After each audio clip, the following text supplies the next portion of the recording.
Alright, let's go ahead and continue from where we left off yesterday. So right now we're trying to make our way through the Vale Woods area to find the other camp where I can get an obsidian stone. I was working down this way, but I'm not sure if who I want to go after is down here, and I'm considering teleporting back to hit one of these two sites. As it says here, when he ascends, he'll become more difficult to defeat. So, you know, I don't know exactly what that entails. So, but I have a feeling we're going to find out. Adjust and adjust for it and see what we can do. So excuse me, what I think we're going to do here is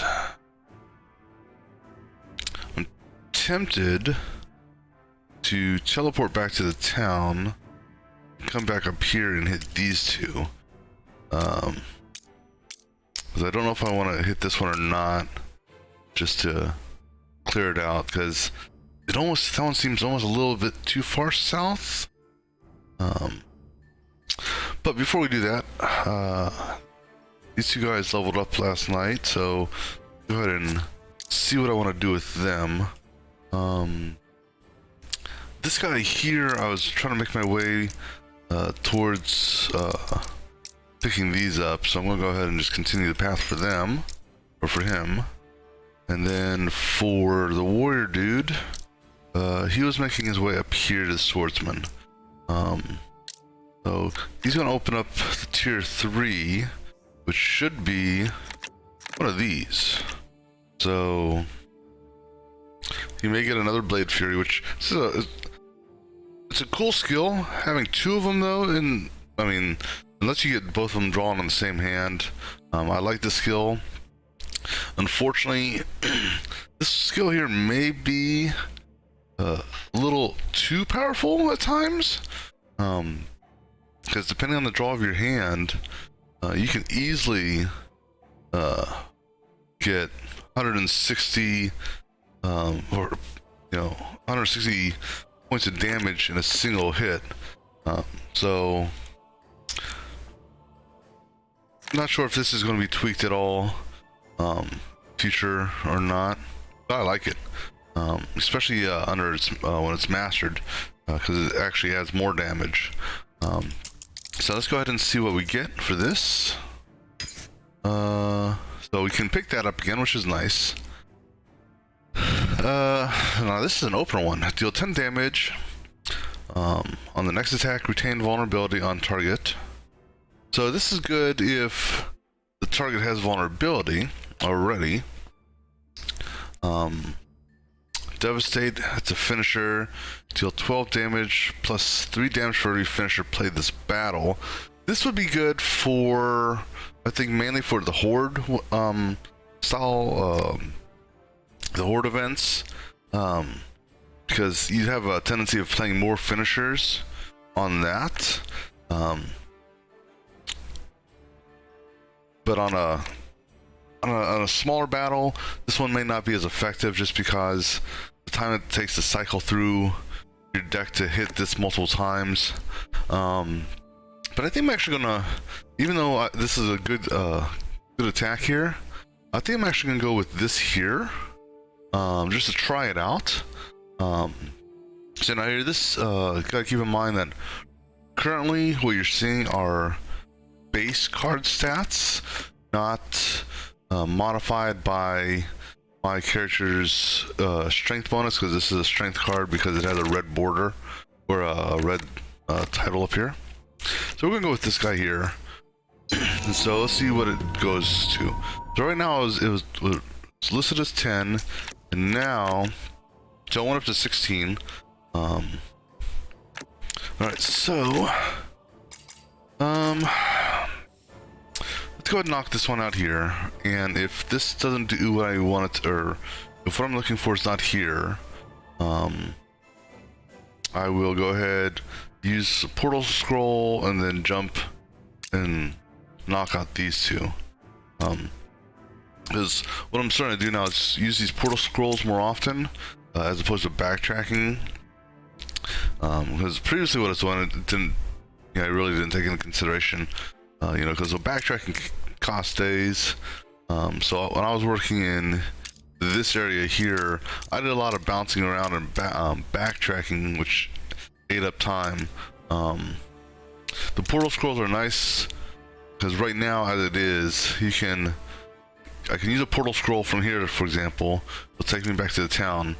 I can come back, I can use the portal, or the portal stays open for a return trip. So you can see that here. I used a portal scroll from this point. I want to go to town previously. So let's go ahead and make my way to these three cultists, a mutant, a tomb mutant, a dangerous, and a lunatic. It says its area is occupied by beasts. Not sure why it says that, because I mean, are these things considered beasts? Or maybe that means if the area regenerates, beasts will appear there. Alright, so what do we got here? Got opener and another opener. This guy here is going to hit Mr. Wizard. He's going after the cleric, and he's going after the cleric, or she. I think these are all she's. So what I have to take into consideration is, even though, so we got applies to bleed here. In addition to that, if he's doing melee, which he's not doing melee, he's doing a ranged. But if you're doing melee, there'd be another 3 damage. Plus he's got thorns that kick in every round. He's doing melee, he'll shift, and he also does bleed. So on a successful hit, on successful damage, he'll do bleed. So if I don't block the 6, target will bleed. And then this one here is also doing bleed on a successful hit. This one also heals themselves when they do damage. This one here, if receiver, okay, so if I read this correctly, if receiver of your melee attack, meaning if he attacks her, if she has guard, that is twice the damage. So if he's attacking for 9 and she somehow miraculously had, let's say, 18 or more guard, which is a significant amount of guard, then this person here receives knockback and fragile, perhaps, or maybe this person gets knockback and fragile. I don't know. Let me see. So, what do you have? Is it you? Yeah. So you're the second person. Yeah. So your options are knockback and axe throw. So if I move her to try to change the battlefield around, he still may do this knockback, the 9 damage for knockback, to him possibly, or to him.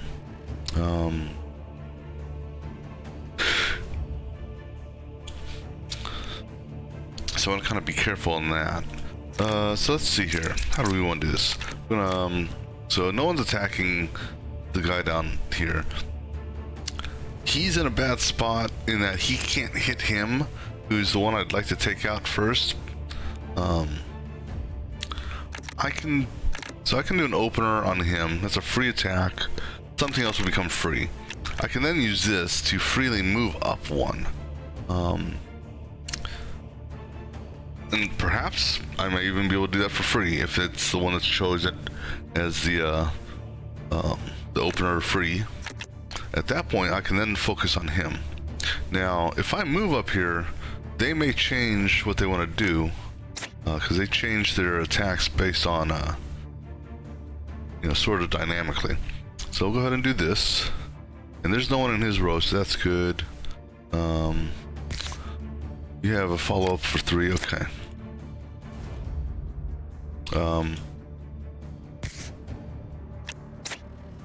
There we go. Alright, so he gave me parry for free.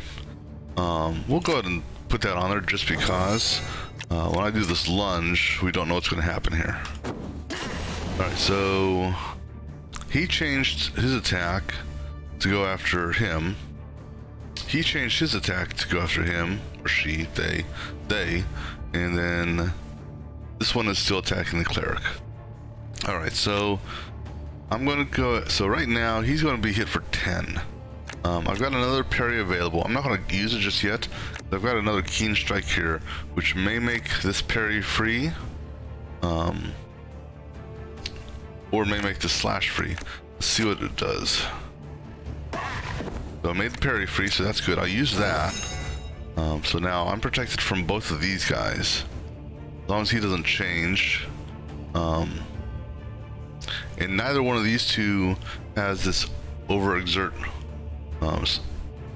status, or whatever you call this, whatever this is called over here. So I'm gonna go ahead and do another slash on this one here, and we'll call it for him. Now for her, unfortunately she doesn't have any, she has this free block, so we're gonna put that on. Doesn't do much. It'll cut half the damage, so that's good. What I'm gonna do is smite. I'm not gonna use it because she has no. Well, I can actually get a smite in, because when I do a righteous blow, I'll fill up my channel, so I can do righteous blow and smite and a strike and press the attack. So technically I can do 22, 43, 56, 66. I can do 66 points of damage to a single mob if I wanted to. He doesn't have any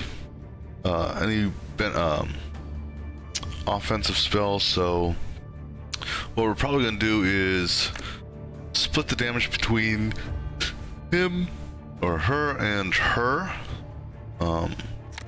So let's see here. That's 21. Unfortunately, she doesn't have any, what do you call it? Might or crit. So I have to use 2 cards to get him out. It's 23. Kind of sucks. So none of these cards, these 2 cards, or these cards here, don't do anything. He, unfortunately, he has a small shot of drawing or pulling a fire. Because if he can pull a fire, or even a magic missile, a flaming grasp or a magic missile,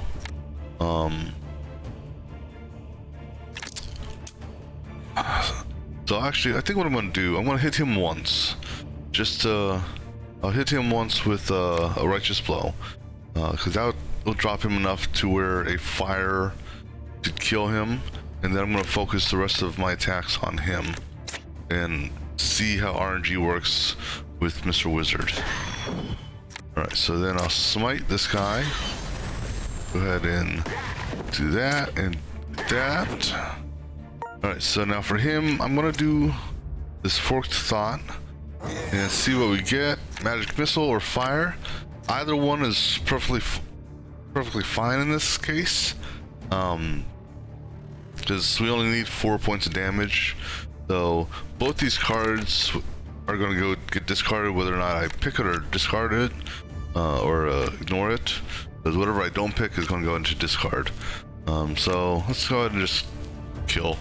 So go ahead and kill this one.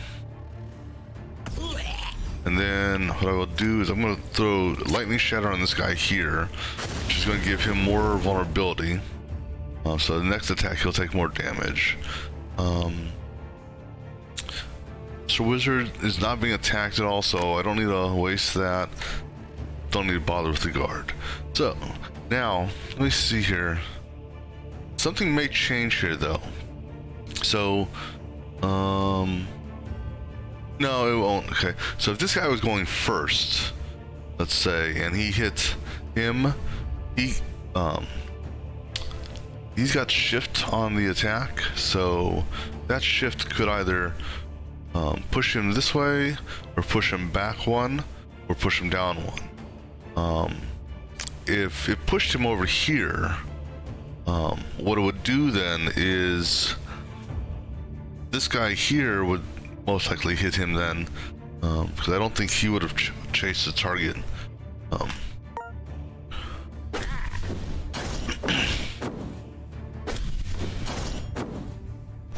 See, you know, and he had a follow-up attack, which I did not take into account. So 6. Now something ain't right there. All right, let me take a look at something here, because he was at this at 6. Okay. I want to just take a look at something here real quick. Just to make sure I saw what I thought I saw. So one moment here.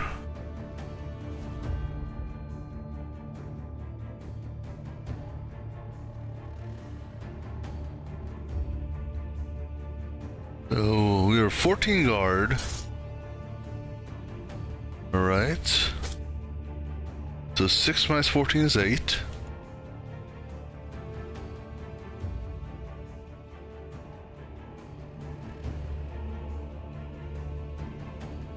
Okay, the guard just fell off. That's what it was. So sometimes the guard stays.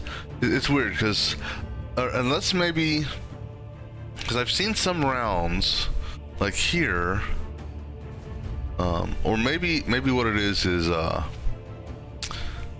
maybe what it is if you have guard up but you don't get hit, the guard carries over.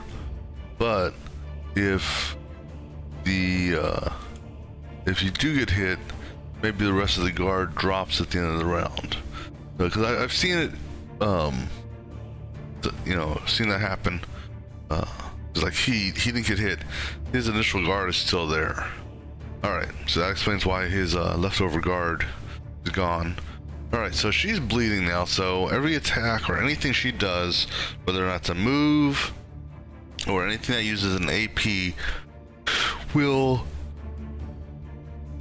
cause 2 points of damage. Plus, 2 of her cards in her hand now are going to be frozen, meaning they increase, or chilled.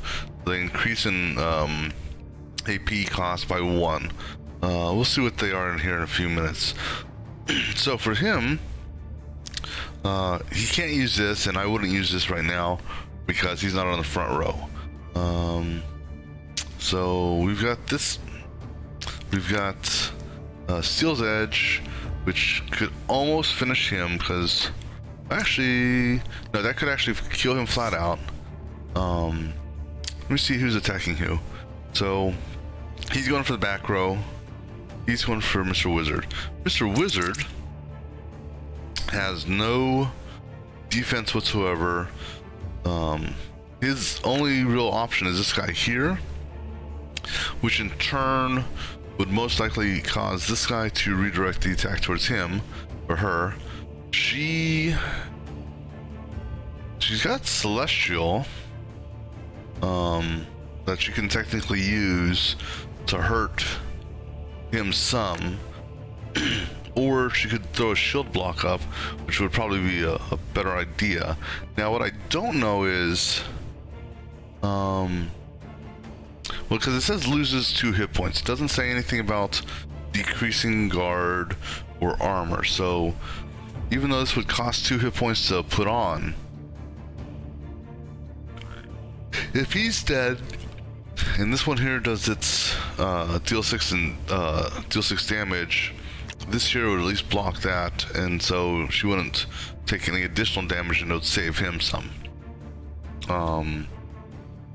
So I'm almost tempted to go that route when it comes to her, because for him, you know, if I were to do it individually, because sometimes actually doing it individually, even if you have this, is a better option, because like this here technically does 20 points, because if you, this 9 vulnerability basically is free damage on the next hit. So if I do this first, let's say I'll do 11 plus 9 vulnerability. The next hit that hits, let's say, which was this, 13 plus 9. So essentially this is 20 damage here. That's 20, that's 33. So let's say I do this, well actually, but here's the thing, it doesn't matter. I can't do 2 cards to kill him, then use a 3rd on him. So in this case, I'm just going to use this just to clear him up. But just out of curiosity, what does the math tell me for all 3 individually? That's 20, 33, 43, 52. So that would be 52 if I were to break them out. The only benefit of trying to break it out like that would be because this guy here has a draw card. Depending on the card you get, you know, could add some extra damage there. Okay, so that guy's dead. So now, for her, the only thing I'm going to have her do is do a shield block. So she'll be guarded. I could do this, but again, I don't want to necessarily lose 2 hit points to give him a channel. He's going to do the fade to shadows. So he'll jump back. This guy now is redirected to him, so it won't do any harm. So what I'll do now is I'll hit with shocking and flaming, and we may get lucky, and nope, unfortunately that card is not on fire. So we'll just leave it at that for now. This one's gonna hit this. Most likely these 2 will swap sideways. Okay. Now for this round, let's see here. Not really a super good selection on attacks for this one. I will go ahead and hit the mend just because. So this is actually good. I'm gonna do it when I do an attack. Now that's interesting. That's a blue card. All right, I want to see something here. So blues. Oh, that's okay. That's because it's intelligence. Okay. So when he does any attack, she's gonna follow up to. This is actually kind of cool. When he attacks, he'll go jump in, boom, come back. Because of this trigger here, she'll then follow up and attack for 12. Because that's technically considered an attack, he's gonna come back because he has that same trigger and go back and hit for 6. Plus he'll add 3 guard. So it's like a double whammy, or perhaps a triple whammy, depending on how you look at it. The one bad thing about that is, well, no. So because if you had a Blade Fury, Blade Fury considers that this attack of opportunity an attack card. So if you were to do the Blade Fury first, it would count that in the calculation. So after you get on killing, then the card would drop off, because once the trigger, or once it triggers, it goes into the discard. So let's see, which one's going to give us the biggest? You're vulnerable. So this one here, for every AP spent. So now this one here, I'm not 100% sure on. So right now this guy is, oh no, he doesn't have vulnerability, excuse me, that's shock. So this one here would just do, he's out of range, because that's a no-go. This guy here, 28. And the reason it's 28 is because he's got shock. So I'm going to do 28 plus 12. Well, and that 12 is not taking into consideration the shock. So 20% damage, so that may be 14. So we're going to go do 28. I'm going to say 14. That's 28, 38, 42. And then another 6, 42, 48, maybe 49. So let's see here if we're right on this. So 49, there'll be 31 left over. Survey says. Oh no, he only did 6. Okay. That's, well, I mean, that's almost there. Alright, so now, let's see. Fortunately, he doesn't have the, you know, the usage to do anything with that, so I'll go ahead and give him a channel, just to give him a channel then. Alright, for her, let me see what Mr. Wizard has. So Mr. Wizard has this Ice Nova will kill him. Ice Shard may kill him, but this guy here will for sure kill him because of the shock. So because of that, I'm not going to do anything here because I don't need her to take any more damage. I'm going to skip her turn essentially. And we'll do the Ice Nova. Alright, good kill. She's almost at her next level. And what do we get here? I don't have anyone that uses crossbows. I'm using that on my Mr. Wizard, but I don't need this stuff here. Not really too interested in. Mr. Wizard's gloves that he has on right now are giving him magic missile, which I prefer versus this, because green is dexterity. So I mean, I'll go ahead and grab this just to grab it. Let me see what his dexterity is. His dexterity is 11. So even if he had that magic sword that says going for a magic sword build, they're not really that effective with him because his dexterity is so low.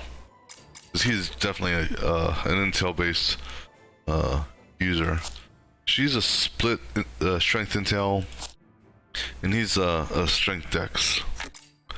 Alright, so that was not what I needed. So I'm gonna go ahead and use a portal spell.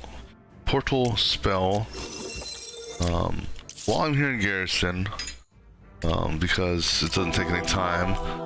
Go ahead and do a healing. I'll go ahead and pick up some more supplies.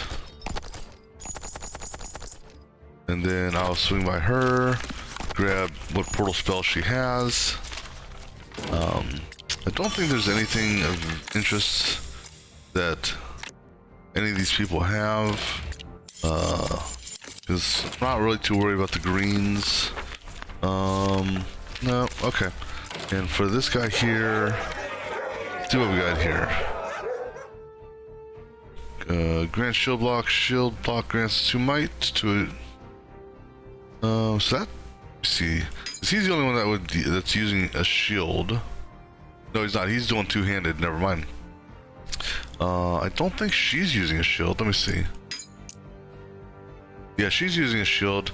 So that's a possibility there.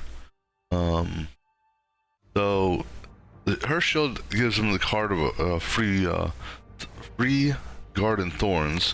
This one here, another shield block. But the shield block gives adjacent units might and reduces poison. Alright, so this guy here, when you apply burn, increases value by 3 once per battle. Revive to half your max. I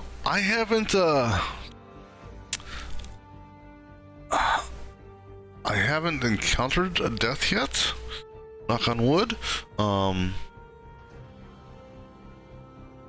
However, I could definitely see where that could be beneficial. So, this mask, grant 4 crit when you gain guard. Immunity to poison. Draw 1 card. Let me see here. That is a headpiece. So in that, I would lose either an attack of opportunity, or I think same thing. Attack. No, the field awareness, or that. So I already got that on him, right? No, yeah. Well, actually, this one here is better. That's 15%. That's 12%. So this one is actually better than this one. Now that I like. So let me take a look at that. So her weapon. Oh, see, that's a tough call there. Grants righteous. So grants righteous blow. Okay, so that's a good card. When you gain channel, increase the amount gained by 1. So this guy here, if I swap that out, I'll lose my extra channel that I get. So on righteous blow, it's not really that big of a deal, because righteous blow, if I have righteous blow in my hand and smite, righteous blow will give me enough to let smite be casted for free. So not that big of a deal. However, excuse me, I have I don't remember what the other card is, but there's another card I have that does an attack and channels, and it does a channel of 1. This card here allows that channel of 1 to become a channel of 2. Now this here though, smite will affect the entire lane. There's a nice little spell.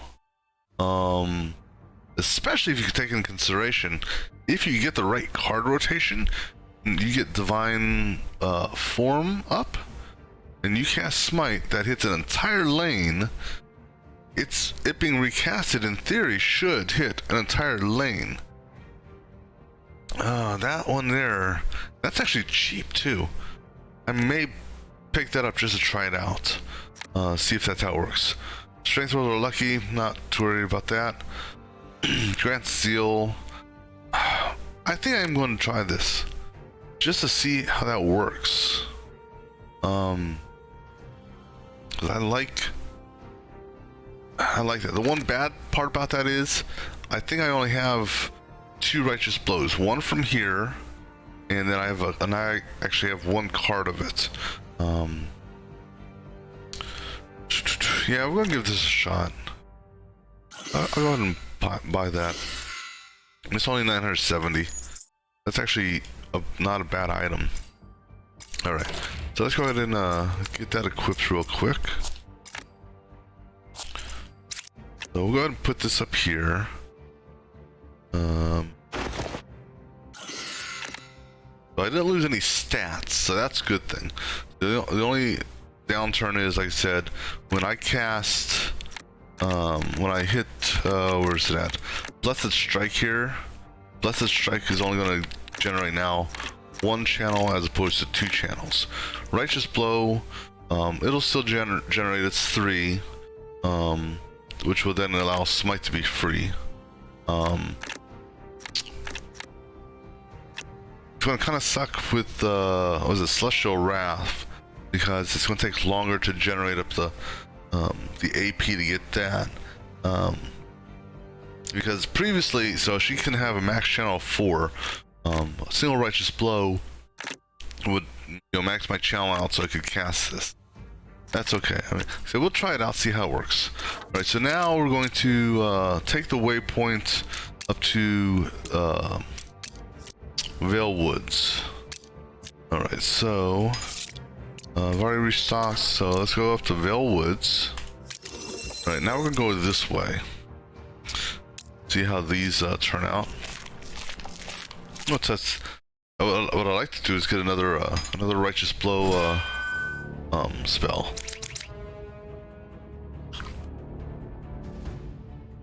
All right, so this is kind of a bad map as far as setup is concerned, because of these rocks and all that. Mainly because if and when she gets her Divine Font, it considers these enemies, and so if she has a recast, it could possibly hit one of these. Now this would be the perfect time for her to get Divine Font and a Smite up. So boom, hit the lane, boom, hit the lane. So you're gonna do a knockback, which is fine. You're gonna do a burn. Now here's the problem is, I don't think she has, she doesn't have anything really to protect her against this. So she's gonna get knocked back, and then she's gonna get hit with this, and she's gonna get burn applied. Nothing she can do about that. That guy is gonna use his brute might and hit a rock, which is fine. Now this is interesting. I don't know if the AI is doing this intentionally, or if the cards act differently for the AIs. And I say that because I've got a prime example. This card here, which is front line, or first in line attack. Meaning, this card here can be used to hit him, but not him, because it hits the first guy in line. Were these supposed to act like that as well? So, because here's the deal, is I can take Steel's Edge, and my targeting is acting up here. That's, oh wow. So that's interesting. That's very interesting. Okay, so this is something I've not seen before. So I can't go past this. Okay, so this here, this is going to be an interesting one. This is a different thing I haven't seen before. So, and what I'm referring to is, in the past, I've had encounters where it was the horde situation, and there were crates stacked in here. So as the hordes were coming in, at one point, I want to say I had 3 mobs, and they all like, there was a crate here, mob, and I was able to hit the mobs themselves without hurting the crates using these type of attacks. Now this is the first time I've had a setup like this where I've had 3 across. I'd venture to say, okay, so here's the Blessed Strike here. Well, this is a bad example because there's no one over here, but Blessed Strike, yeah, that's actually a bad example. What about you? Shocking Touch, so I think the Shocking Touch is, okay, this is gonna be interesting. So I'm gonna, let me make a note of this. So, because I'm gonna have to reference this, I believe. Let's see, how much into this stream is this? This is 42 minutes. Right, so I'm gonna have to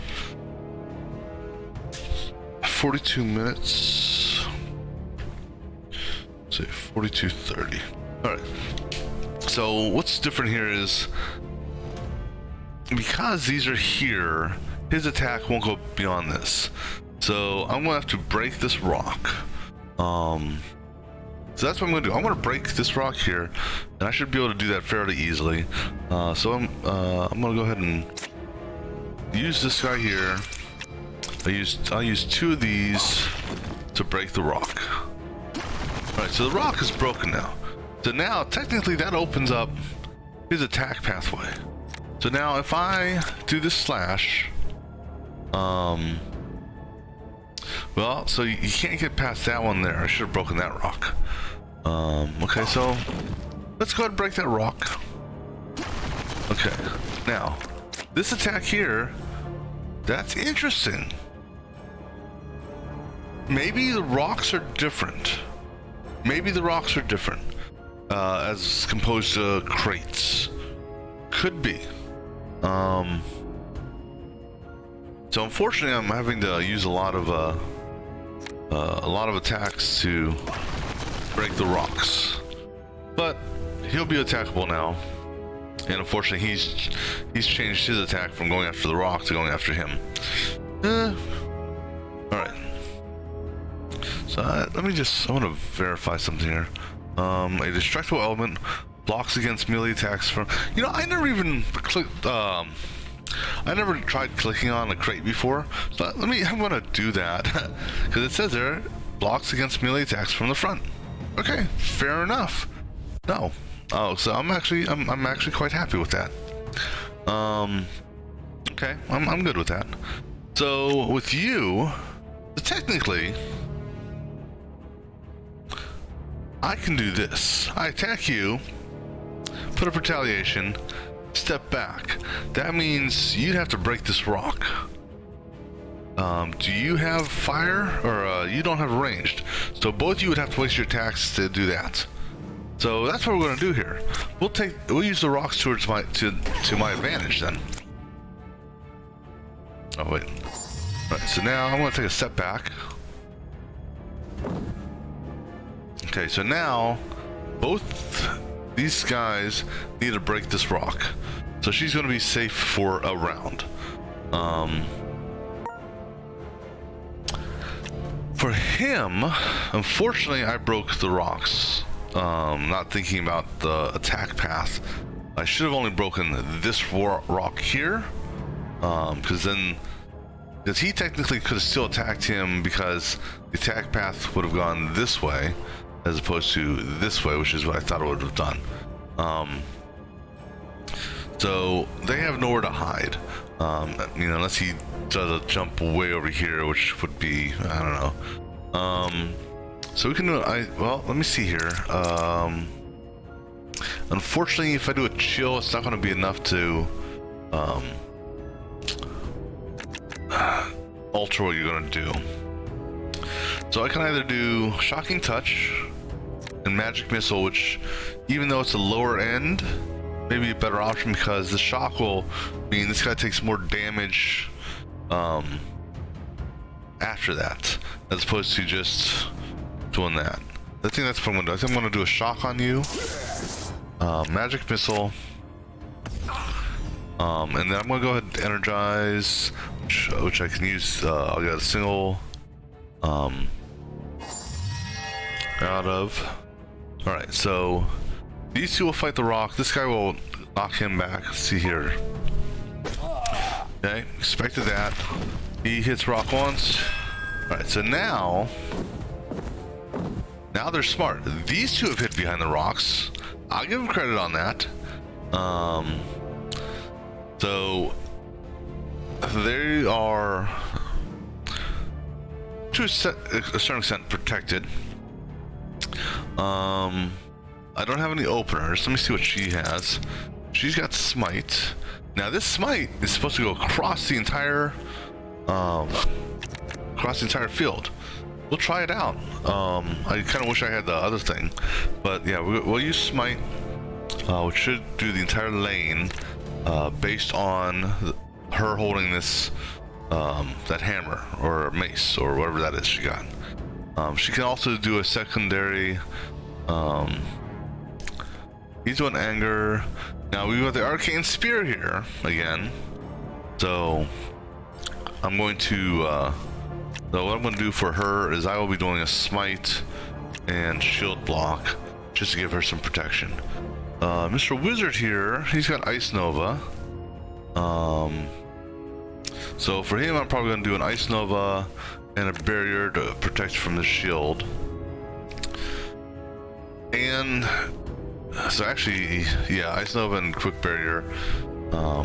What I may, well, so the option is, or I drop him down one after his thing. Because if I drop him down, he can technically should be able to hit him with no issues. I can't take him out completely. That'll do some damage, but I won't take him out completely. So what I can do here is, and also he's back row, so he can't hit anyone back row. I'm going to do, he will take more damage. So let me see here, 19, so 61, 20% of that. Not, he's still gonna be short on getting it fully up there. If I do this, these two, and then this, 3 individual hits, still don't think it's going to be enough to do a lot of significant damage.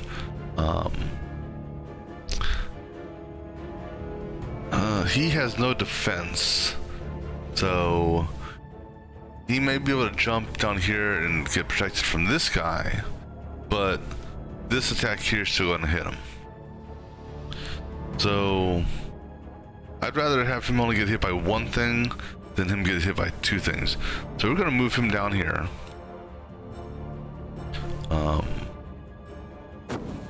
And then we'll have him do Steel's Edge on that. Alright. And we're not going to waste the mend because both these are good. We could have done the mend up here, but oh, that's okay. Alright, so now for her, she's got Smite. Let's see how Smite works with this, because we're going to do a Smite and a shield block. So if I hit this, okay, so just to validate what I'm referring to here. So if you look at her, Smite will affect the entire lane. Right. So let me just mark this real quick. This is at 5044. Okay, so she's using the Oathkeeper. Says smite will affect the entire lane. I'm gonna do something here. Let me see here. Do that, and so if I do this, see, fortunately, okay, so if I do take and take, if I close, I go back to F8. See, unfortunately, it'd be nice. You can't, you know, the screenshots. Let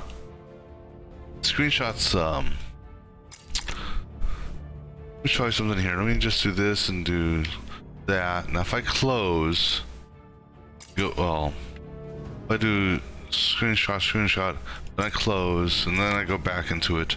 Yeah, so it erases all the screenshots, which kind of sucks. It would be nice if this, you could take a screenshot do something, take a screenshot post. Alright, so anyhow, let me go ahead and do this again. So, we're at 40, or 51, 50. Alright, so the Oathkeeper says smite will affect the entire lane. It doesn't specify if it's just the smite granted from the card, or if all smite. So, to me this says all smite will affect the entire lane. So, I'm going to cast smite on this guy right here, and see if it affects the entire lane. Survey says, yeah, it actually will. And you can see right there, the now question is, do I want to do this? Because in thinking about it, it's actually going to break the boulder in front of me, which then opens up a direct attack. Ooh, so that kind of sucks. I mean, yeah. Okay, so I gotta rethink things here. So if I smite, he's going to change his attack from one of might to probably this. And then he will do the same thing, and either do this one or this one. Most likely this one. And then this one here, I don't think is going to change. I think he's still going to do the Arcane Spear. So the question is now, do we smite him or smite these two, knowing that it will open this up? Or does this guy here, when the Arcane Spear goes off, that will technically or should break that? So I'm thinking instead, I can't do that from my position. I can do this, I can hit him. So I think what we're going to do here, we're going to kind of play it a little safer. We're going to just do a strike on him and put a shield up.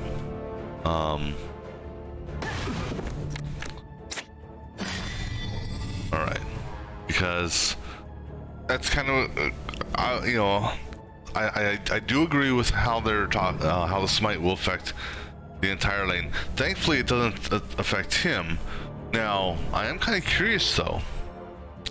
If they were reversed in position, would smite hit him as well? Because it seems that it's smite's hitting everyone in front of her. So if she was on the back row, that's something we'll take a look at. Alright, so what can Mr. Wizard do? He really doesn't, I mean, it said he's got Ice Nova. We can kill him. Because all he's going to be doing is doing might. So we can do that, and then throw some armor on here to help offset this attack here, which needs, or we'll do quick barrier, I should say. So let's go ahead and kill him, and then we'll go ahead and do the quick barrier. All right, so he's going to just grumble, and he's going to do the Arcane Spear. Now, in my opinion, well, the way this looks is it should hit, if the true target was this lane, it should hit that one as well.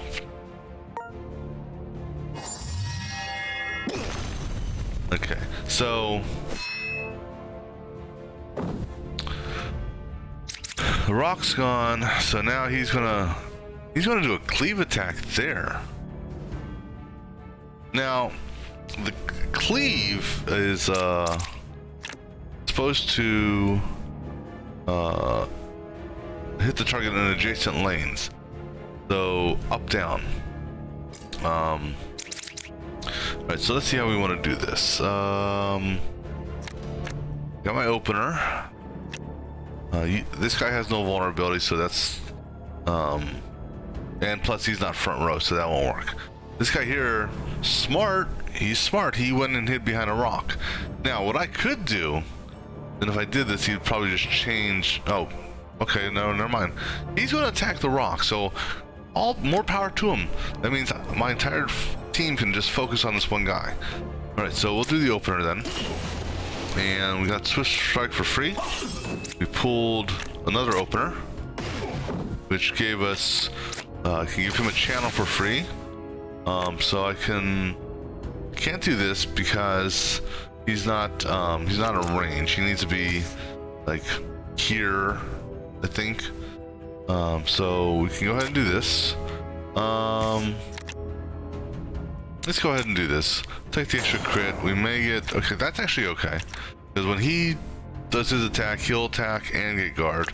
Alright, so I'll go ahead and slash. That's all he can do. Gave him a good little beating though. Alright, now for her, really doesn't have much she can do. So we'll go ahead and do this. And we'll do this, and we'll do this. So do this one first because that adds vulnerability. Then we'll go ahead and do this, and then we'll. Well, okay. Before I do this, let me see what you've got. Oh Jesus! Yeah, perfect time for that, and for that. But here's the beauty on both of these. Actually, both of these are area attacks, or not area attacks. Targeted cell attacks, or I don't know how to describe it, but it's not limited by first in line or first in lane. So I can actually target this guy here. So she will do this, kill him. She will then go ahead and use the mend. Might as well, right? She's not going to use that just because there's no need to expend it.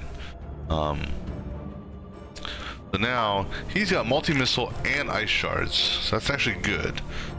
So she'll go ahead and he'll do this, hit him.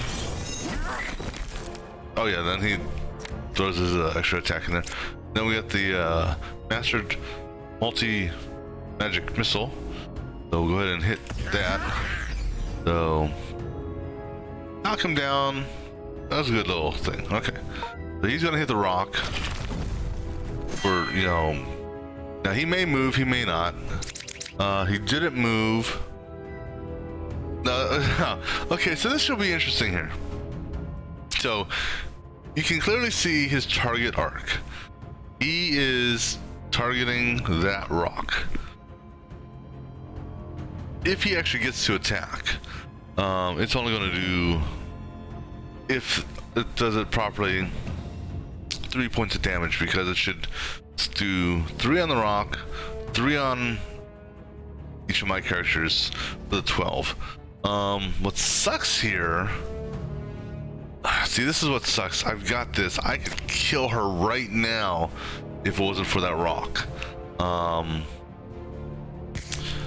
If I lunge, because this is it's 177. If I lunge, because that's the only thing that could hit the rock, you see what attacks I have here. One attack.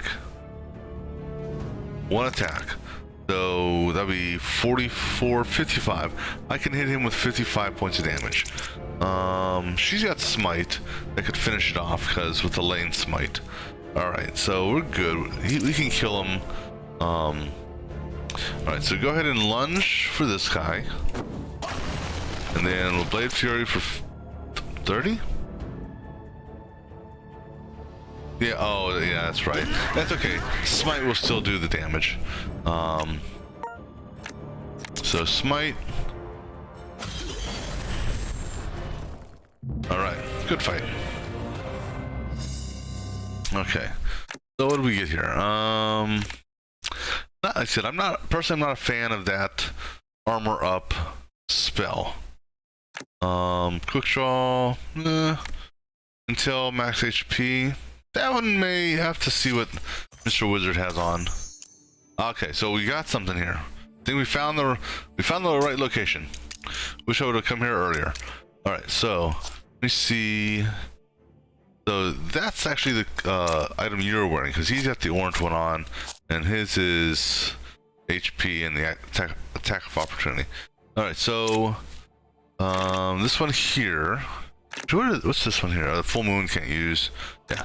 So this one here, 1 until 2 HP. 1 until. So I'd rather have the draw 1 card every 5 turns, because that gives you a little bit more of an opportunity to get a card in your hand that you could possibly use. So we're not gonna change that out.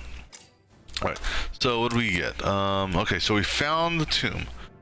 What sucks here is, sucks but doesn't. I mean, it's not that big of a walk. It's 1, 2, 3 days walk. Okay, that's not that big of a deal.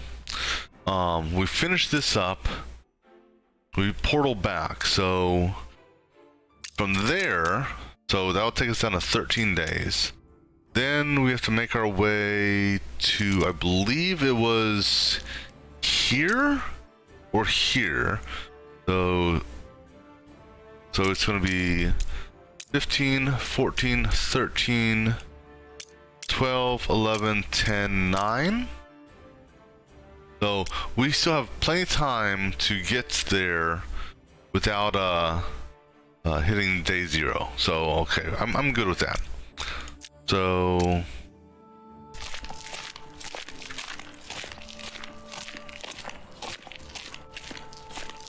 all right, so let's go into air smells foul, earth rumbles beneath your feet, belly of an awakening beast. Okay, so this goes down to the next level. What I personally like doing in these dungeons is going around and clearing everything out. So essentially what I'm going to be doing is saving the 2 healing and the shrine as a last resort, so we'll be jumping all around. This is I wouldn't necessarily call it an elite. So deadly battle. This is a solo battle. This is a horde encounter. So what I think we're going to do here is we're going to come down this way, take care of this. Then from here, we're going to backtrack and go up here. Now, okay, so now here's something. Okay, this is actually good. Okay, so then from here, because what I'm trying to do is I'm trying not to touch these at all. So come here, hit that one, then come back here, hit this one, then come back here again, which will allow me to go up over here and then over here. Okay, that's what we're gonna do. So we'll get some free loot, and it's just a common. All right, so then go here, 2 wolves, 2 spiders. Party's front line is barricaded. Okay, so this is similar to the last fight we were at, in which we've got these barricades. But now that if I hide behind, I can't attack through, right? No, I'm not trying to. I'm not trying to occupy it. I'm trying to just look. If I click on this guy here, can I click on this here? I know it's. I just want to see what it says. Oh, there we go. Right click on it. A destructible element blocks against melee attacks from the front. Blocks from the front. Doesn't say I can't hide behind it and tack out. So in theory, he should be able to attack him. We'll validate this, but let's see how this attack is going, because I like this setup here. These 2 can at least hit everyone. He can only unfortunately hit these 2. So what we're going to do here, he was most likely going to focus on that one, but he's attacking barricade, he's attacking warrior, he's attacking cleric, he's attacking barricade. Okay, so as long as I get these 2 with a basic single guard, they won't take any well, actually none of them are poisoning. Now I'm kind of curious here, because this says deals 3 damage to all targets in a lane. I wonder though if that technically, you know, if I had a character right here, if that attack would go through it or not based on that there. So now here it says also, when an ally of the same type attacks, you attack the same target dealing 1 damage. So, and same thing, 1 damage. So when the spider attacks him for 4, this spider should jump in and attack for 1, for a total of 5. Same thing when this wolf, who's attacking for 3, this should come up here. So 5 and 4 is tentatively the total damage they should take. So let's see what we got here. Oh, we got our new opener. Problem with this, I mean, it's not a problem. It is no one has vulnerability right now, so that kind of sucks. And I could do a massive overkill. I could pop this guy here and do a massive overkill because pretty much one attack. That's technically, that doesn't count as an attack, so I have to use that to be an attack. So let's just say, for the sake of argument, because if I do this right now, you're talking 130 damage. So if I pop that, that gives me 3 slashes. So let's just say 4 slashes, 5 attacks. Okay, so 5 attacks, 6 attacks, 7 attacks. Okay, 7 attacks times 2 is 14. Plus 1, 15. So I can hit this guy with 150 plus damage, because it's times 11. So 15 times 11 at this guy or this guy. A little bit of an overkill. Let me see what she's got. Jesus. Bad time to have all this smite without any channeling or the blessed font. What sucks here is, well, so she can do a bless, which will drop one of these smites to 2. So that's 12, 38, 38, 48. So she can do 48 on her attack. Let me see. He really doesn't have anything beneficial. The best he can do is triple cast on a flaming grasp to stack something up. See, the 2 spiders are going first. So now, see, this is the fun part. I don't think I'm going to use Blade Fury because I have this opener and this opener.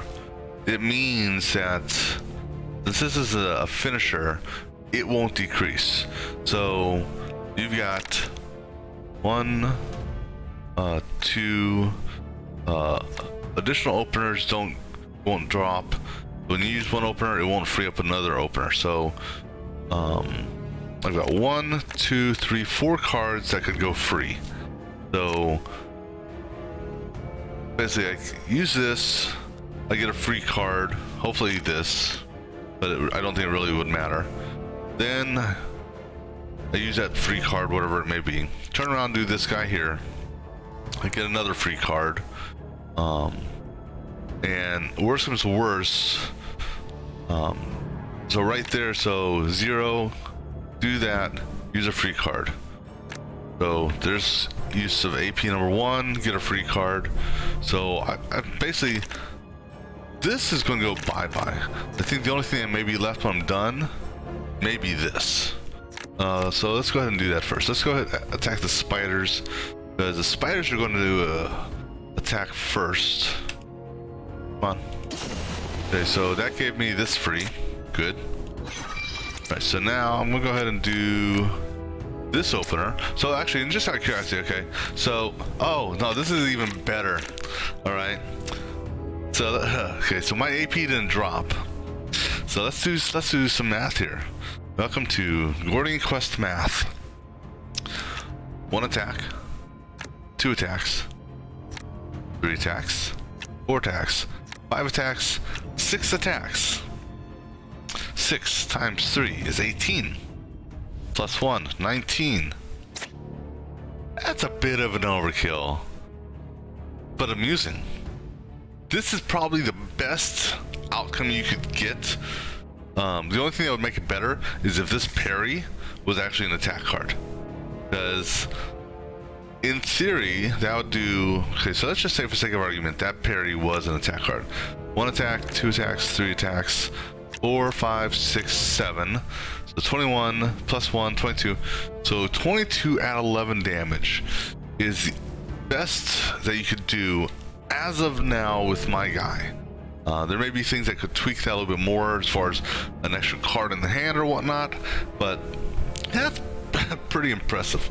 Alright, anyhow, sorry. We're not going to do that obviously because that'd be an overkill. Because in doing that, you're only going to focus 1 down, and then you could hit somebody else for 30. I'm going to basically split it or spread it out. So this way I should be able to take one of them out completely and then do some more damage on another one. So I'm going to go ahead and do this opener, and now we got lunge for free. So I'll go ahead and do the lunge. So actually, you know what? Now here's the thing. This is actually a good time to do, because this is free. That means I can do the Blade Fury and still use all of these. So let's see what math says on this. 1, 2, 3, 4, 5 times 2 is 10. So 100. This should be 10 plus 1. This should be 11 by 11. Or 11. Yep. So we're gonna do this. We're gonna do 11 by 11 on him. That still gives me all of this an attack. What this is going to allow me to do by doing it this way is no one is going to get directly attacked, so I don't need to worry about any sort of defenses. Alright. And so this lunge here, I'll lunge against him, and I'll go ahead and throw a slash and another slash, and then I'll throw, since he's the only one I can hit, I'll throw a slash his way. So now it's just these mono e mono, or mono e biso, or how are you gonna say that?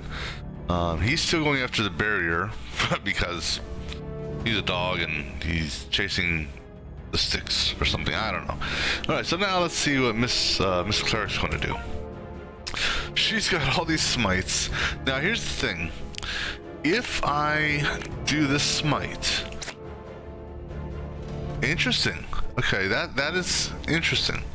Unlike the rocks, and I think the reason behind that is these are defensive in nature.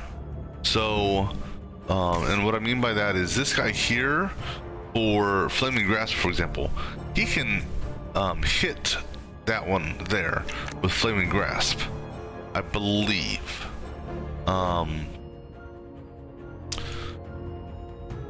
Because it says here that blocks against melee attacks from the front. It doesn't say prevents two ways attack, unlike the stalagmites that we had, or the rock formations in the previous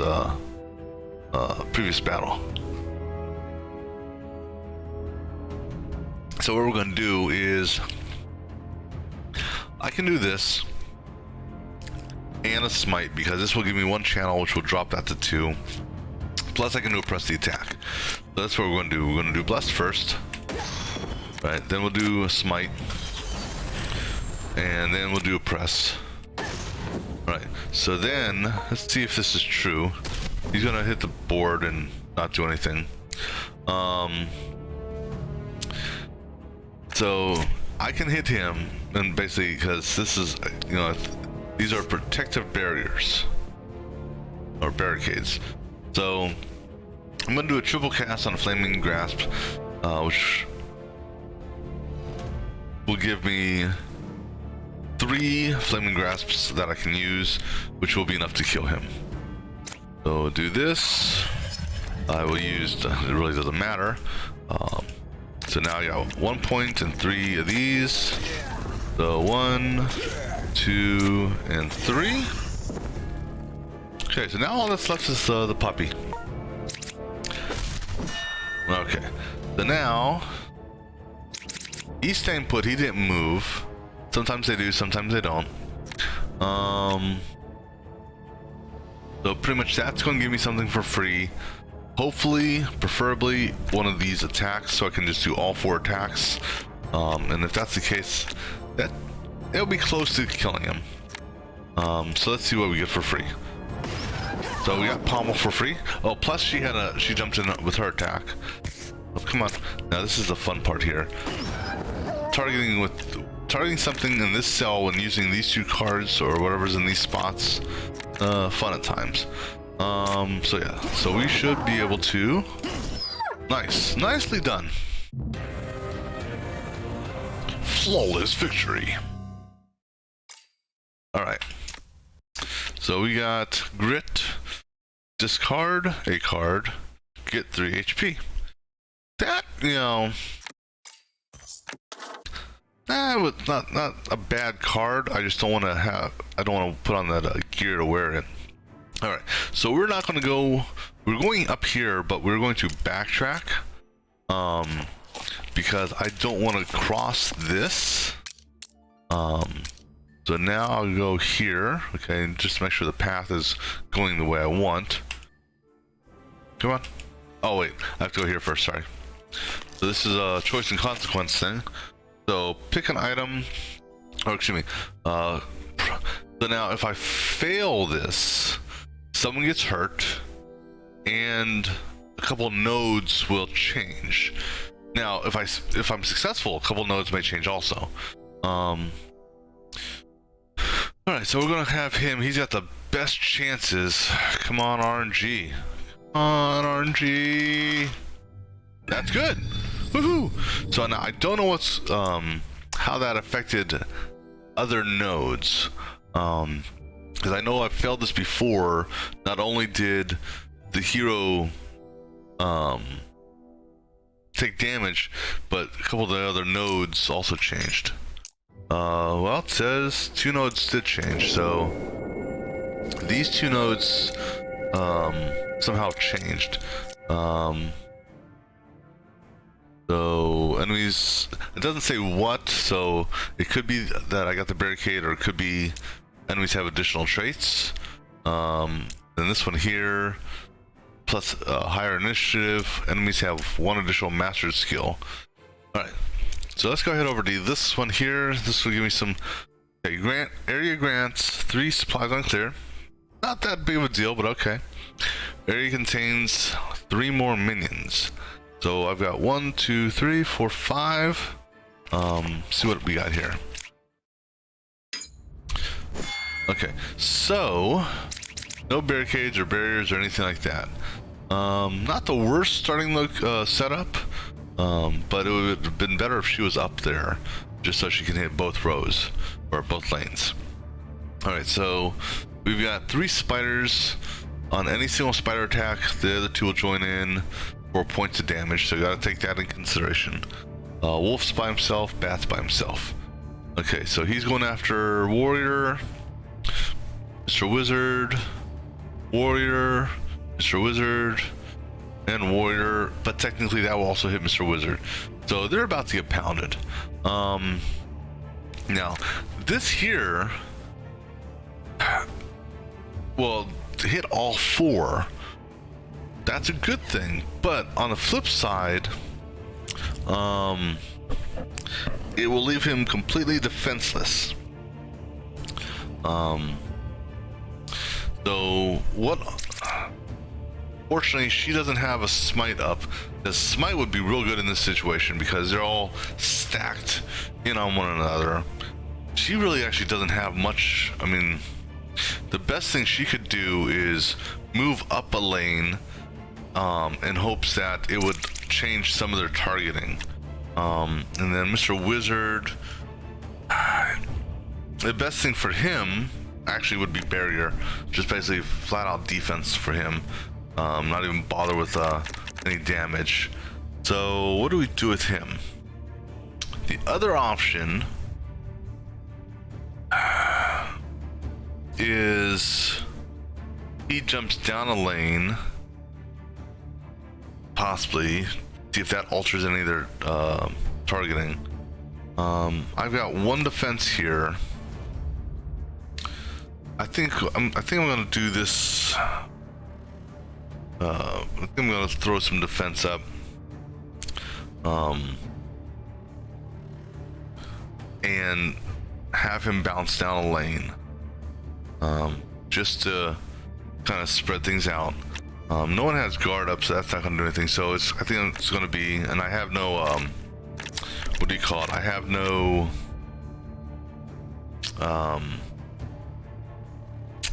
openers. So I think what we're gonna do here is we're gonna do parry, lunge, or parry, pommel, lunge. Who do we want to focus in on? So that's a poison attack. That's the other thing I got to take into consideration. Okay, let's look at the order of fighting here. So the yellow's going to go first. He's going to deal 4 damage. He's also got avert. So unless you're going to baby hit him with something baby on the first shot, because you definitely don't want to do a big attack on him. He's also shifty, so every time he gets hit, or slippery, excuse me, every time he gets hit, he's going to bounce around the battlefield. Right, so he's going to go first against Mr. Wizard. Next up is this guy here. He's doing 7 damage. Jesus, they're overlapping. He also has a block and slippery, okay? After him is the bat. The bat is just going to do a poison if on hit. So someone's getting poisoned because most likely. Then this guy's up, Mr. Poison Fang, so he's going to attack. He's not slippery, or he doesn't have avert, but I think he's going to be the first target. We can actually knock him out without wasting attacks. And then he's going to go and he's going to do a lane attack. So unfortunately, Mr. Wizard here is about to get pounded, but he's going to have his barrier up.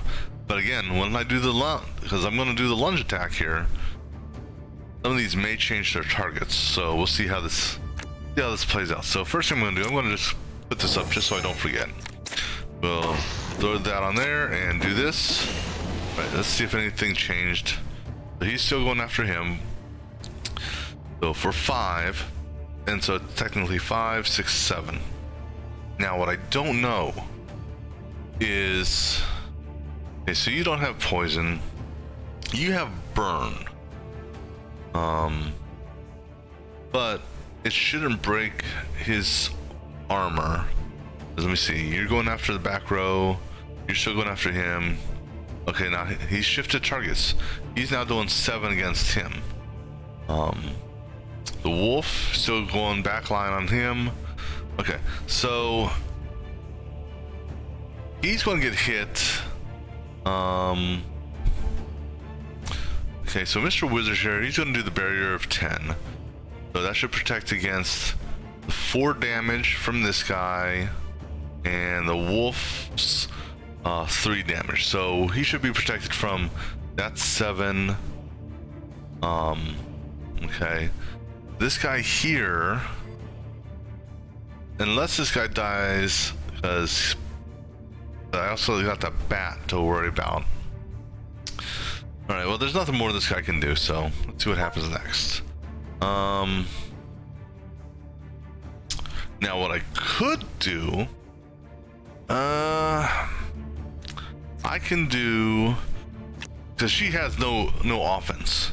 So we do shield, we do retaliation, that gets her up to 12. What's Mr. Wizard have? Mr. Wizard, see, unfortunately, this guy here, so Mr. Wizard, we don't have anything to kill the spider. Because even if I do a magic missile, it won't kill him. Unless I did the triple cast. If I do a triple cast, I'll get 2 magic missiles, and his magic missile would be enough to kill him. But in doing so, he's going to take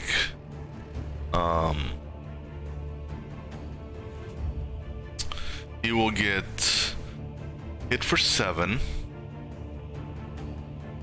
8, 9, because when he attacks, these 2 will attack as well. So let's say we take him out of the picture. So 4 plus 1, 5. So he'll get hit by 5 there. No poisoning, so that's good. But that burn may get applied.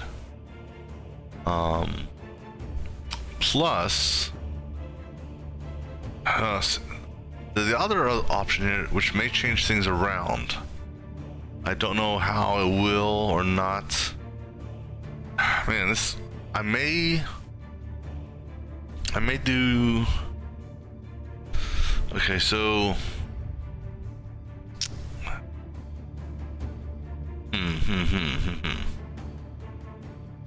if I do the triple cast, he's stuck there.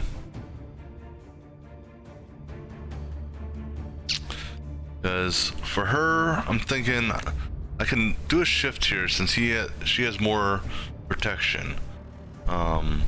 That's not going to change their targeting. It's still going to be 5, 7, and 4,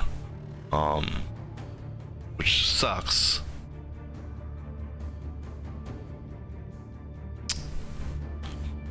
And if I do bury, so the question is, do I do magic missile, kill this guy, which means he'll get it for 4 plus 1.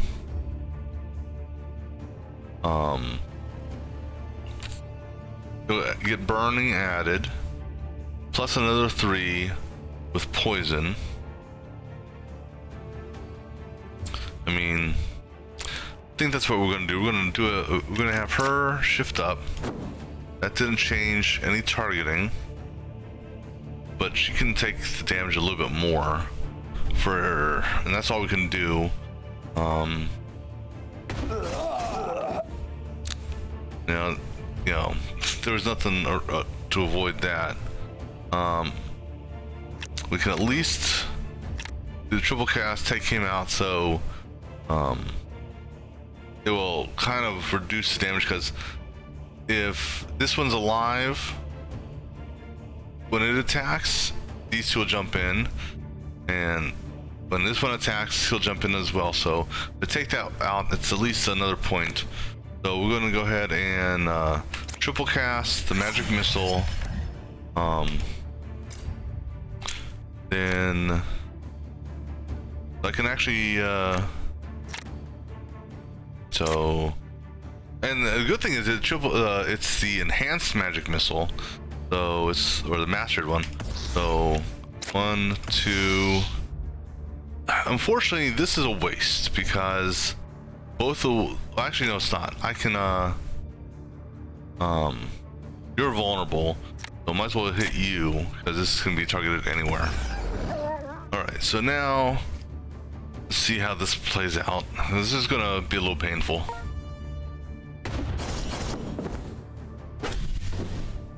All right, not as bad as it, definitely not as bad as it could have been, that's for sure. Okay, so now they've shuffled the board. He's going after the warrior.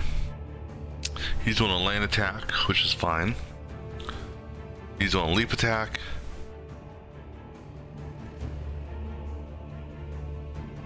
Excuse me, and he's doing a leap attack. All right, so we've got an opener here.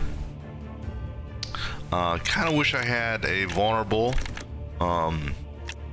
out there, but so this will make something free. I kind of want to focus this guy down since everyone can hit him. She's got, unfortunately, nothing really good. Let me see. This attack is going to do 7, but you're not going to poison. If anything, you may burn. So I can either do double damage. Well, I'm not going to say double damage. I can either do damage or I can do a cure. The poison's going to fall off at the end of the round, so I think in this case it would be better just to go ahead and get the damage. And then for Mr. Wizard, he can do a double block and a flame grasp. I could do this, but unless he gets, well, since most of these aren't back row, he could do this just to, but I don't want to necessarily draw a card that he can't use. So we'll probably just do these 3 with him. Alright, so for this guy here, we do this, we'll get 1 for free, which will either be, well, hopefully 1 for free. Oh, that's the finisher, so yeah, that one doesn't apply. So we'll either get the observe, which isn't necessarily bad, because there's a lot of mobs to target to get crit for. We can get parry, which wouldn't be bad. Guard, because we're not going to take this one out. We're just probably going to focus on that one first. So let's see how this works out. So let's go after the dog. And we got show of force. That's good, because I'll give her some might as well. Alright, so let's go ahead and do that. See what card we get. That's good also. So when she attacks, he'll do a follow-up. So now I can do this one here. But I'm going to go ahead and do the parry. This way I don't get poisoned from him. Okay, and then I'm going to hold off using the mend this round, because he's not damaged, so... Okay, for you, we're going to go ahead and do that. Just kills puppy. Now, Mr. Wizard has no attack capabilities, which sucks. So I think what I'm going to do for the Blessed Strike is I'm going to go after him, because this way I don't waste the avert and not do any damage. So I'm going to go ahead and actually hit someone that I can do damage on. So we'll go ahead and do that. Okay, and now I'll end that turn. Now for Mr. Wizard. Oh, so all 3 of these are considered beasts? Or, okay, well, I mean, I knew they were beasts, but I thought when it was said ally of the same type, well, I guess, you know, I was thinking, okay, spiders fight together, because all 3 of these attacked. Not a big deal, but I guess it's because they're considered beasts. Alright, so, and they're going to repeat that every time. Well, no, because, okay, well, this actually changes things around now, because he got hit first. That technically, I don't need to, well, here's the thing though. That nullifies the damage. But, okay, let me take a look here.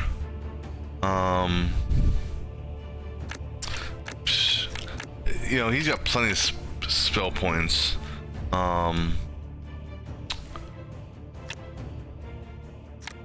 If I hit either one of these 2, it's just gonna, it's a wasted spell, fortunately. The best I think this guy could do is move down 1,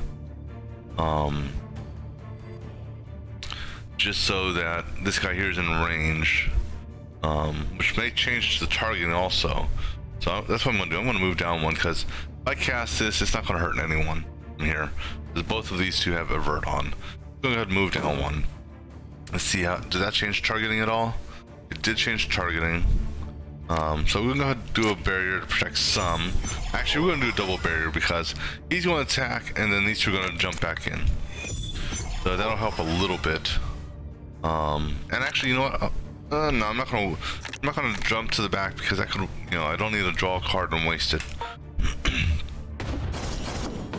Okay, that worked out well.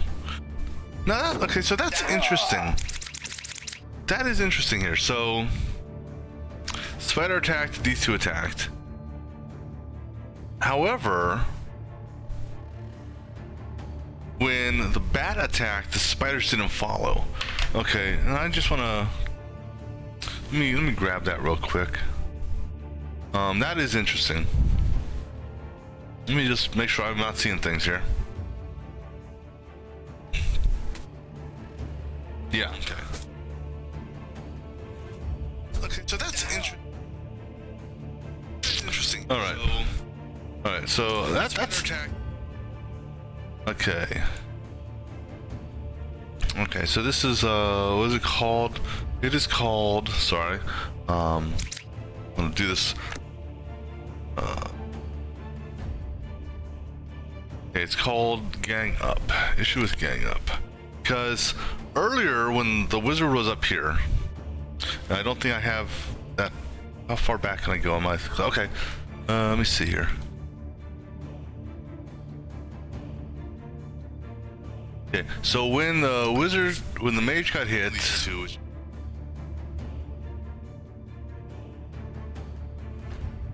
All right. Okay, so we're gonna call this issue.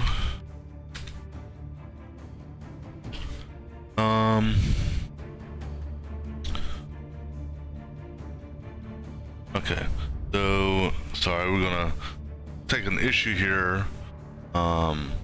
Take an issue. I'm gonna take a pause here to type this up real quick.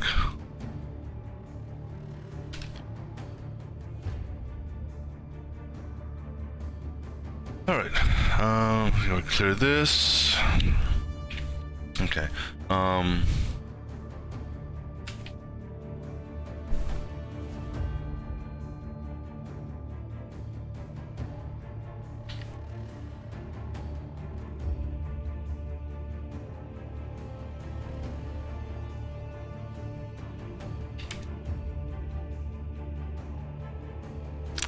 Okay, so we had row 1, excuse me, row 2, lane 2.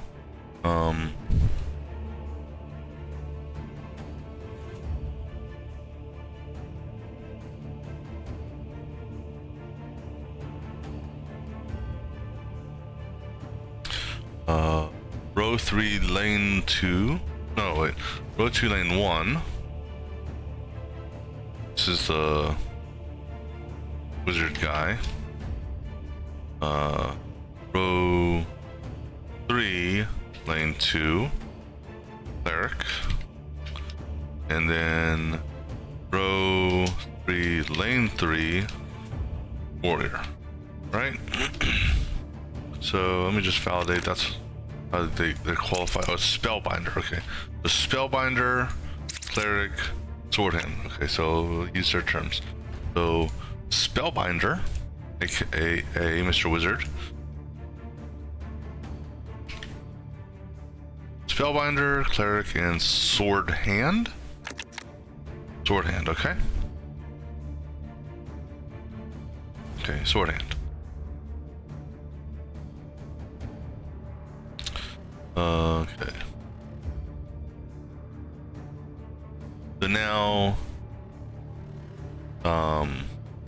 the spider, because I didn't kill anyone, because Mr. Wizard didn't kill anyone. Okay, so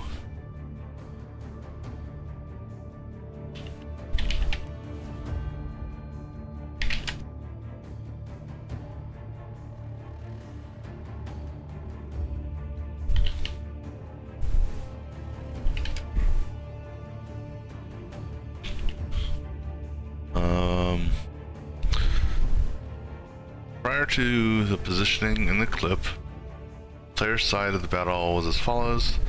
Go to prior to the positioning in the clip, enemies in the battle,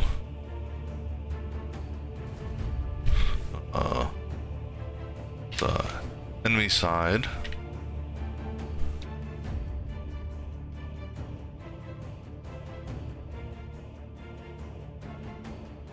Oh, excuse me.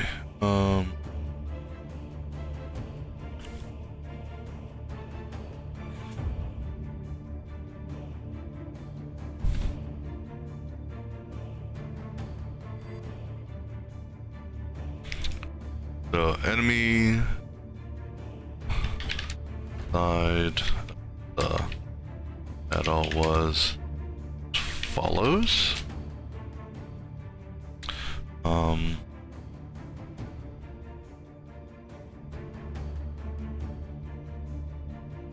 Okay.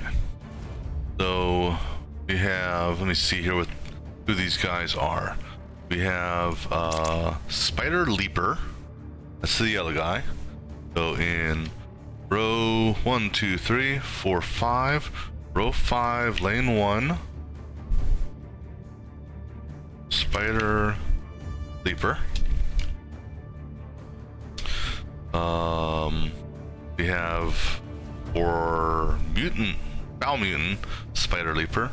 Okay, he's in row 6, lane 3.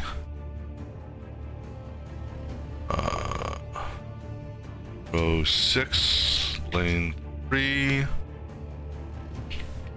Foul Mutant, Spider Leaper. And then row 5, lane 2. Row 5, lane 2. Right. Marish. Carrion. Okay.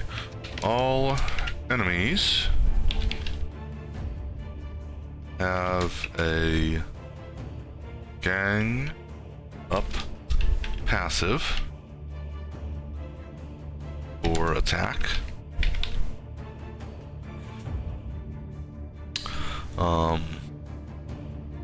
The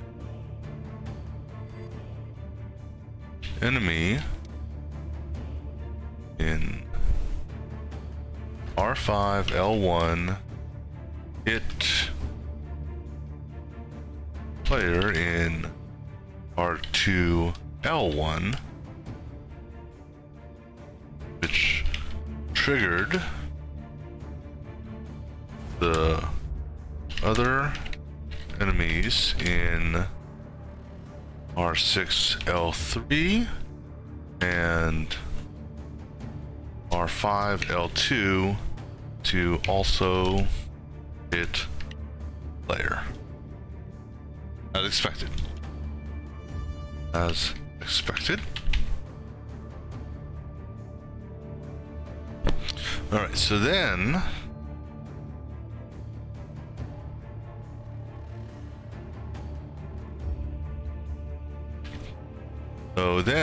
so then in the clip you see what happens next, which is as follows.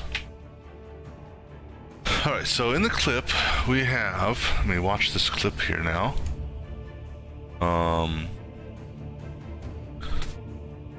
So okay. No, it's interesting. So Spider needs to attack. Hold on. Something's not. I'm missing something here. And attack. Spiders didn't fall. So let me rewind that. Okay, so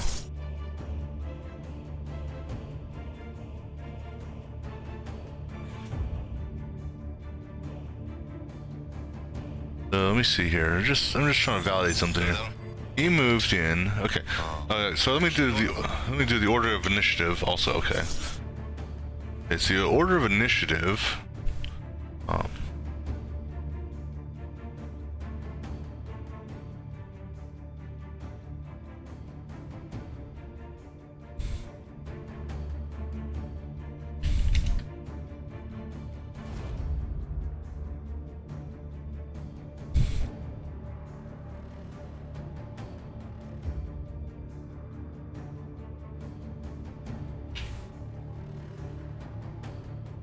Okay, so the initiative order is Sword Hand, then Cleric,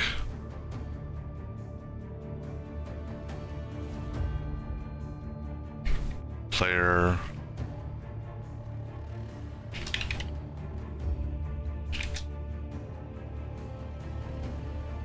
enemy. So then it is the Spider Leaper in row 5 enemy.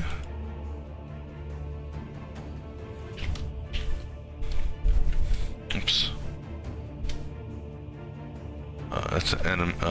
This guy here is an enemy. Followed by Mr. Wizard.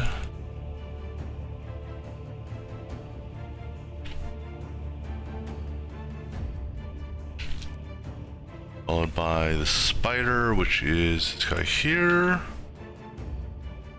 Oh, that's bad. Hold on. Oh, I got those back right. 1, 2, 3, 4, 5. So what? He's actually row 5, lane 2, and he is row 6, lane 3. Got those backwards. And then row 5. Okay. So then, so after row 2. Sorry, wait. Where am I at? Player. After him, it's the spider, which is in this guy here, row 5, 1, 2, 3, row 5, lane 2.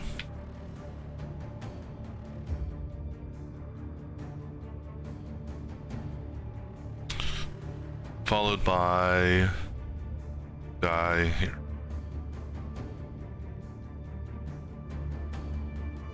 So 1, 2, 5, 6. Order of initiative, current position. Initiative. Okay.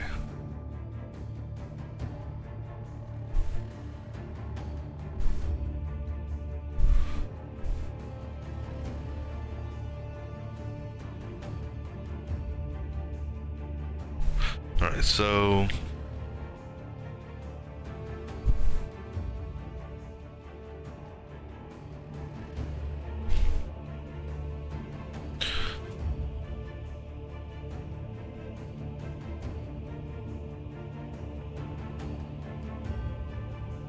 player, enemy,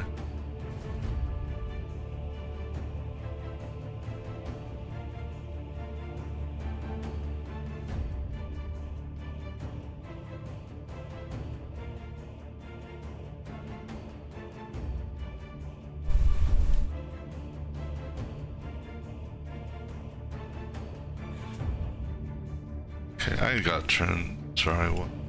Turn this off. It's where's this overlay at? Turn this off. Sorry, I'm trying to work on putting this bug report together real quick. All enemies have passive gang up or attack. The enemy in R5 L1 hit player R2 L1. Triggered the other enemies in R6 L3 and R5. Actually, with these R5 L2 and R6 L3. Right.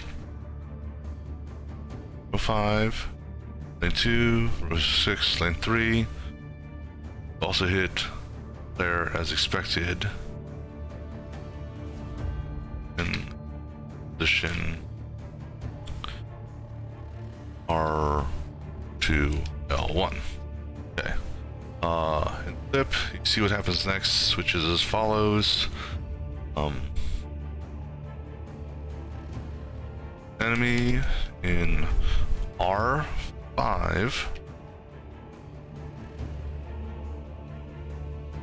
L2 is, now let's see what happens here.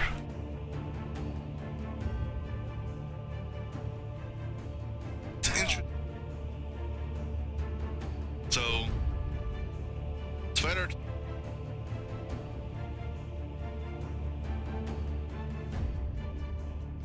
Okay, so okay, so let's see here. Let me back this clip up a little bit. At least we're gonna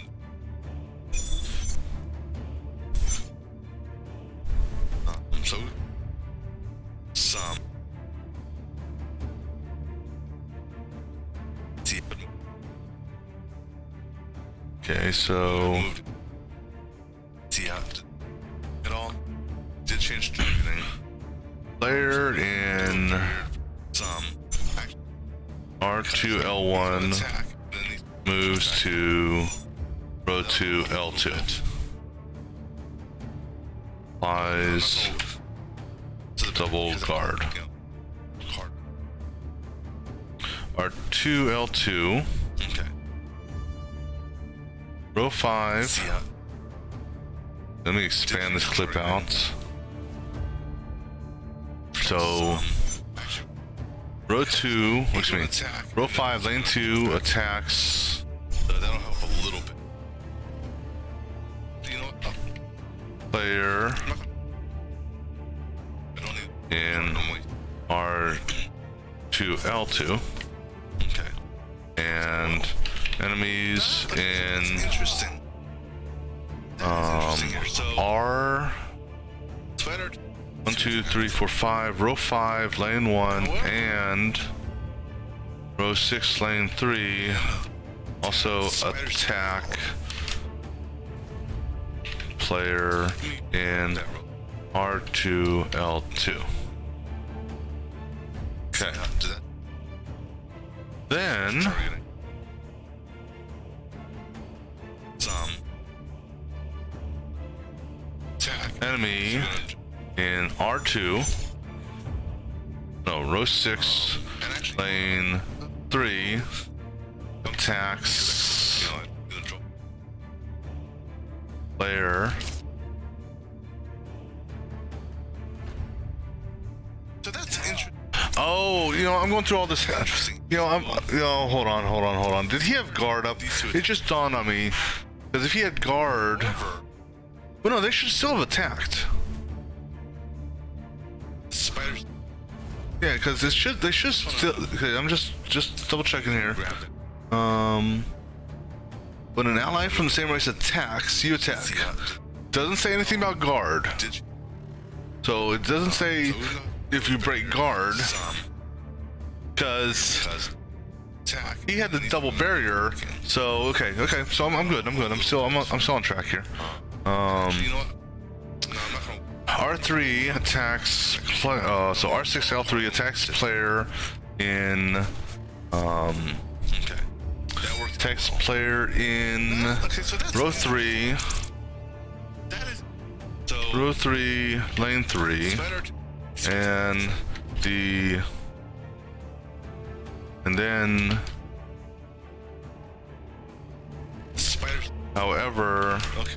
the other enemies in row 5, lane 1, and See how row did change 5, lane 2 some. didn't Actually, do a these are gonna jump. passive attack. And then round end, To the back. enemy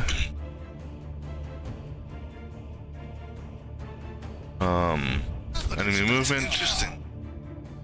That is so. Spider to attack.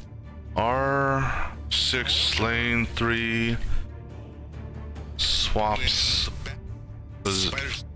position with R5 L2. Okay. Moved. See how targeting it. Do a some. All right. Actually, he's going to attack.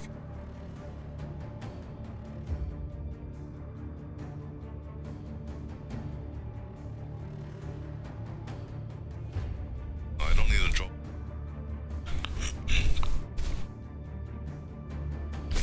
Worked out well. It's interesting. So, see how that's Right now, let me just find the end of the clip.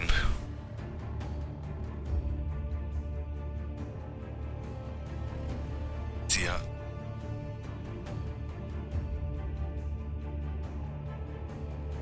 some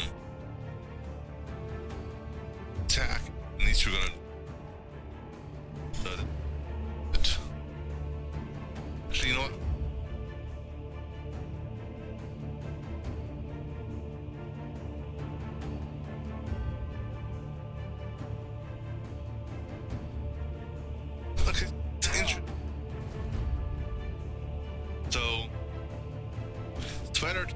to attack. Go ahead and move to attack.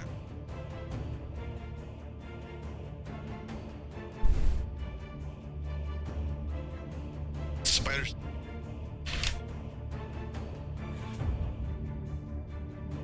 See ya. Alright. See ya. Change.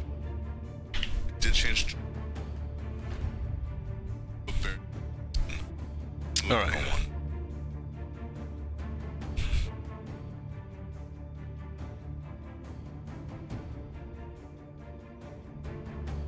So alright, almost done. Just getting my clip generated here. Right, so now let me go ahead and do the in-game report. And then I'm gonna go ahead and do the Discord.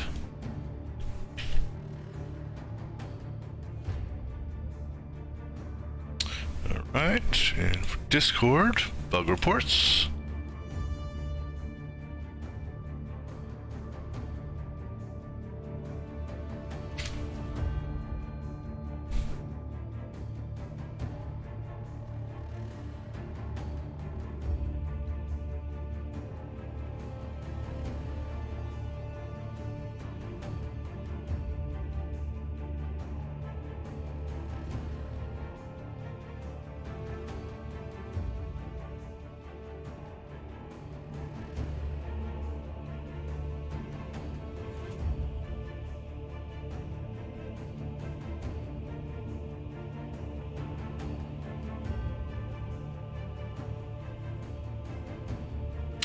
Alright, let's go ahead and finish this battle out, because then I'm going to take a break. Okay, sorry about that. Alright, so where were we at? We were, okay, new round. So again, these two have got a vert on, which I really don't like. This guy here is useless against a vert because it's a single attack. If I had, however, the other, what do you call it, card, which I don't think I have. Yeah, Blade Fury. If I have Blade Fury, that can actually work well against a vert because only the first slice gets hurt. Now I may actually be able to pull an avert, or not avert, excuse me. I may be able to get a whatchamacallit here, if it's free, and then it can still be beneficial. So we're gonna do the opener gun on the bat, and what we get? Well, you know what? Let's go ahead and might as well use it, right? So let's go ahead and see what we get here. Offensive. Well, if anything, you know what? I'm going to redirect from attacking the bat to attacking him because I've got 4 attacks. Actually, well, 4 attacks. I'll use that. I've got 4 attacks to. So one of them will get burned, so I can at least take do some damage on him.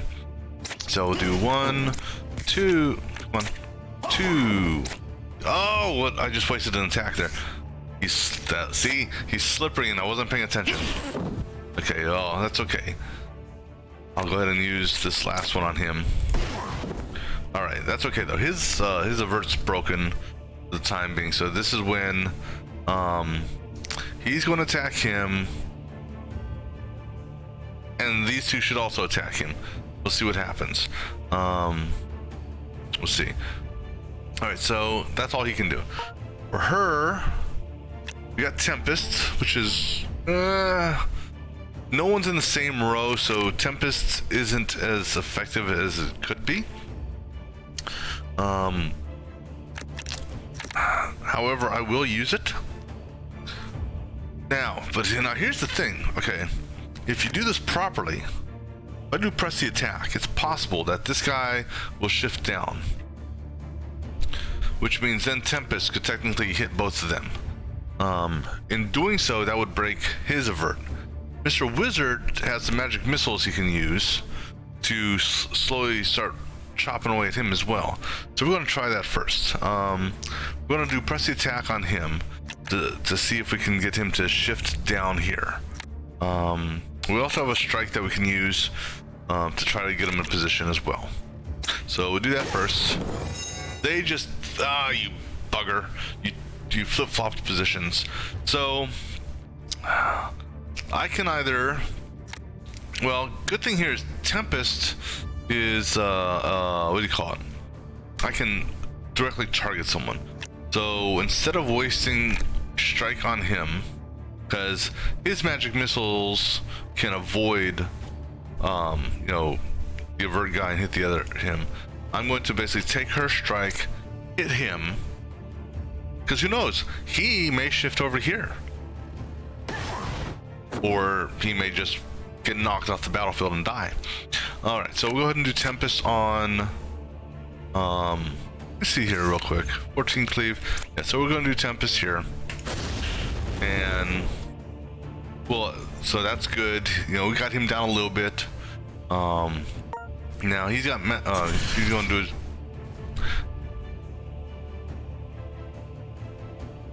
So, okay, that wasn't an attack. That was a root.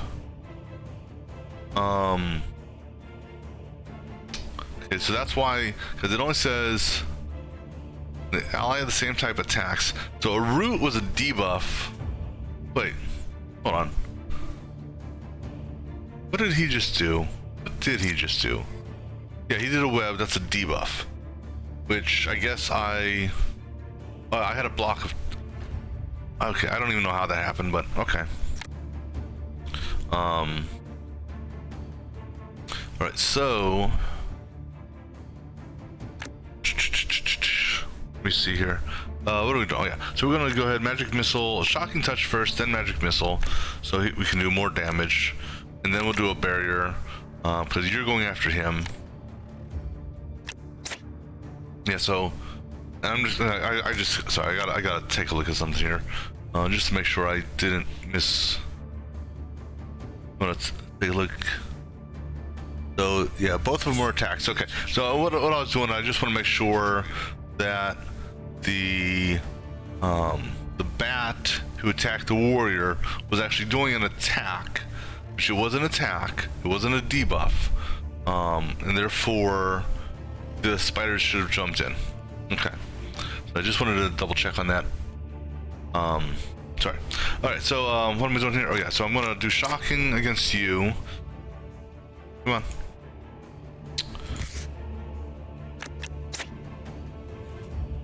I should be able to hit you. Oh no, shocks frontline only.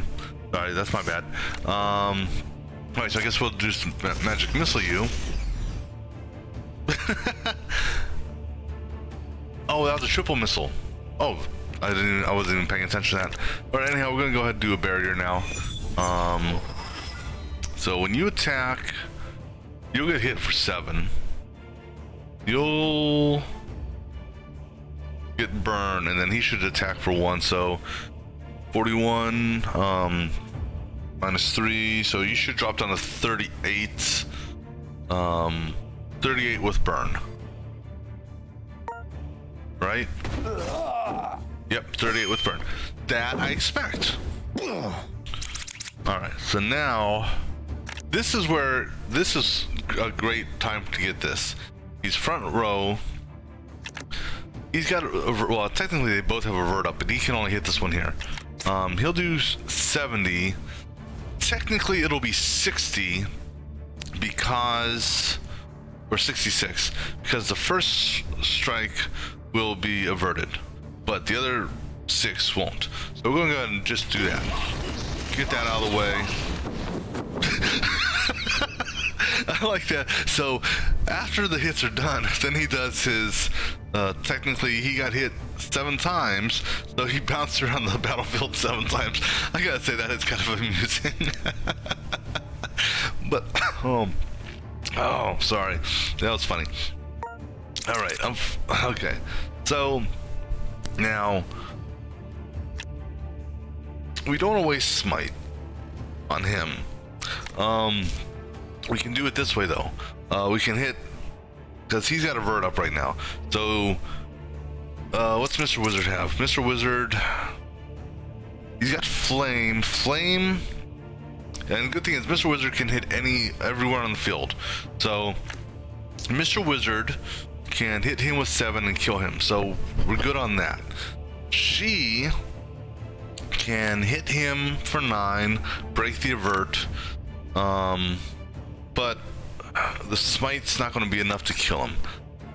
However, even if we do hit him with smite, let's say both of them, let's say he magically jumped over here, which I don't think he'll jump that far up, and I hit both of them with smite. Take 22, actually, so 9. Well, so I don't think the vulnerability will apply. Oh, it did. Okay. Well, it doesn't matter anyhow. So we're gonna smite you. All right. So now, okay. So no one's attacking her. I'm gonna go ahead and give you a channel. All right. So I'm gonna go ahead and take the burn points. See if we can get a good draw here. I mean, what do we have to draw from? Magic missile? Oh, even an ice nova may help, because I'm at full channel. Oh no, excuse me, I'm at 1 channel. This is 3.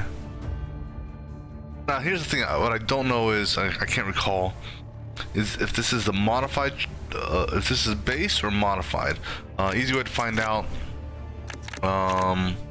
That's modified, because Ice Shard is normally 3, it's down to 2. Okay, so if I draw that, which does 30, I can kill one of them.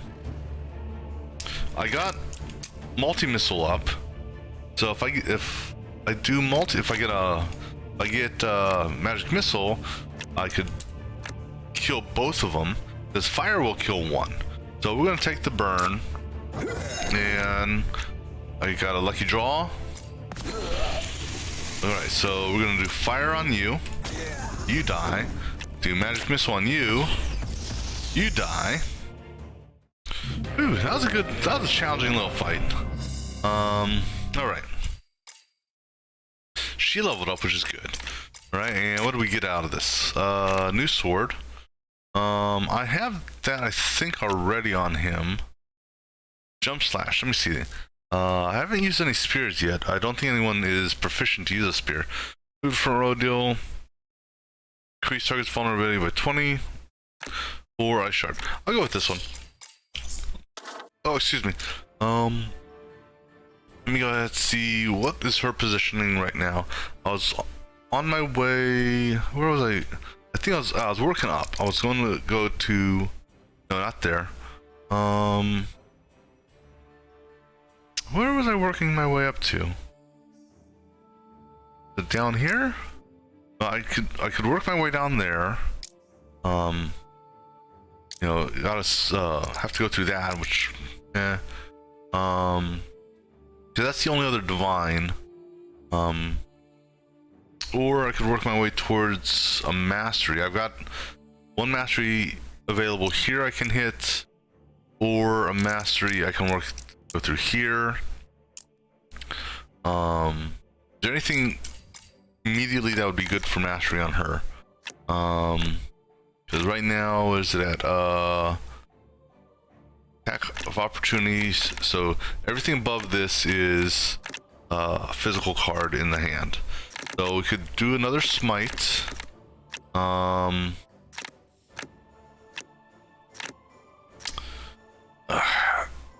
This Tempest Bolt. Let me see what the mastery on Tempest Bolt is. Increases the damage slightly. Tempest Bolt isn't one I use all that often, if at all. Do Blessed Strike. I'll do more. Kick out a little bit more damage. Doesn't give any more channeling, unfortunately. I wish I had another one of these. I could boost the damage on Smite. So it's either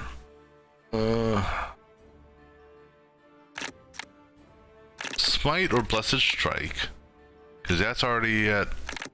So Smite or Blessed Strike would be an option, or that's Holy Warrior. I picked that up, so I've got that mastery there. And We're going for it. So Spirit Healer 3. Let me see. Have I exposed any yellow cards down here? I haven't. I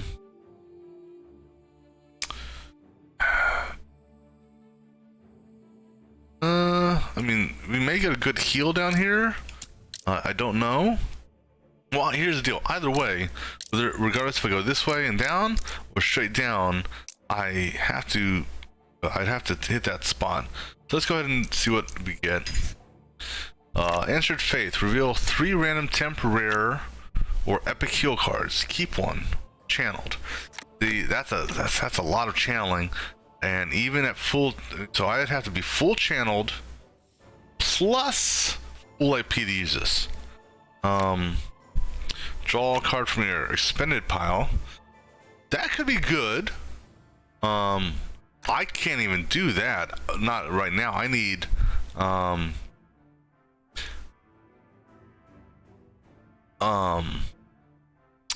I would need something to boost up my channeling up, or something to boost up my AP. But that's not really an option. So this here could be a good one, because then I can basically go into my discard, draw a card from your expended pile, which I think is healing, or I mean basically healing skills, right?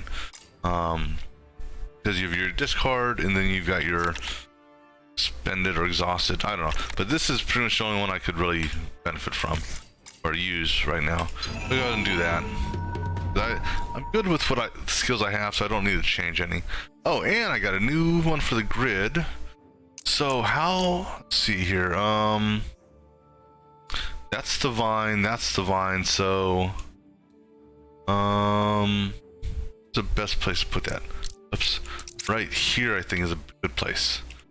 Yes, because I can just come down here and work that way, or I can go here and then hit that, go up, and make my way there. All right, so what we're gonna do real quick, we're gonna take a quick break. I think what we're gonna do is we may hit one of these heal points on the way back, because the next 3 encounters, he's the one I'm concerned about right now, but we'll take a quick break and we'll figure out what we're going to do next. Be right back.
trying to think here what I want to do next. Because the cleric and the warrior are actually in okay shape. So what I think I'll do is I'll backtrack. I think he can survive this fight here. I hope. We'll find out. So we're gonna go backtrack to here. Then we have to go up, advance, grab some gold. Go up here, see what this event this is. So I don't need fate.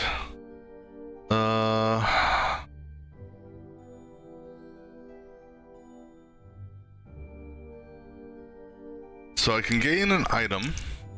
Don't know what type of item I gain. And then area affected by frozen ground, or gain a fate. I don't need the fate, but the item I would get is probably going to be a common, I would guess, which only sells for 5.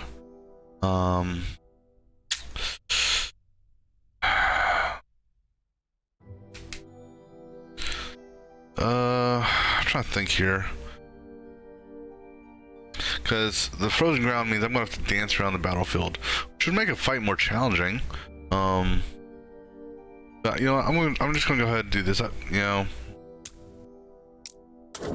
so that there, I'll gain a fate on clearing it. That's cool.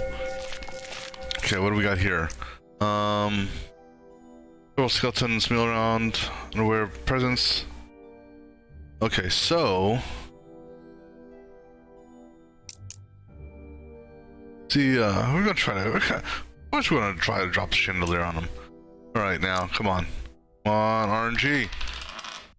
Yes, nicely done. And that has essentially respawned this on the map, which is okay. What is that? So 3 guys, no big deal. So anyhow, we're gonna go ahead and take work on this one here, and then from here we may hit. I maybe have the opportunity of slowly healing him up, because we'll see what happens here. All right, so yeah, so my heal would go into this. So this is where I can pull back from. All right, so I've got, let's check their attacks here. So these two should basically duo attack. He's got his avert on, and he's slippery, so he's going to bounce around the field. So what this means here is I don't use a big attack against him on the first shot, which fortunately I don't have any of the large attacks. So he's going to attack the warrior. He also does burning. He does burning. He's going to attack the warrior, so they're both going to hit the warrior. So 12 total plus 2, you know, because I'm counting that. So he needs a block of 14 in order to be safe from their attacks. Now, what I also have to take into consideration is when I hit them, they are going to shift around, so that could change targeting. So if I do this, I'll get another one for free. So, but then I also got to take into consideration what he's going to do. She needs to get a block of 9 up to guard against his bleed. However, he goes last in the initiative order. So this is where I think I have that one item. There's an item out there that would boost his initiative. So I may want to consider putting that on after this fight, because it's too late. I'm in the fight now. Because then at least he'd go before some of these spiders. He's got magic missile, 2 flaming grasps, which could be used against him, because they are all considered spells, so the thorns wouldn't come back against him. Provided he doesn't shift out of range, because if he bounces up here, he's out of range.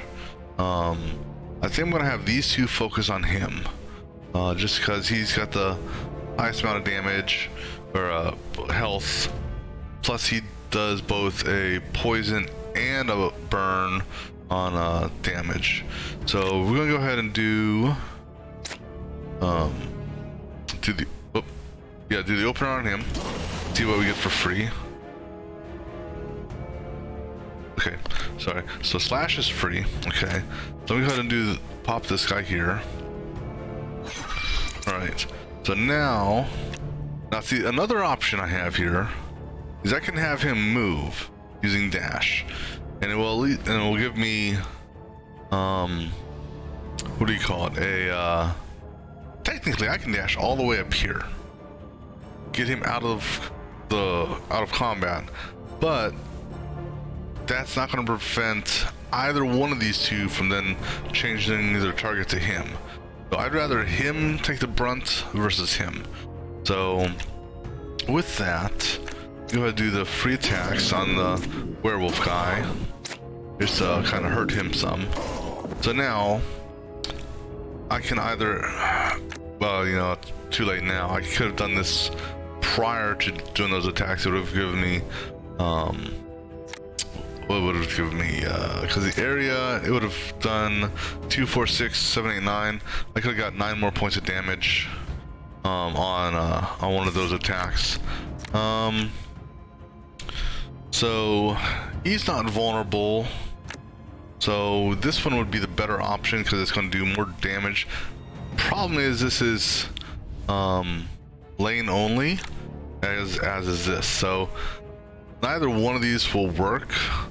I don't want to dash anywhere, because if I dash here, let's say, just for sake of argument, they may retarget him.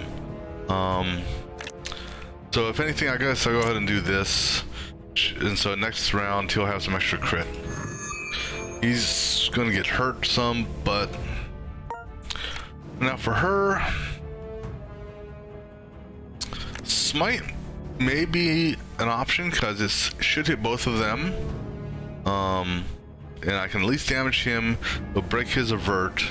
Then I can actually do a press the attack just to do a little extra damage on him, and then he can actually then hit him as well. So let me go ahead and do this, because this should, okay, just to review, she has this right now, the Oathkeeper, which says smite will affect the entire lane. So I'm going to use smite since I can. Hit him, should clear. Granted, it's going to waste the damage on him, but that's okay.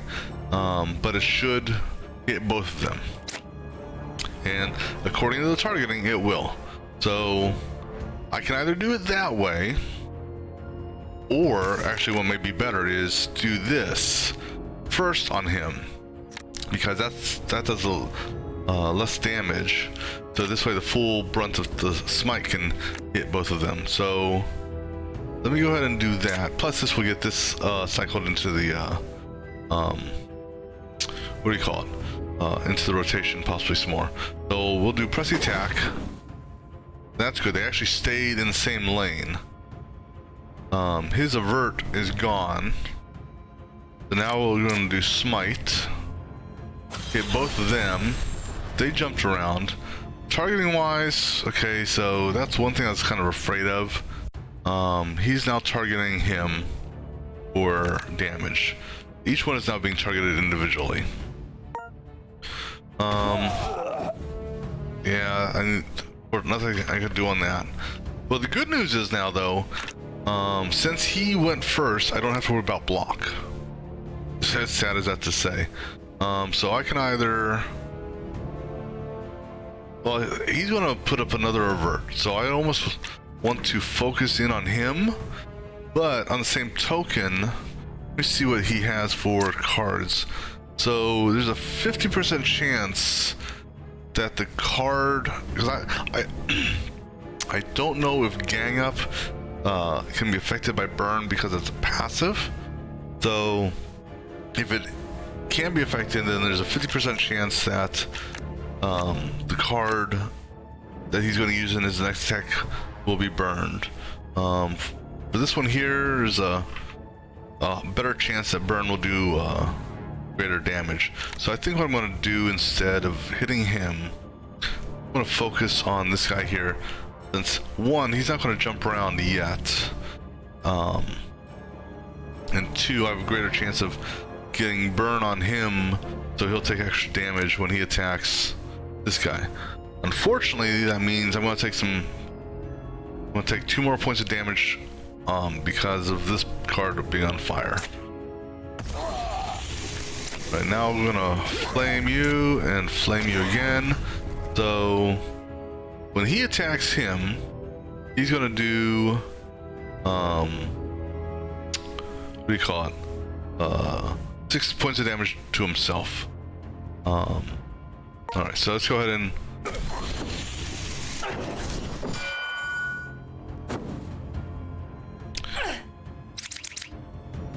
hold on. Sorry.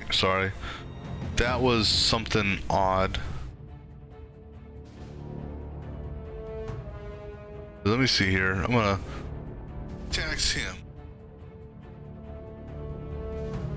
I swear to God, when the Wendigo went off, so did the bat. That should not have happened, I don't think. That is what happened. So now I'm confused. Because they're all considered beasts. Right? Beast.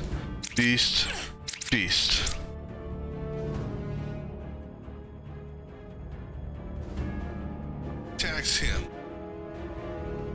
So if anything, I would have expected the spider to jump in on the attack when the bat went off against. So he attacks. So the bat attacked, spider didn't do anything.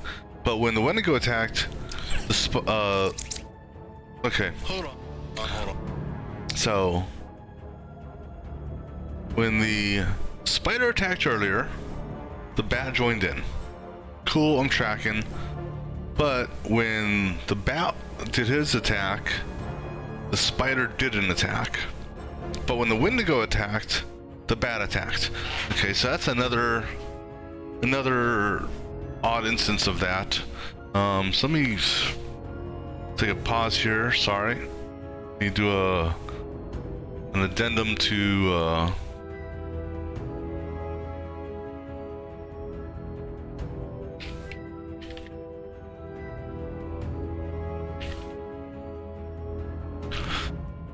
okay, so I'm not going to do the whole order. The clip should explain it.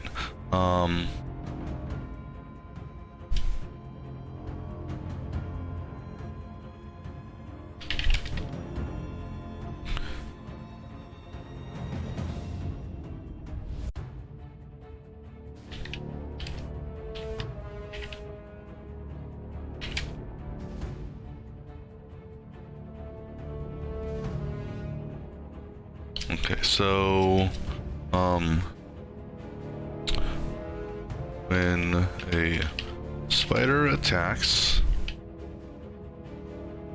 the bat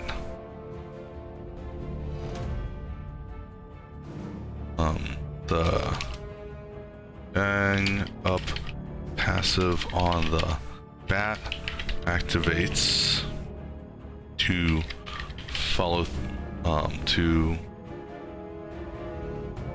the gang up passive on the bat activates as expected. Good. 2. When the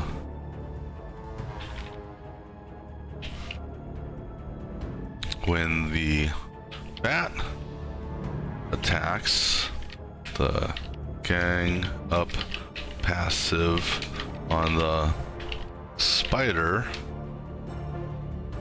does not activate.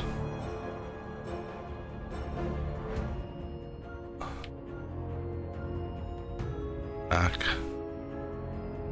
8. Activate as expected. Confused.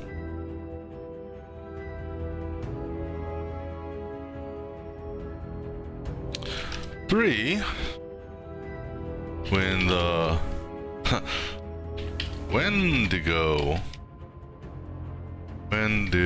Wendigo attacks, the gang up passive on the bat activates. However, the gang up on the bat. Spider. Gang up on the spider does not activate.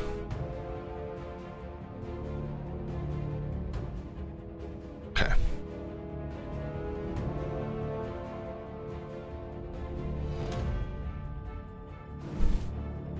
In another instance of the gang up issue, this is what I observed. Okay, so let me go ahead and... Is the spider... Back this clip up a little bit. See how far I can back it up. Okay, so... Back a little bit more, a little bit more. Oop.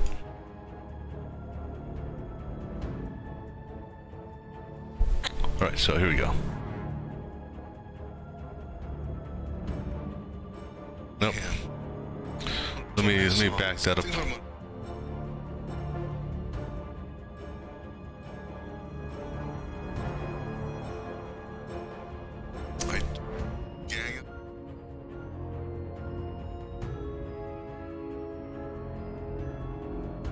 Can be sad.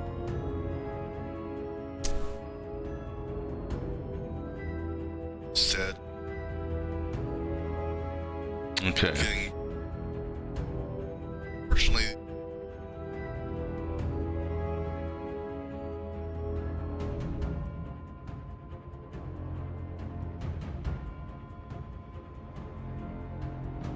attacks him. Okay. The damage.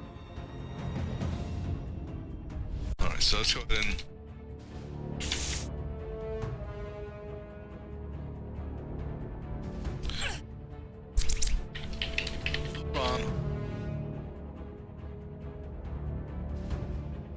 Alright, so let me just see. attacks him.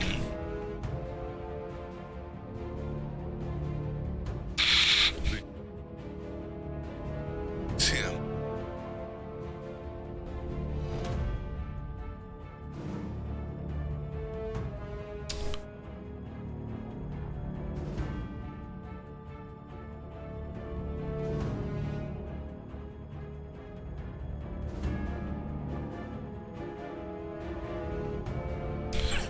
Okay.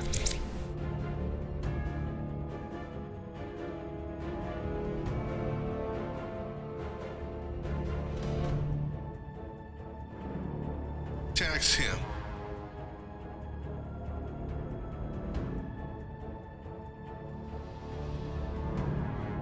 Attacks him.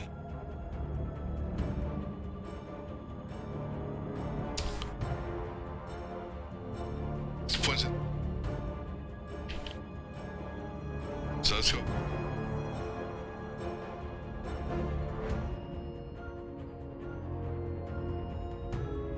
Attacks him. Okay, sorry. Just checking the clip here to make sure I got everything. So I can do this Self. bug report.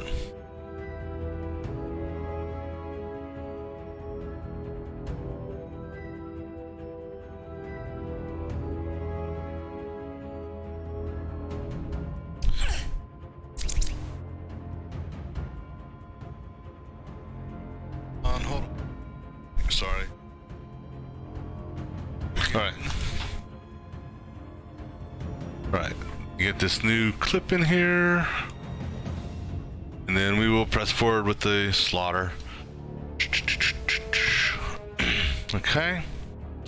That's another. Okay, so let me go ahead and do this. Let me open up the bug report to do that.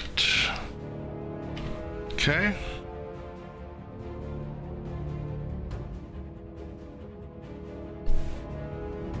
Alright, I'm going to go ahead and throw this into Discord as well.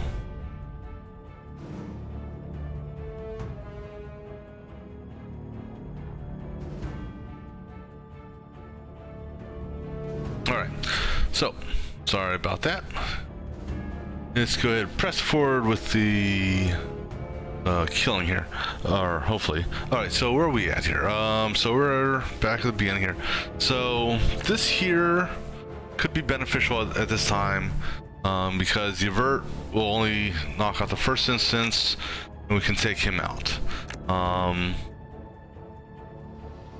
Definitely want to do men. Let's see. Well, he's got health, so he's okay. So if anything, yeah, we'll go ahead and do mend first, because that's not going to affect anything. Other than, I mean, yeah, he got burned for 1, so he only healed for half. We can, Jesus, we can overkill that. Okay, so with that being said, we've got 1. So that technically we have an attack here. So 1, 2, 3, 4, 5. So that's why it does 160. If I drop 1, let's say I drop 1 and attack him instead, then we'll have 1, 2, 3, 4 times 2 is 8 plus 1. So that would be 90, which I need 80, or I mean I need 90 to kill. Because the avert, so that actually I can do that. So I can do this. See, I can do this also, but it doesn't matter which burn I do. This actually would be better, I think.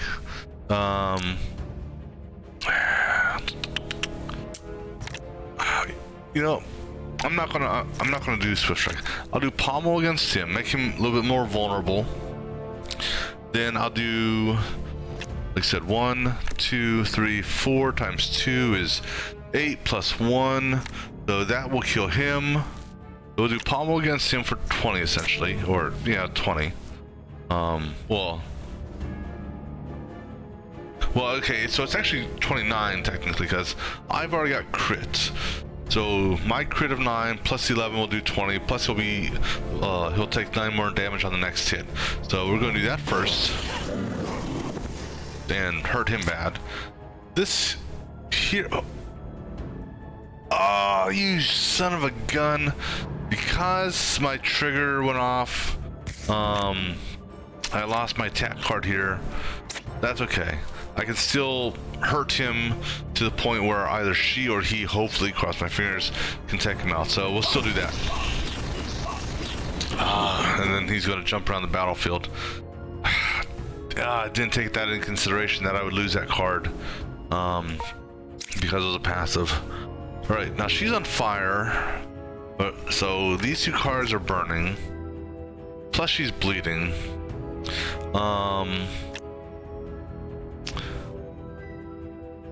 He's at 14. I can do 9. So this here, what does Mr. Wizard have?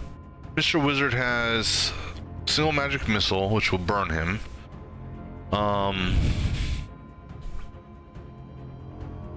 So who are you attacking? I think he's going to attack Mr. Wizard. So Mr. Wizard's going to basically do magic missile to kill the spider, I believe, and then he'll do a quick barrier, which will protect him. She can kill, but no, can she actually kill anyone here? So it's either A. Okay, so your magic missile is 14, so that'll kill him. Okay, she'll take some damage. She doesn't have any channel, but this one here doesn't require channel, so she does this, she can get a heal.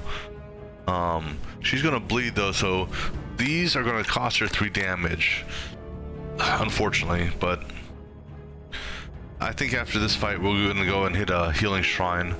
Because yeah, definitely not going to do another big fight without some healing. So these two cards, actually do this one first, then this one. If I do this, well, actually it doesn't matter.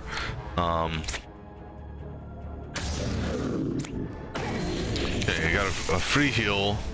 It heals everyone in my row, so that's good.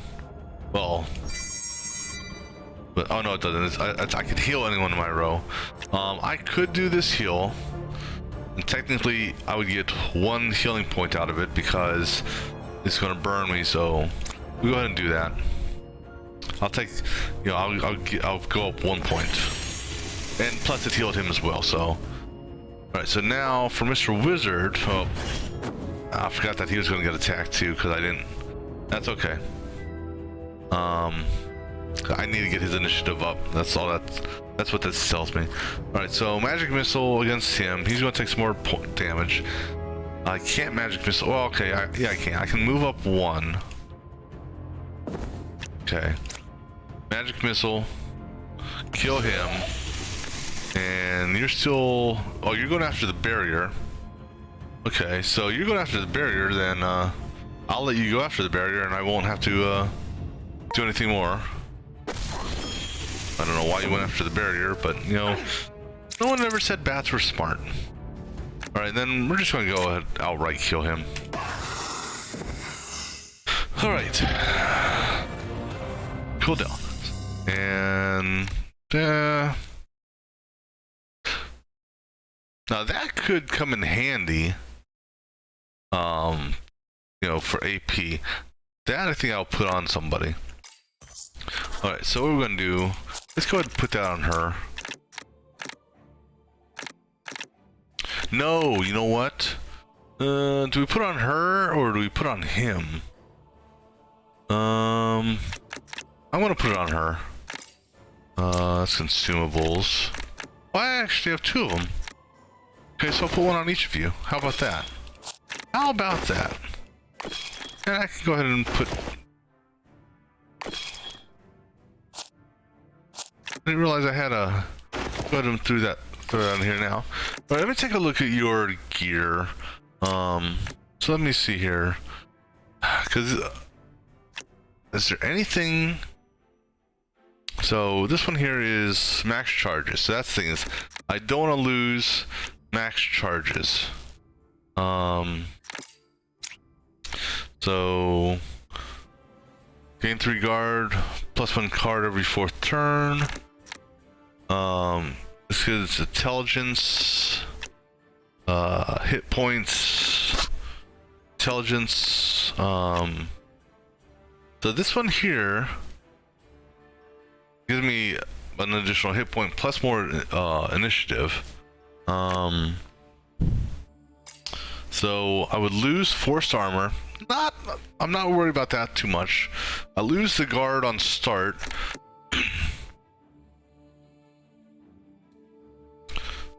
Draw 1 card, gain 2, retain.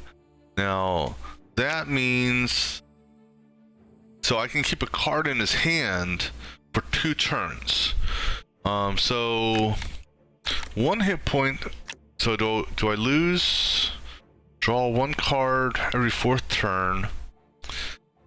You know what? I think I'm gonna do that just because these guys here. Well, okay, so that's that. Okay, that's one consideration. That'll bump him up to 16 initiative. What else do we have? Not gonna do that. Not gonna do that because I lose. These 2 are magic missiles, so I don't want to lose those. So there's no initiative on that. Boots. My boots right now gain a vigil when moving forward, lightning resist, and a quick barrier. So what options do we have here? We have a shift, gain 1 armor, gain 2 crit. This here gives me an initiative, and it gives me vigil, which isn't armor directly, but it boosts armor. Gain 1 armor when moving forward, gain 1 crit when I move, gain 1 guard when moving back. So this is an option also, in place of this. which would allow me to keep the extra card in that. Because actually, because depending on when you get this, so this is an option. Weapons, he doesn't know how to dual wield yet, and I think I'm gonna have to try to get some talents to see if he can actually dual wield, because if he can, that can throw another wand for magic missile or something like that into his hand. No shields that he can use. Amulets, I don't want to change because I want that shock amulet. Rings, so we have double spell damage there, which I don't want to give up, and spell damage and hit points. So if there's a spell damage and initiative, that could be an option. So that's initiative, but that's the thing, I don't want to lose spell damage. Attack damage, spell and hit points. So spell. So unfortunately, there's no spell and initiative. Well, let me see this. Let me check their rings. Attack, spell, that's hit points, and dex. Attack, hit points. Right, so what about waste items? So he currently has strength, which, yeah, so this here is only good in challenges. So is there anything this here could give me? That could actually be good also. Keep one more card in hand on turn end. +5 to initiative. Or actually, how about this? Keep, you know, because this. So this gives you strength-based challenges. Keep a card in hand on the end. This gives me intel-based challenges. Gives me a piece of strength. By the way, there's no initiative there. Sorry, never mind. So we can do this. So then we don't lose the spell damages and stuff like that. And we keep the quick barrier, and we keep the guard on start. So I'll go ahead and do this. So this should help out a little bit with respects to him being able to go before all the spiders do. So initiative order wise now, it's going to be him, then her. Alright, so we'll see how that plays out with respects to upcoming battles. But regardless, we are going to backtrack. So the shrine gives me the most healing, and at this point they could use that. So we're going to backtrack to the shrine. This only gives me 8 hit points. So we'll go to the shrine, get a boost, then we'll go up here.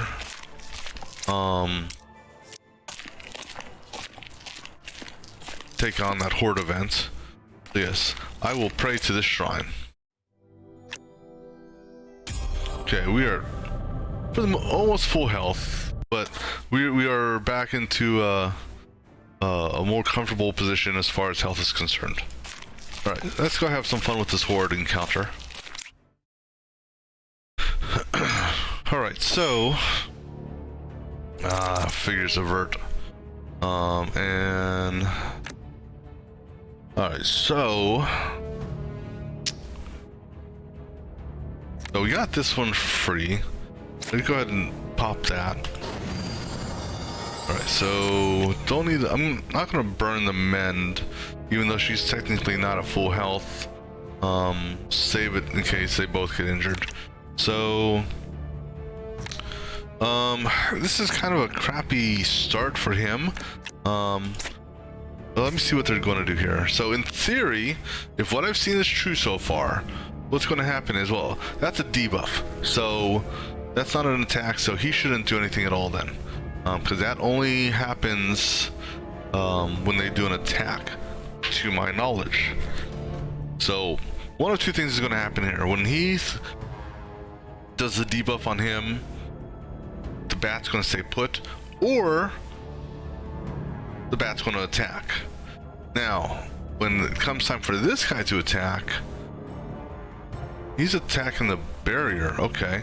When the bat attacks, the spider shouldn't do anything based on what we've seen. So we're gonna focus on this guy here, namely because the bat's not attacking. So we're gonna lose a point to one of our attacks, because of the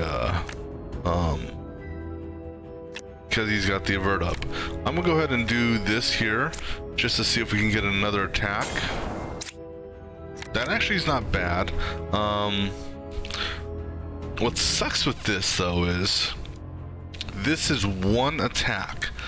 So if I do this first, I'm wasting 49 points of damage. However, oh no, it's okay because none of these attacks cost anything. So we're gonna do these 3 attacks, then we can do that. Okay, this one here basically will knock off the avert. He's gonna shift around. Right, so now, okay, so I'm gonna hit him with a hard one first, because if he drops down here, I can't hit him. So we'll hit him for more damage first. Okay, good. He stayed in the same row, at least, or same lane. And okay, so now I can't hit him. So I'm gonna go ahead and take this and hit the bat. And like I said, I'm not gonna do the mend because there's no need to do the mend right now. So now for her, oh, that's right. He's got faster initiative now. This is actually good. I can take out both of these. I use the fire on him, he's dead, and then these 2 magic missile sets will kill him. So let's go ahead and do that first. Fire, burn, baby. Then we do the non-mastered one first. Well, that's interesting. Oh, okay, no, I see now. This also went up here, but anyhow, I can't hit him without moving. That's okay, because I only have 2 magic missiles, so I can go ahead and move and still do both magic missile sets. And he's not going to shift. Hold on. I'm sorry, I've got to look at that, because that seems... something... Did I misread something here? I'm at someone up here. Wait, what did I cast? Oh, okay, I see. I apologize. That's my bad. That's right. I did the flame on him first, so that's why. For whatever reason, I was getting ahead of myself on that. So let me clear that clip real quick. All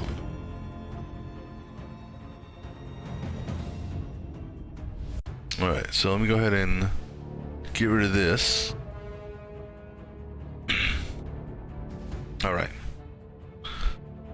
Alright, so that was my bad.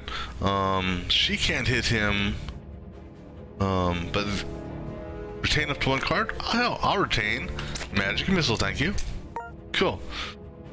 She can do a shift, hit him with righteous blow, and that's actually good. So she'll get her channeling, so we'll shift, righteous blow, and good. First wave done, bring in the next contenders. Alright, so now we got 2 bats. So now I'm presuming, because they're both bats, so this will be interesting to see. So I've seen bats attack with every other beast so far passively, but will a bat attack with a bat? So if a spider attacks or a Wendigo attacks, the bats have followed through and attacks as well. But will a bat attack with a bat? Because if anything, this is where you'd think it would happen, because they are truly both they are the same beast. Right, so what we got here? Well, that is granted if they survive. So we will do... okay, so this actually would be good. I'm gonna do opener on this, which hopefully will give me this. I want to see this vulnerable used with this. So we're gonna open up this with him. Didn't get what I needed, That's okay. I'll go ahead and throw the free parry up. I'm gonna throw this pommel. Well, here's I'm gonna throw this pommel up on him. Excuse me. Then I'm gonna go ahead and do this. So his vulnerability of 9 should stay here because it says on next attack retain vulnerability. Excuse me, retain vulnerable on the target. So let's see what happens here. Okay, that's a bug. Because, okay, let me go ahead and grab that. Because that should have, based on that, retained the vulnerable on him. Unless she did an attack as well. So one moment. Stay. It says.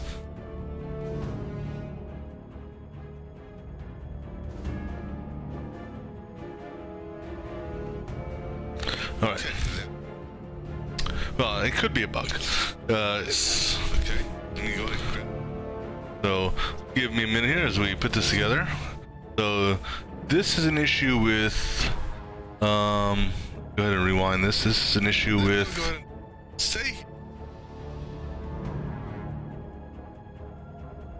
Okay, so. Come on. Okay, so this is. Blitz slash. Okay, so according to the card text, deals 16 damage on the next attack. Retain ball. I'll put this in vulnerable on the target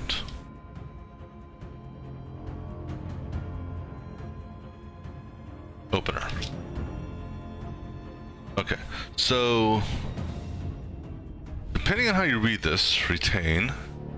Okay, so depending on how you read this, if the target has vulnerable, because you're not applying vulnerable, so okay.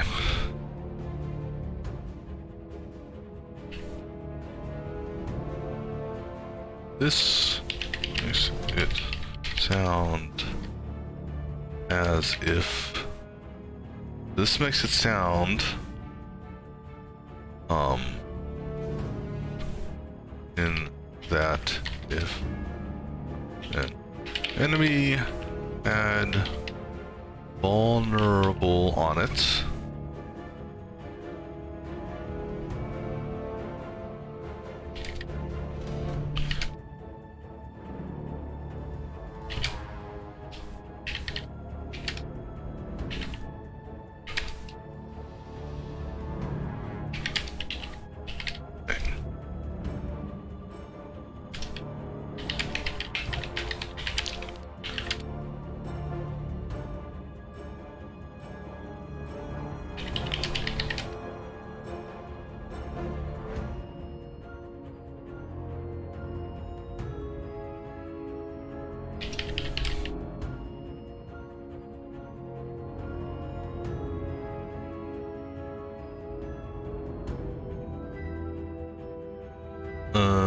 let's see, can I do it? This is do it.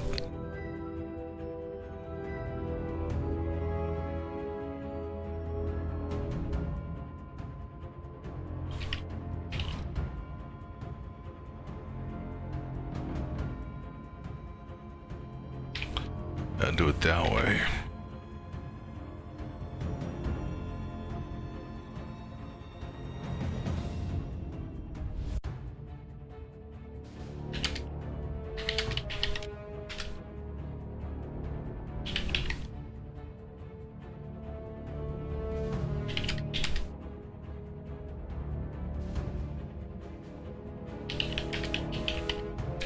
Alright, so one thing I'm gonna do here, well, see, here's the thing is, so I've got, let me go ahead and clip this, because Let me take a look here real quick.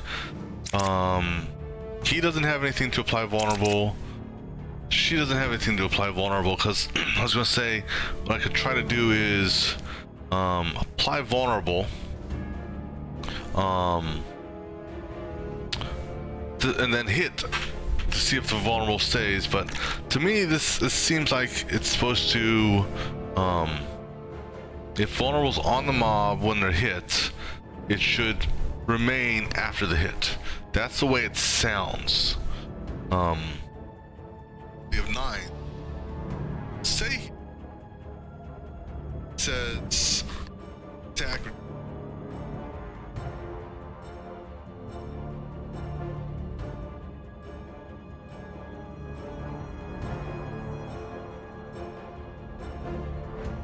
Okay.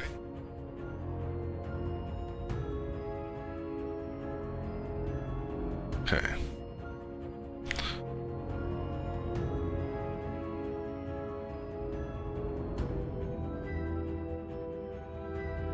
Okay, so it should say it says attack, retain vulnerability, extreme.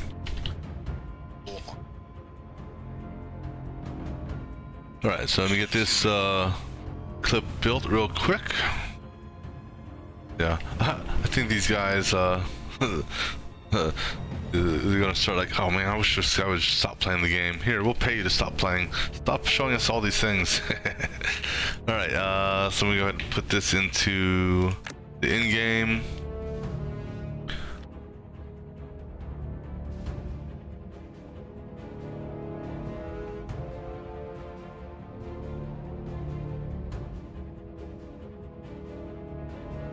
Oh yeah, sorry. Let me do this.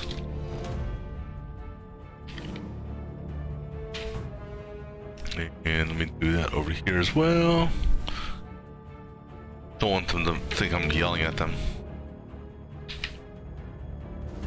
Alright.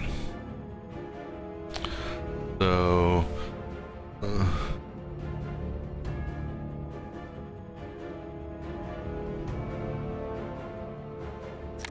Alright, and we go ahead and post this in Discord. That is the right clip, right? Yeah.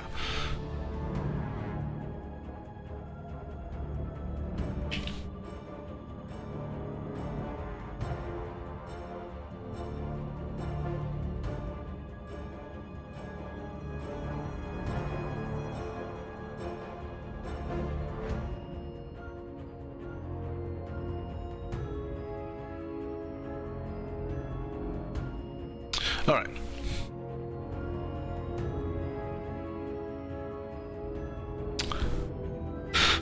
Alright, sorry. Let's go ahead and close that.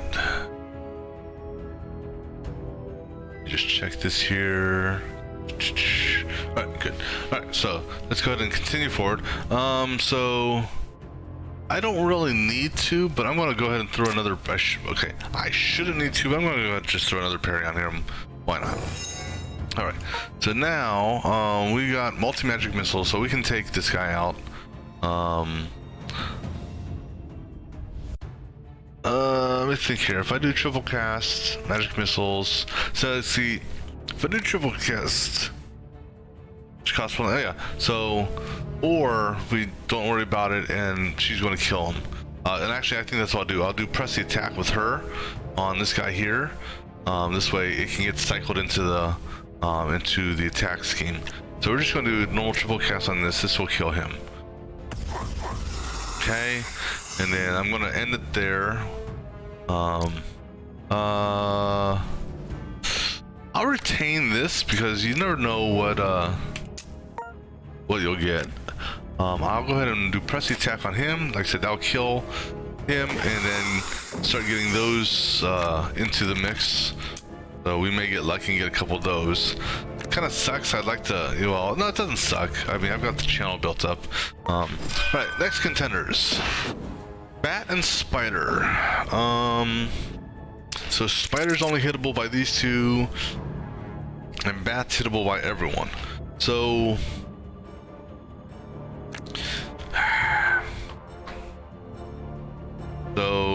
if I move one,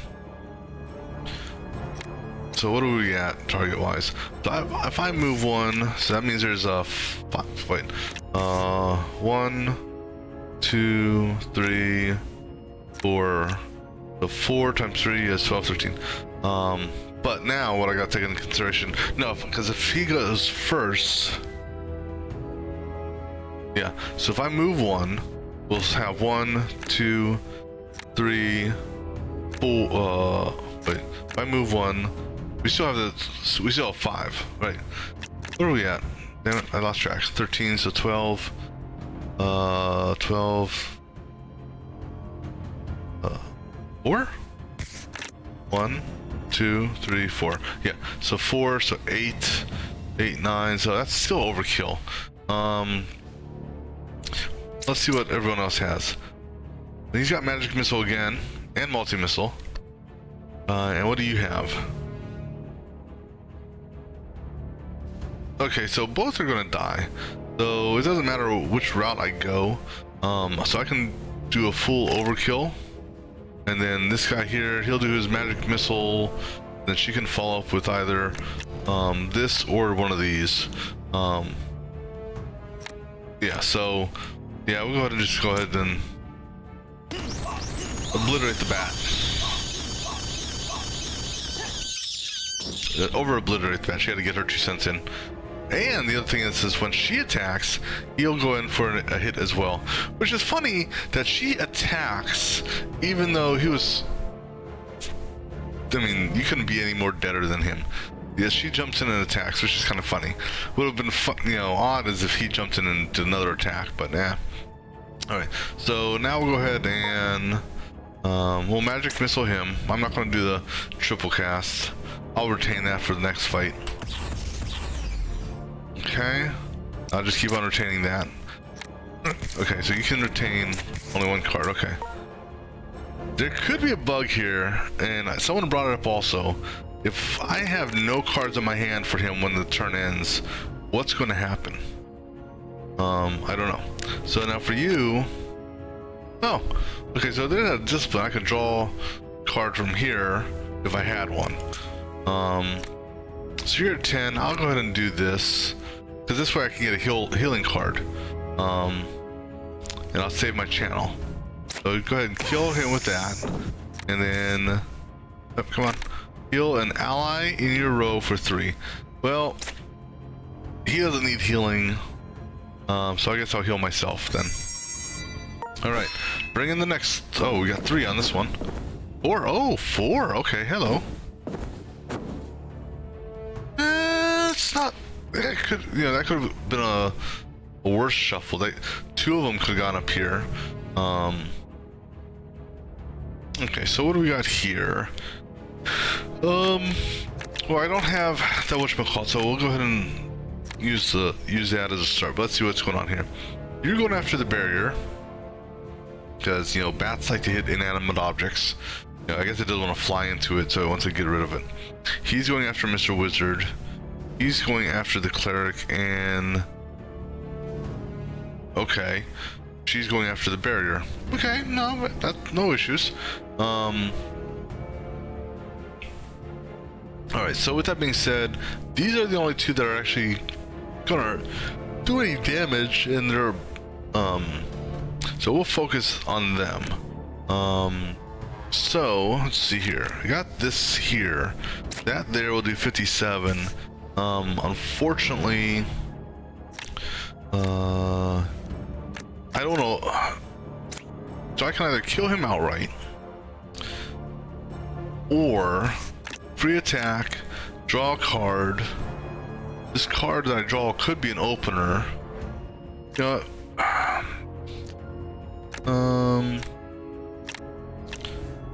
That's essentially 20. Because even at 1, that's 20. So 9, 22. So I think he could kill him regardless.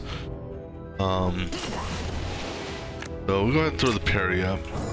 See what the free card I get is. Okay, that's okay. So now 21. Oh yeah, I can kill you. I can either overkill you, or I could spread out kill you. Don't think it really matters here. Because I can't split the damage. So go ahead and just overkill you. Alright, so now he's safe from attacks because he's going to go for oh wait, why did I put, oh, the parry was free, that's why. So now his turn. Mr. Wizard, what do we got here? You have no charges. If I do this, I'll get 2 channel, which should drop this to 1. So I could technically do that. So that's one option. If I do this, I can't hit him. So this could be something I could do last, perhaps. What cards do we have in here to draw?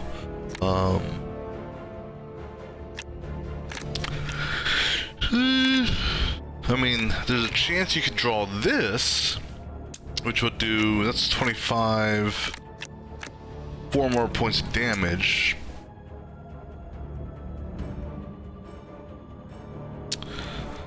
So I think we'll just go ahead and do, well, because doing this here, okay, so let me think here.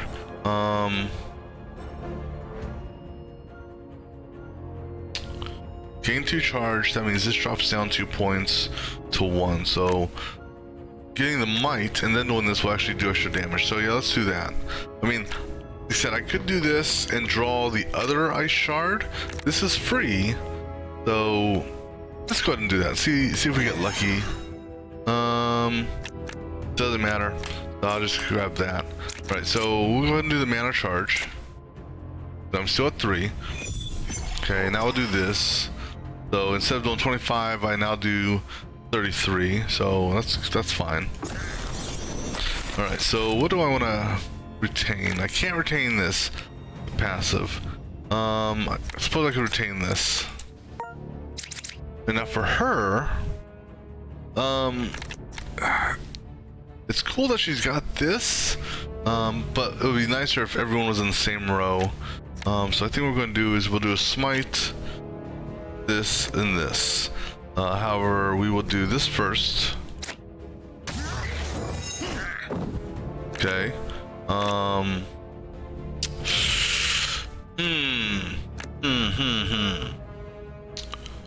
The smite will overkill.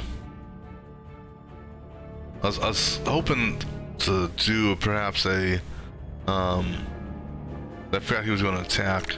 I was hoping that he would get a little bit lower so that I could do this and not have to waste the smite. Well, technically I still have, okay, I can do this. No, because this is 2 points. If I do this, it's still not enough to kill him because it's just gonna do 14. She has no might, there's no shock on that. So the only way to actually kill him is with the smite. Alright, so we'll do it. And then we're gonna throw Blessed on you because I can't hit the other one. I don't need to block anyone because these 2 are both hitting barriers. Alright, so let them go ahead and hit the barriers. Okay, good. Now root actually went off here. It didn't previously. Because well, it faded. So I guess root, that's weird. So I guess so that's weird, okay. And what I'm referring to as weird is the root dropped off. I want to see something here for him.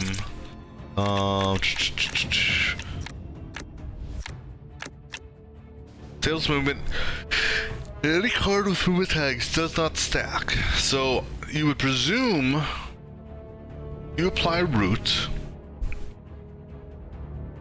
Well, okay, so debuffs and like fall off at the end of the turn.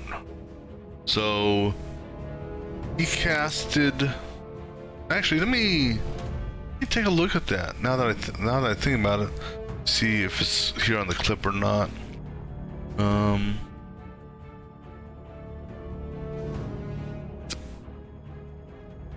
Okay, so yeah, so he was rooted after he casted it, and then the root dropped off.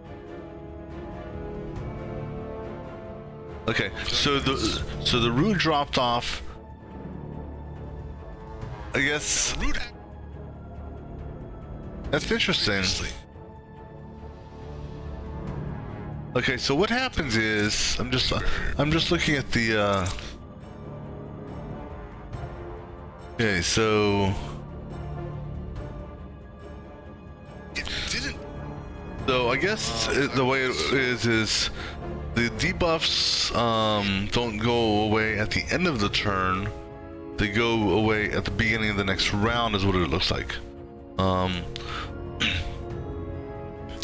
Because the reinforcements came in, and then it said round 5, and then the root faded, which is all fine. You know, it's just, you know, learning when things take place. All right, so root went off. Okay, so what are we doing now here? Oh yeah. So who's attacking what? You're still going after the barrier, fine. You are going after a barrier, fine. You're going after Mr. Wizard, and you're going after him. Okay. So we can do the opener. Focus in on this guy here. Let's see what we get for free. We get dash for free. Don't need it. So I can either A, overkill, B, flat kill. Even if I take this down to 2, that'd be 38. So I could do a swift strike on, let's say, you. This is what I pulled up here. So that's 36. I can do that because, yeah, so we'll go ahead and just kill you now. Alright, and then we're not going to dash, we don't need to. Alright, now for Mr. Wizard, we have ice shards, which we could almost kill him with. Triple cast isn't going to do me any good here. So we'll go ahead and ice shard. I'm thinking about actually ice sharding him to drop him down. She's got divine form, which is good. So, okay, so now actually, but divine, wait, let me think here. Okay, so his ice shard will do 29, so it won't quite kill him. I think it would almost be better to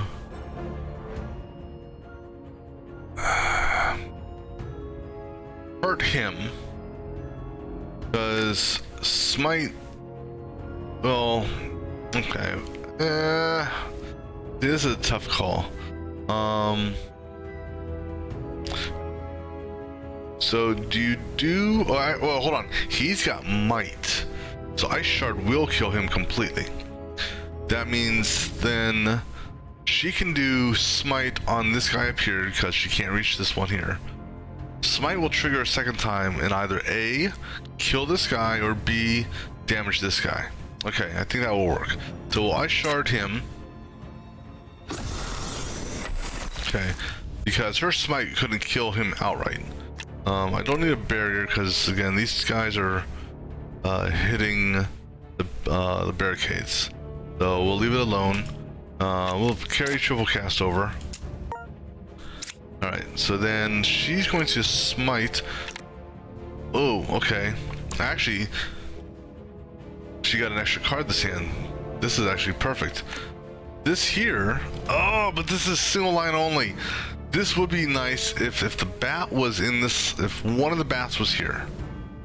This would be good because I could do Celestial Wrath, hit a bat, it dies, it'll re-trigger and it'll hit a random person on the battlefield. But I mean, unfortunately, I can't target an empty space with this. Yeah, damn it. And I don't have my shift, because if I had shift, I would shift up here and cast it.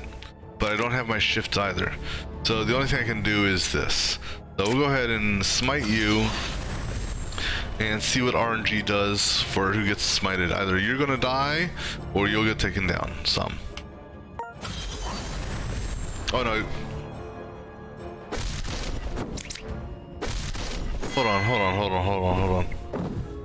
on. Sorry, I need to review this. Oh, wait. Okay, never mind. No, I don't. This... No, that's right. Smite you. See what R does for smited. So, okay, I'm confused here. Hold on. So... I'm confused on this. So, I just double-checked the VOD. I hit this bat here for 25 with the smite. Okay. And that was because of what? Let me rewind this a little bit.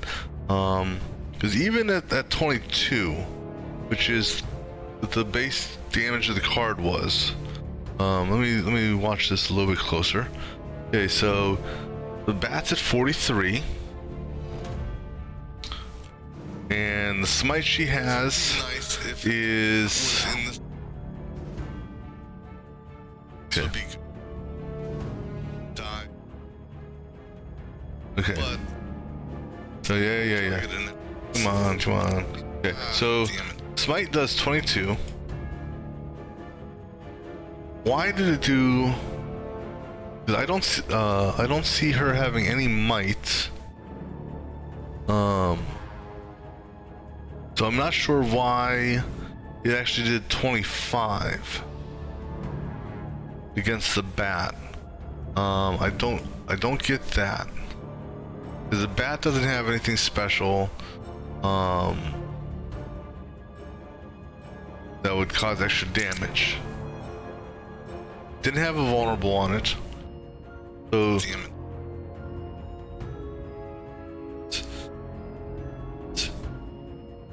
shift. But okay, so smite was supposed to do 22. Smite. It did smite did 25. But then the re-trigger only did 16. Which confuses me. So the re-trigger of smite on this one, because it doesn't say passive. At the end of the turn, recast all holy spells. I only casted one, and the one I casted, well, it's now actually here in a draw pile, was a non-mastered smite, 22. Alright, so that's, to me, it should have, because the bat didn't have anything, it should have been 22 on the bat first time, 22 on the bat second time, as opposed to a 25-16. So, because this card, which is in my hand, doesn't say anything about decreasing and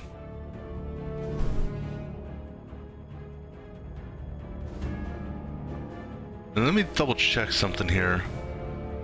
Let me see. Did that shouldn't have taken up a channel, and even if it did take up a channel, let me see here. So I had two channels. Oh, wait a second. Now that's interesting also.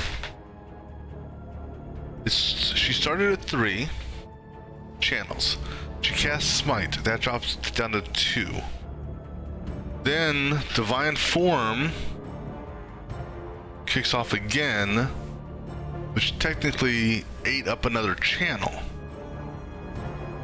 Okay, so that, I don't know if this is how it's intended or not. Okay, sorry, this is another interesting... I don't know if this is a bug or if it's as intended.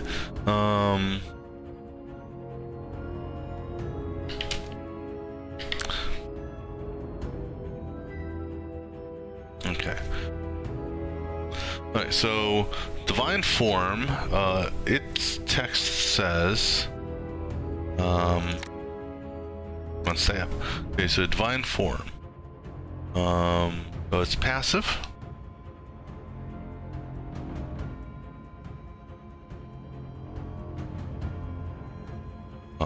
At the end of the turn. Okay, this is at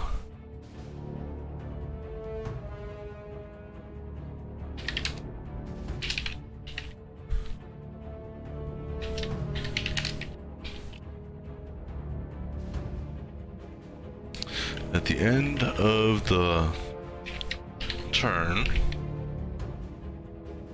we cast all holy spells you casted this turn, targeting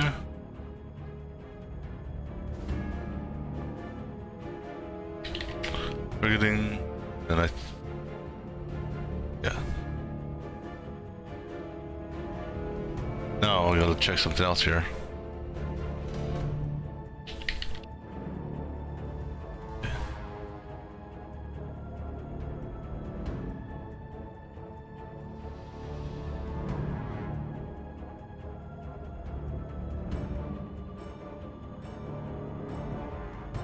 Well, that's yeah. Well, so targeting is misspelled according to that. Targeting random enemies.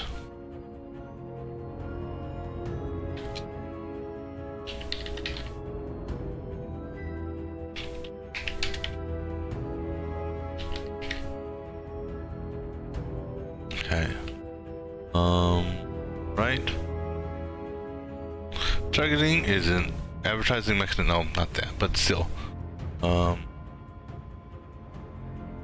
Is according to the internet, because we know nothing's wrong on the internet. The word targeting with 2 T's. Well,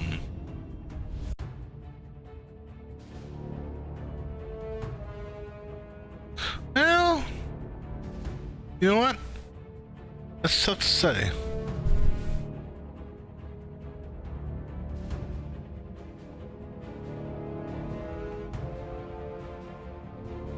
You know, because who knows? Because different languages. So, you know, I'm not gonna worry about that. All right, so, the clip, the cleric master has 4 channels stored up.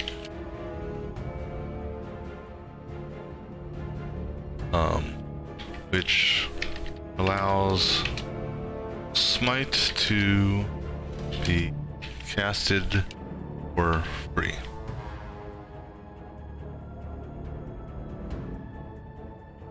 Not for free, casted for no AP.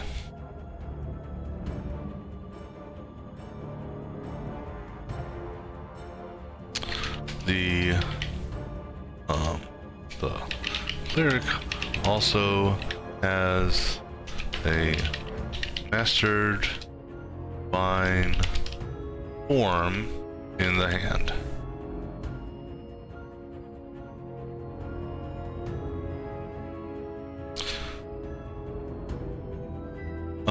And which, let me see, which smite was it? The master, I don't remember now. Was it mastered smite? It was no, a normal smite. The smite, the which allows smites because the normal smite shows that it would deal 22 damage. The cleric has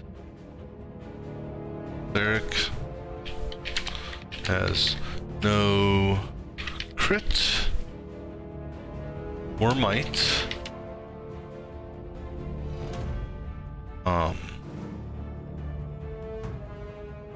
Cleric has no crit or might buff.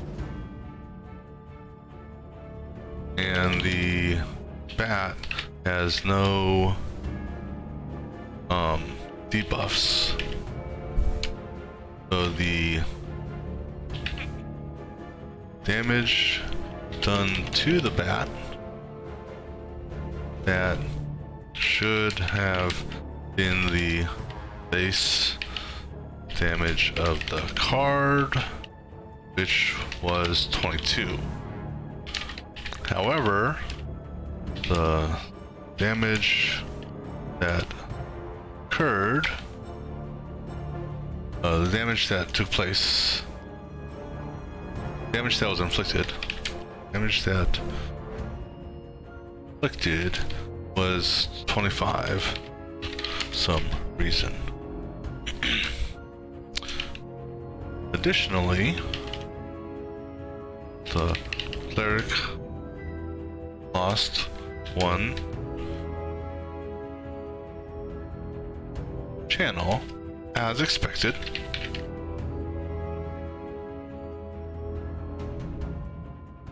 Alright, so let me just view this video here just to make sure. So smite, we lost a channel, he did 25 damage. For who gets smited. You're gonna...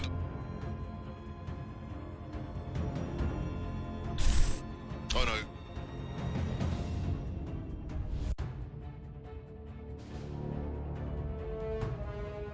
So let me just double check here. Taken. Smited. Okay, so let me just double check again. I'm rewinding before the smite. There's nothing, there's no passives to boost the damage.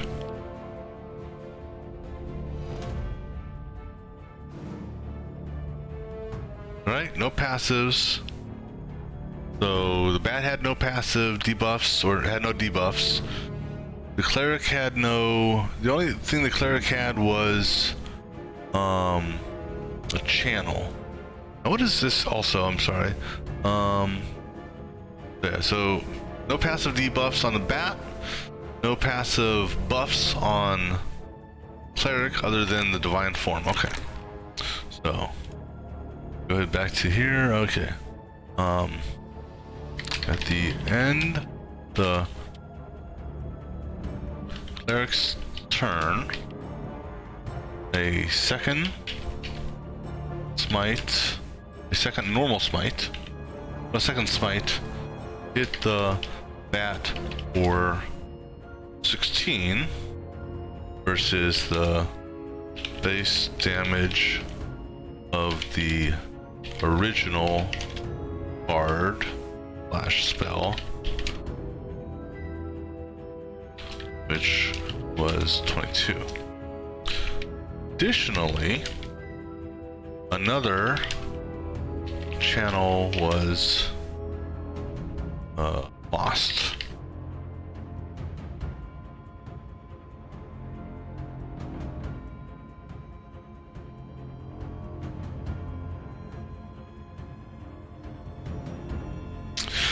Okay, so divine form, according to the card text for Mastered Divine Form, passive, at the end of the turn, recast all holy spells you casted this turn, targeting random enemies. We're good. In the clip, the cleric caster has 4 channels stored up, which allows smite to be casted for no AP. The cleric also has Mastered Divine Form in the hand. The normal smite shows it would deal 22 damage. The cleric has no buffs, and the bat has no debuffs. So the damage done to the bat should have been the base damage of the card, which was 22. However, the damage that was inflicted was 25. So let me just take a look at her gear real quick. See if, because the spell damage, anything that does a bonus to spell damage appears in here already. So as an example, I can't change gear right now because I'm in a fight. But let's see here. that just adds more channeling. That gives Hidden Blade. +1 intelligence, so that's already incorporated in and everything. Smite will hit the entire lane, which again, it's showing the base damage, not. But oh, you know what? The base card, that's the unaltered card. So that's also something interesting. So that smite shows us doing 16 damage. The base smite, if I pull all my gear off, base smite would be 16, like bare bone base, no modification smite. The boots don't do anything bonus wise. Intel, extra card, attack and spell damage, which is already incorporated. Because even if it wasn't, let me see here, that's 1 intel. It takes 2 intel to boost up a point. So my intelligence is a +5. So +5, so 16 +5 is 21. Okay. And there's my 22 for spell damage. So that's why the card says 22. I don't know where 25 came into play. So that's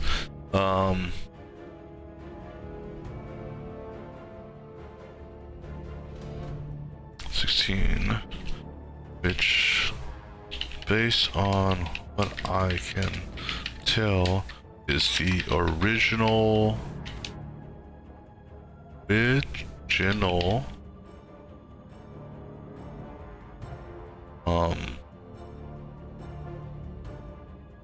base damage of smite with no modifiers. Now versus the base damage of the original card spell versus base damage of the with modifiers.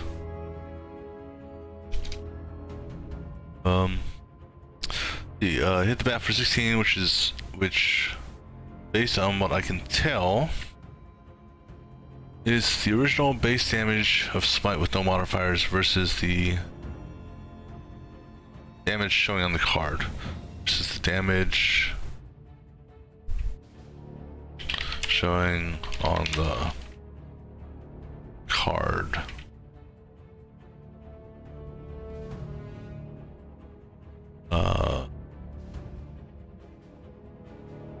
Which was 22.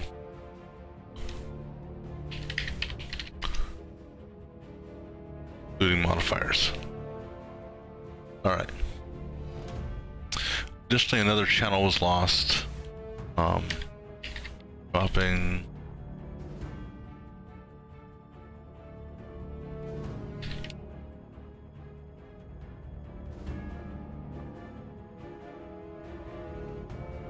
additionally declared +1 channel,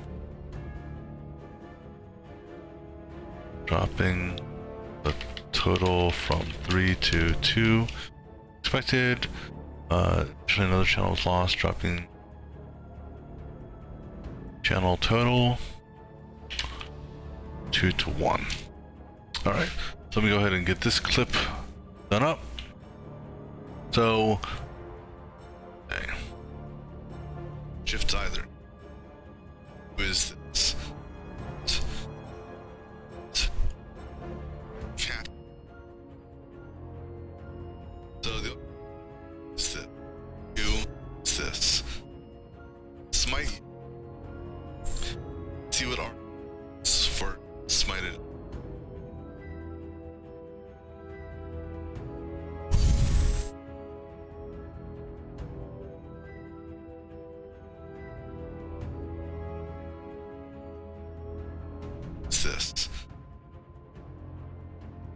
This What's this?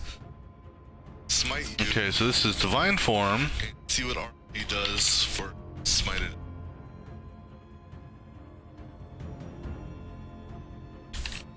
Oh no.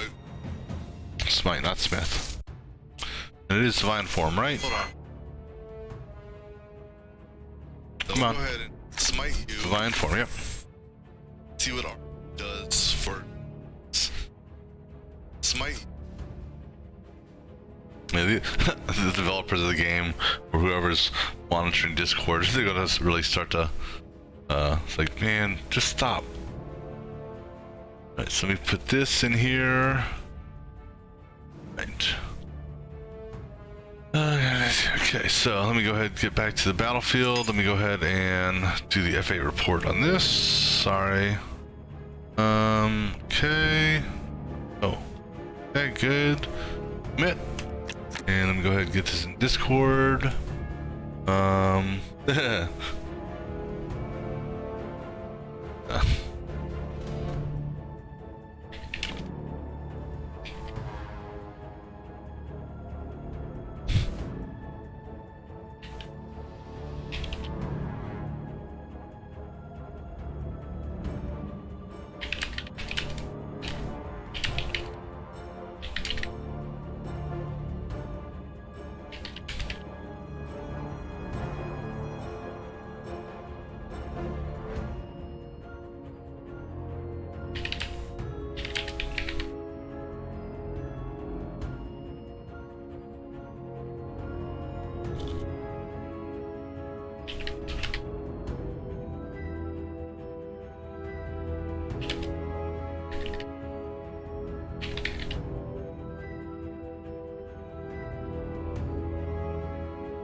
Alright, and I'm going to take a quick break now, and then we will continue on with the fight.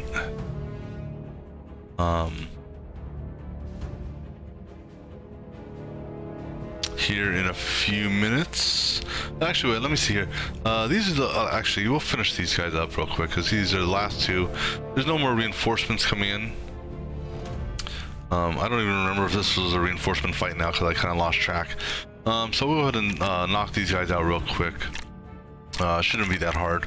So go ahead and hit him. We won't be able to fully kill him, but that's okay. They're both gonna be down low enough. Go ahead and do the men so they'll hit her. Alright, so that brings her up to full health. So now for him, you can burn one of them. Let me see what she's got first. Okay, so she's got Blessed Strike. Alright, so I'll have him step down and burn that one. Alright, and then can't do nothing else, don't need to energize. Doesn't matter. So I'm curious here.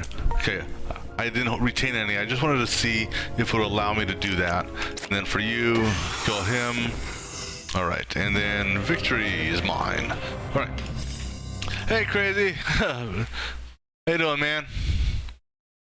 Let's see here. Oh, that's also another nice one. Some initiative. Alright, so we're going to take a quick break here. Give me something to drink. We'll be right back here in a minute.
get back into the game here.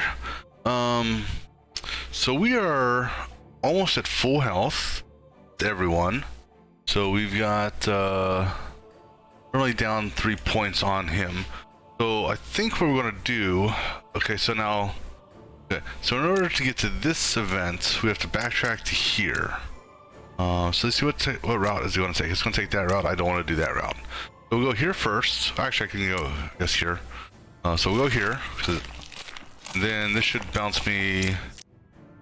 That'll work, yep. Because I don't want to hit the healing areas unneededly right now. Alright, so this one here, 3 mobs, no reinforcements. He's a strong one with 143. Okay, so you're going to do a shift on him for 6.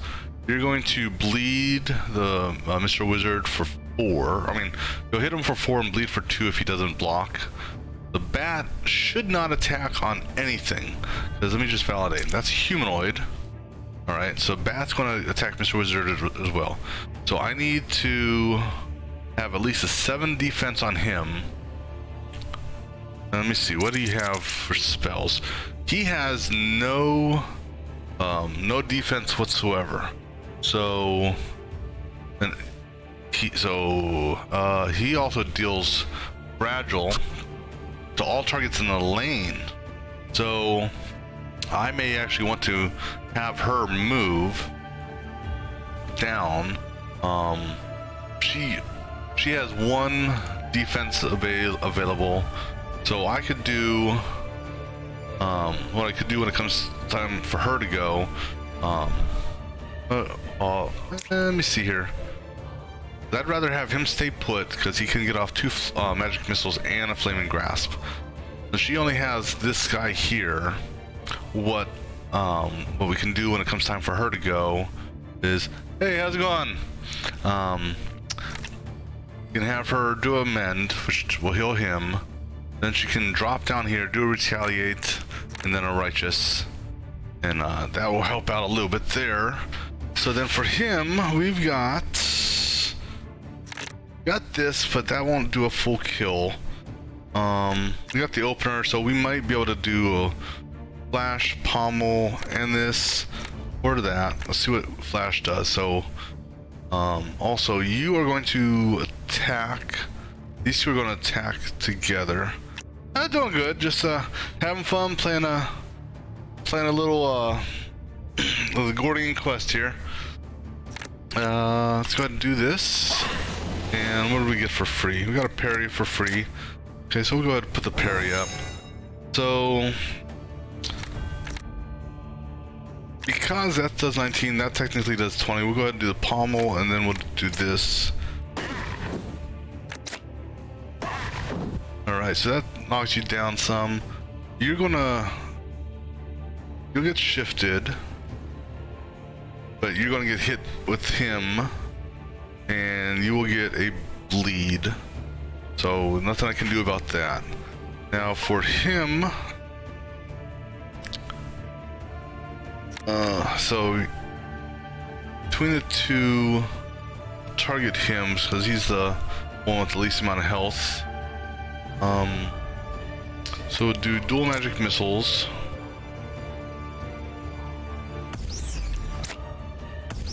And then we'll throw fire onto you. Okay, so you'll take 3 points of damage when you attack. Unfortunately, now when I move her, this one may change targets, so that could actually be good. So see what happens with that. I'll go ahead and carry that one over, might as well. But I can't carry that, that's a passive. Right, so now for her, what I said he's gonna do is gonna do a mend first. I'm gonna go ahead and drop her down 1 row. Okay, so that did, let me see. Targets did get changed around, so that's good. Instead of this guy taking 7, he's gonna take 3 now. Now, when you attack, you're gonna hit me for 4. I don't, okay, so you'll hit me for 4. I'll block that.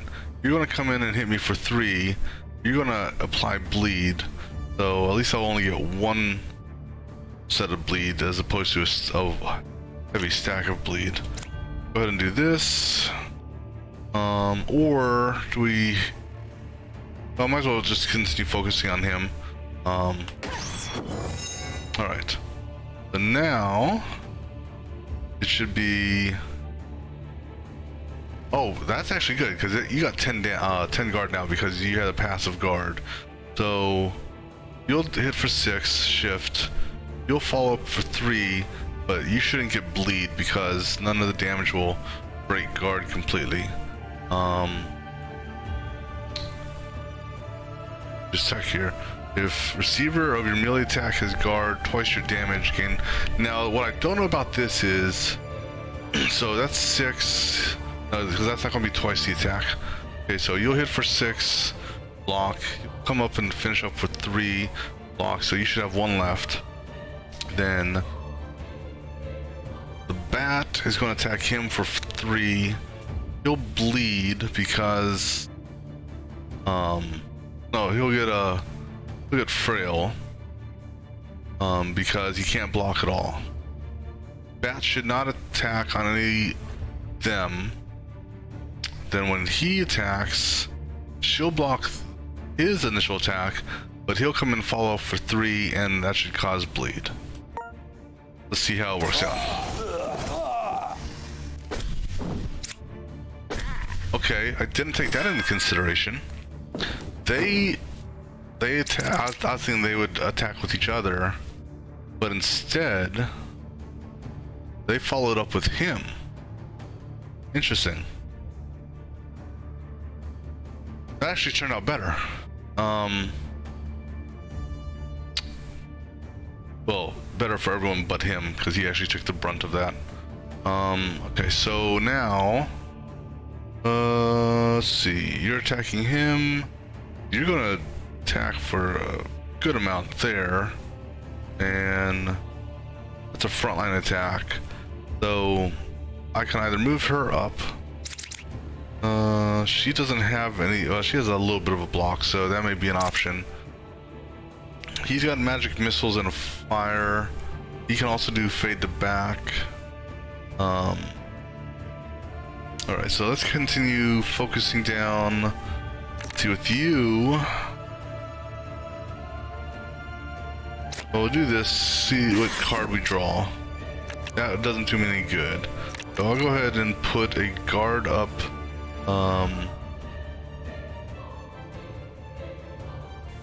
Well, he's not in the same row, so your attack is just gonna do nothing, because I've already got a guard up there. I could technically do this. Let me see here. Yeah, because if I do this, you, like I said, you're gonna say put. So yeah, we'll go ahead and do this. This actually, that'll kill you. Okay, so yeah, we'll do that. Boom. Now I just gotta worry about these two. Don't need to do mend because he's at full health and he's not near him. So, all right, now he, I can do magic missile and kill him. Which will basically prevent her from getting damage from him, and it'll prevent her from getting hit from the passive attack. So let's go ahead and magic missile him. Well, let me see here actually. What attacks does she have? She just has Blessed Strike. I'm gonna do a shield block on her, and I'm gonna do a shift. Okay, so magic missile this guy, which will kill him. Alright, so then we can do this fire here. Alright, and then if I do this, I'll take a point of damage and possibly draw what? There's actually nothing I can draw.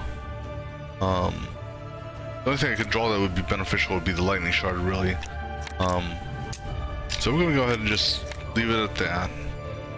I'm not gonna burn a I could do that and double the damage, because that... Let me see what your cards are. So both of your cards are on fire. So eat a point of damage. I'll do less damage. Well, I'll do 7 points of damage, even though it has frail on it. So technically that should do 6 points of damage, I would think. Yeah, we'll go ahead and eat a point of damage. Now, I wonder if I retain this, if it'll still be burning. I'm not going to retain it. Alright, so now for you, I'm going to do a shift. Okay, that's good. That changed that. Put up a guard for what I can. So now either I can do this, get a healing card to heal him, or I can channel. Let me see what I've got coming up. So if I... Well, they're dead next round. Not necessarily. So either...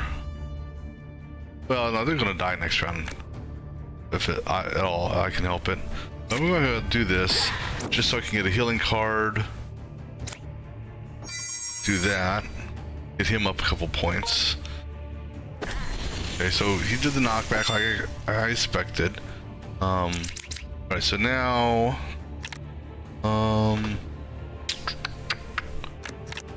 So this will do nothing because I'm not in a good position for that. So I can move down 1. Well, I have to move down 1 either way.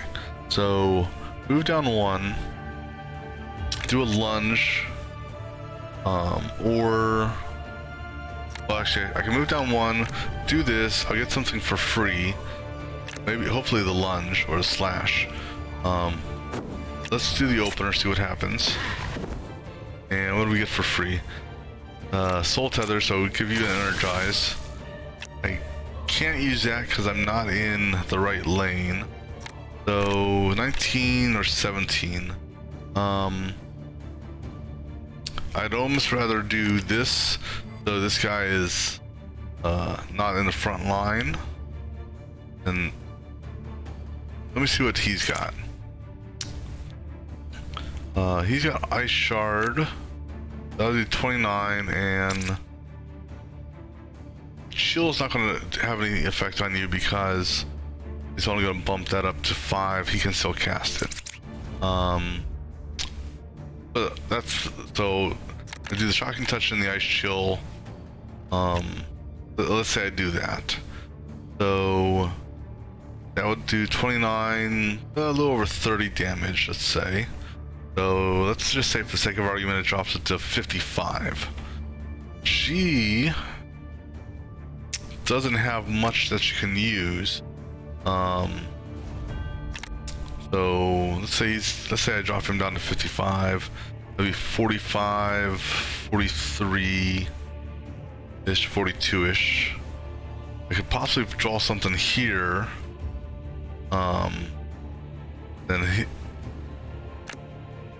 So the question is, because you're at 1, I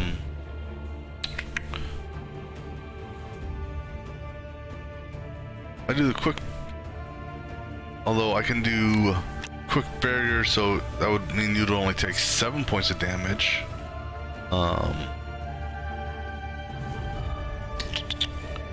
That's also a possibility, because you have no healing, or not healing, you have no defense. The only thing she can do is this, which would pull that out of the thing, but in doing so, it would actually cost her, she'd bleed for 2 on using that. So essentially she's nullifying the healing for herself, because she would go down to 54, heal for 50, but she has to move in order for that to be effective. So she's pretty much useless this round, for the most part. So let's go ahead and do this, and we'll go ahead and do Ice Shard on you. I'm gonna do the barrier. So He'll take 7 points and he'll bleed some more. No, well yeah, because bleed and burn. Then for her, give the shocking touch. So I can do this, lose 2 points of health, possibly get,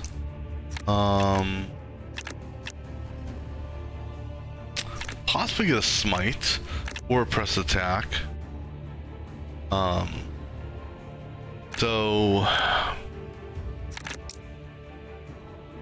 because pretty much, so if I draw an attack card, I don't lose any AP. So I have 3 channeling right now, so that's not an attack. So that's one I don't want to get.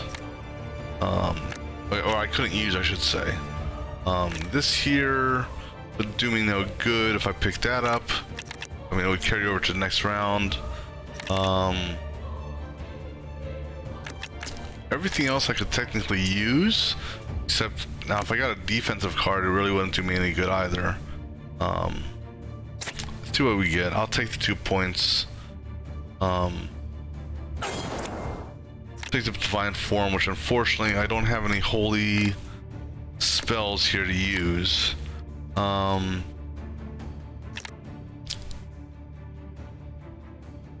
We'll go with that. We don't need her to lose any more damage. Because next round he'll have enough. He should have enough to take her out next round. So, we'll leave it at that. Yeah, I knew that was gonna happen. It didn't hurt him all that much. So we'll do this. And then you're giving me that for free, don't need it. Pop that. And then we kill you. Alright. Good to go. What do we get? That's new.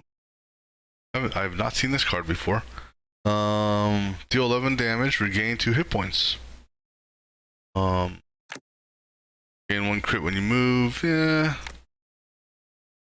Start bout. Okay, so that... Oh, I wish I could remember what they had. I know he's got magic missile, I just don't remember what the bonus was on that. Because this guy here, +1 attack damage, +1 dex, that could be beneficial for... You know what? Okay, this is what I'm gonna do. I'm gonna review my VOD. I've looked at their inventory before. See here, you can find a place where they've see what his gloves are.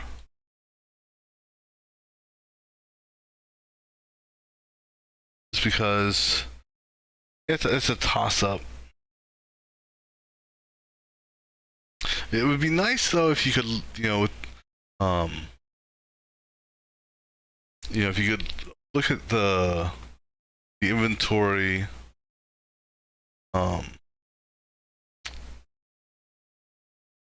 while you're here.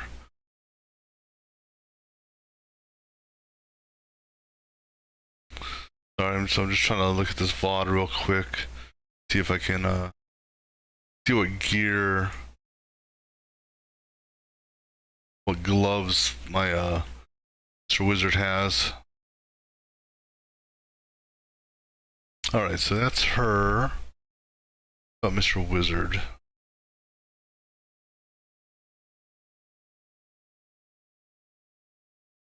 Oh, okay, I was just redoing the potions there. Wait, but you were looking at everything. Okay, so you just looked at the gloves. So come on, hover over the glove.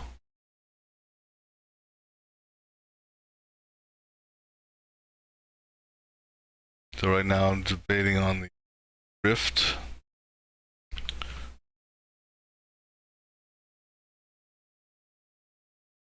Come on.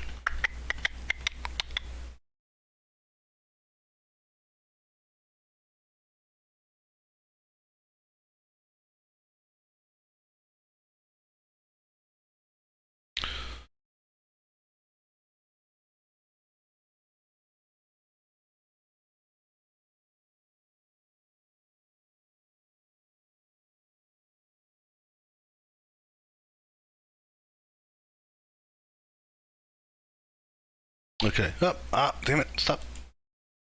Okay, so, nope. Man, moved so quickly. Sorry, I'm just trying to watch this VOD because I'm looking at the inventory. I highlighted my my mage's gear, or my Mr. Wizard's gear. So I'm trying to just see what the bonus is for the gloves that he's currently wearing.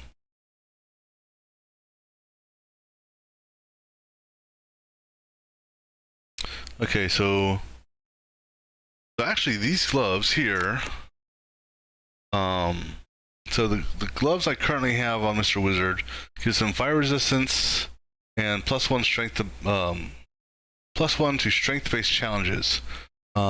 His strength is nothing, so this would actually be a better upgrade for the gloves. Interesting as this is, it's the attack damage is nice, but the dex, my warrior's not using dex. Go with this here. Go ahead and close that. Alright, so I'm gonna go ahead and swap that around. So, because my warrior is primarily, oh no, he does actually have a lot of dex now that I think about it. My mistake. But so this guy here gives me a swift strike. Plus it does a master. This guy here allows me to draw 2 more cards, and it masters the entire hand. So yeah, I would not have swapped that out. So we are going to go ahead and swap out this guy's gloves with this one here. So this is actually going to push him up to go before anyone else now. So it's now going to be him first, then him, then her. Which actually could be a good thing because he's got, on one hand it's good because he has this spell here, which adds essentially extra damage on hits.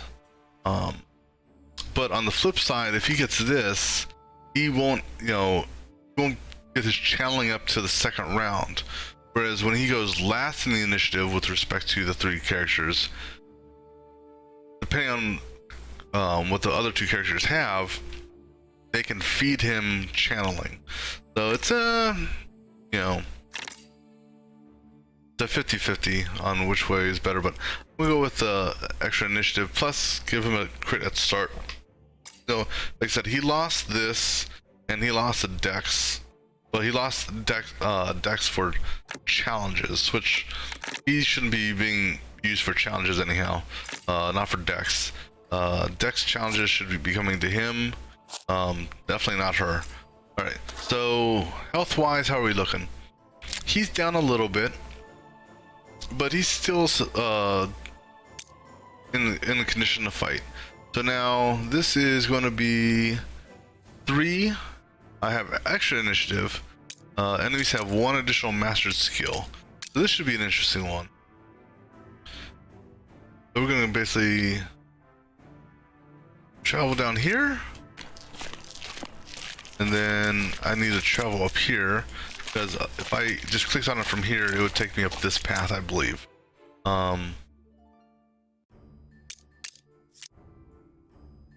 There's 1, 2, 3. No, actually, no, I think it would have gone this way anyhow, just because number of hops. All right, so let's see how this is. All right, so let's take a look at your spell deck. So you've got a mastered leap attack, you've got a mastered bite, and you only have those 2? I find that hard to believe that you only have those 2 spells. Now, granted, you only see what they could play. It's possible that they actually have a hidden deck that on the next turn a different card appears. I have seen that from time to time. I believe he's either got an arcane spear or an arcane wave hidden in his deck. All right, so your leap attack just does more damage, and your bite just does extra damage and it bleeds. All right, so who's attacking who here? You are going to attack Mr. Wizard for 7. And these also got the passives. So going on the presumption that it's we're saying the same type, or when an ally of the same type. So going on the presumption that it's referring to beast as opposed to spider or wolf, because this is a beast and this is a beast. Going on the presumption that they're paired up like that, he's going to do 7. He will follow up with a single point for 8. If I don't block his, I will get poison. Now, the thing about this guy here is he's got avert on, so I'm gonna have to burn a damage to make him vulnerable for normal attacks. Plus, he's gonna bounce around the battlefield, which could be amusing. Then he's just gonna attack her for 4 and a burn. I should be able to block it, or yeah. So she's got a shield block, so she can do a block. Or we eat the block and go for a smite, since we have divine form up. However, if this happens plays like it did last time, the first smite would be for 22-ish, and the second smite would be for 16. But still, that's, you know, I mean, it's only 4 points plus a burn. Okay, but we'll figure that out once we get there. So he really doesn't have much. So he's not going to attack. He's going to do 7. I can either. Okay, well, let's do this to see what we get. Because I've got this here, but I got to take into consideration that he's going to attack for 1, and if his attack goes through, it's poison. So barrier is almost a better option here. I don't have any 0 damage or 0 cards in here. Let's say I do this. If I do this to get 2 channel, all that's going to do is basically give this to me for 1. So we're just going to go ahead and do barrier, and we're not going to draw because I have no AP. So we'll just leave it at that for now. That should protect him from this attack and from the passive with poison. All right, so now I will carry over. I'll carry this one over. All right, so now for you, you've got an opener. Unfortunately, you can't hit up here. We've got this here. See, this is the one that sucks. I would hate to waste this 16.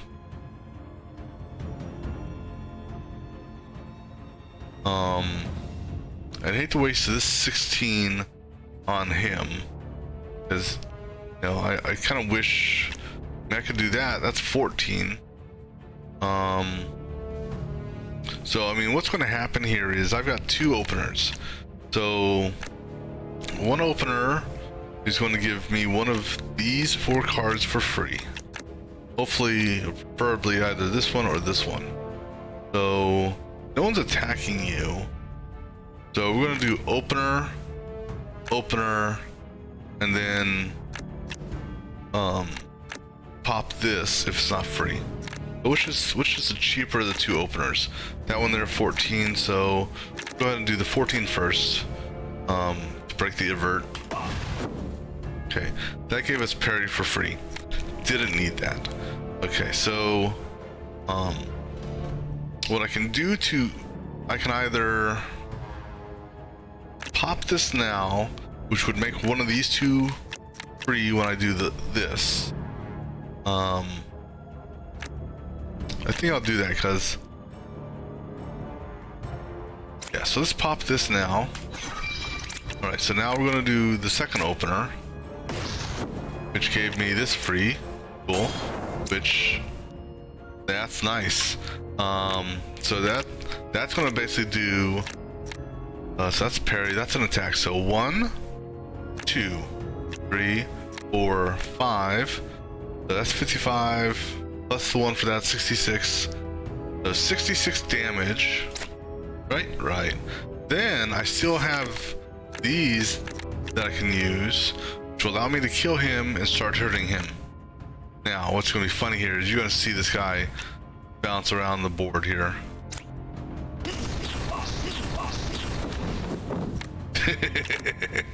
That cracks me up. Alright, so now I'll finish up and hit him twice. He was at 6. Hold on.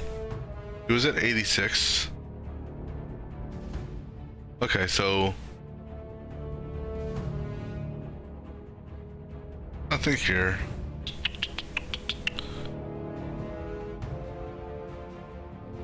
Okay, doesn't matter. Okay, so let's go ahead and hit him with that. Now, let me see what she has. Do I waste a slash, an overkill, or can I use it on him? So what does she have for an attack? So she's got smite. Smite's going to trigger twice. So if I don't kill this guy here, smite could hit it, and that would be an overkill as well. I don't have a blessed strike for her. Otherwise I could get smite for cheaper and I could do a blessed attack then smite. Alright, so we'll go ahead and waste one of these on this. This will allow smite to do more damage. Now this guy here is now vulnerable because his ally who was next to him died. Ally of the same race dies. So kill him, or not kill him, hit him. He's not going to attack me. So we're good so far. He's going to do just gain some crit. Now, so I got two options here. Option number one is either I smite him, and then either one of these two will get a second smite, or I block his attack altogether and just do a little bit of damage. I'm gonna go for the smite because I have no channeling up right now, so I'll just go ahead and I'll eat the damage and the burn. I'll take only 2 points of damage and I'll get the burn, but yeah. So we go ahead and smite you. Then so again, that's smited for 16 as opposed to what was red on the card. Oh, and you had poison too. Missed that part. All right, so now for ice shard, I don't have any channeling built up. Got the arcane spear up, which is what you're about to. You got arcane wave up. Whether or not I chill you or not, excuse me. So if I do this,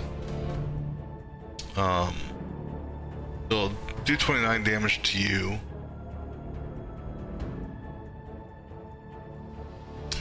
But you're gonna take at least 4 points of damage on the arcane wave. So, but the good thing is he's just building crit.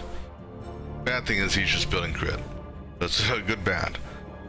So I can either do magic missile, channel, and barrier, and take no damage this round. Or I do ice shard, or I got like 1 crit, so ice shard for 30. He has 2 swift strikes, pommel, and a lunge.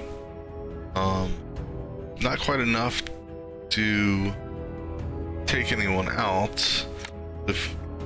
What's in the draw pile? You got the steel edge. You got that one there, but let's see what she has. She's got blessed strike to build up some channeling, and she can do a block. So that may be an option. I think that may be the route we take. Because I don't want to. I'm not going to do that. I don't think. because I can't do that because I don't have any channeling built up enough for that. So we'll do that. We'll do the magic missile, barrier, and energize. So go ahead and magic missile, barrier, then energize. Right. Cool, it didn't even prompt me to choose anything since I didn't have any cards. That's good. Alright, now for you, I think we're just gonna do this, and actually, you know, I'm gonna do a parry. So we'll take some damage reduction. So we'll do a lunge on you. Then we'll do a pommel. Then we'll go ahead and do a guard. Right? That's all you're gonna do. Then you will do a shield block also, so we're not gonna take any damage here. We'll do a blessed strike. Not gonna do this, because that actually hurts me more to do that. So we're good there. So he's gonna do his arcane wave, which will knock you. It'll be 1 guard, 1 guard, 3 guard. That's what should happen. See what happens.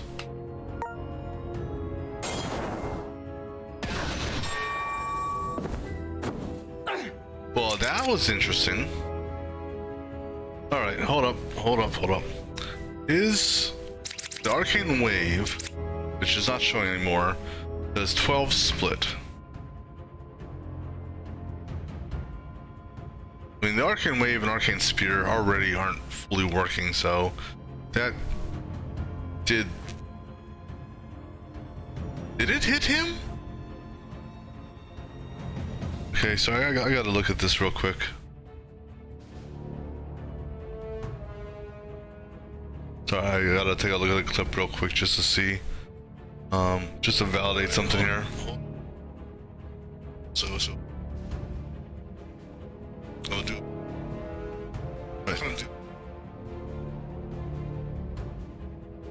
I'm just looking to see what damage we do here.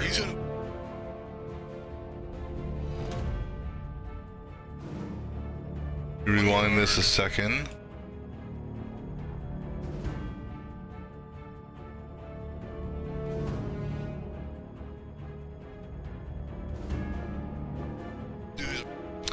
Okay, attack all targets in a row.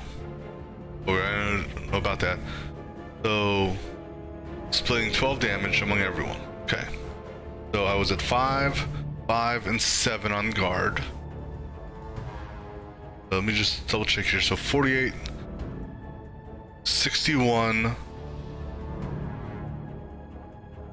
and 50. That's what I was at. So now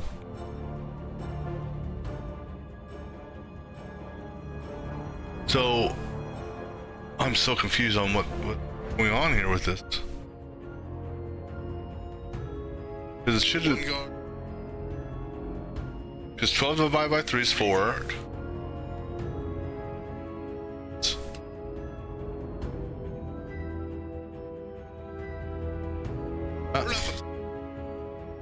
Oh, wait, I gotta move.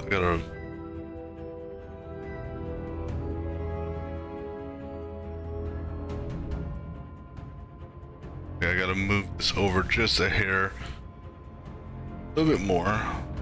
I'm just looking at this VOD real quick.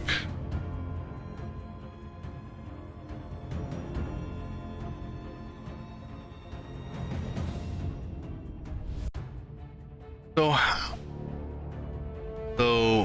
this here says apply every time damage is dealt. No damage was dealt to unless it thinks, but he's not poisoned now. But it almost looks like it did 6 against him.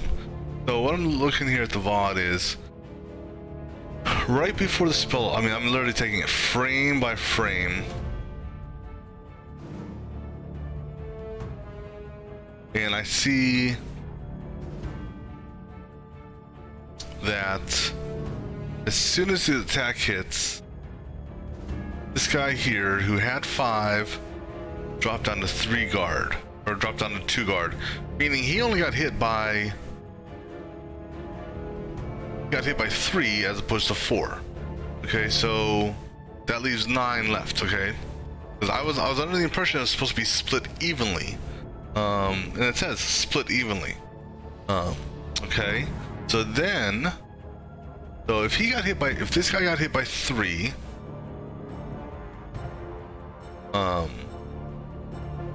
that means these two would have been hit by 9 total. Now he had a guard of 5 and was at 61 health. So that means he would have had to have been hit by 6. Okay. So 3, 6. Now that means we got 3 damage left. She was at 7 and she only got hit by 3. So that's odd in how it did that. The wolf here didn't get hit at all, which he shouldn't have. So it's just weird that the how it broke that down. I mean that the Arcane Wave, Arcane Spear has some issues. It's just interesting to see that breakdown. Not a big deal. It didn't hurt or kill me, but it is odd. I'm gonna clear that clip. I've already reported the spear and wave issue, so we'll leave it at that for now. All right. So, where are we at now? Okay. So we got multi-missile, which can kill you. No, it won't kill you because you'll do 14, 10, and 10. That's something else, you know, and actually that could be a bug too. So the base, you see here, you can see the base damage of a spell. Look at their gear. So the base damage, no, that's 4. That's actually wrong then, because 4 and modifiers are 10. So 10 is with modifiers. Okay. That's the special one, which does more damage, because this is going to do 14, 10, 10. This says here fires 2 more magic missiles every time that card is played. So in theory, with this card and this card, damage dealt should be 14 each time. But what's going to happen is it's going to do a 14, 10, 10. So I'll capture that here. Let me go ahead and do that real quick. That to me is another issue. So we're going to hit him, so it's going to do... Okay, so just sake of the clip. The Spellbinder here has multi-missile passive up, so he's going to fire 2 more magic missile every time the magic missile is played. The only magic missile card I have up is the Mastered Magic Missile, which does 14 damage. No other magic missile has been played this round, so the base damage that should happen on every hit should be 14. First attack will be 14. The second 2 attacks will be 10, which are the base damage of magic missile with modifiers. All right, so now let me grab that clip because that's another issue. One moment as we type up this report. Okay. Should happen. Okay, so mastered multi-missile ISS and mastered magic missile shoe.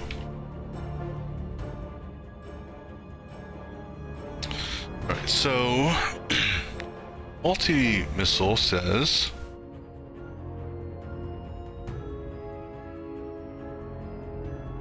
alright, so let me run this clip a little bit so I get everything I need.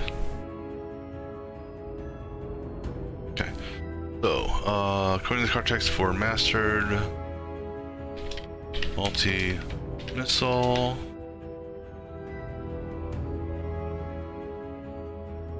passive,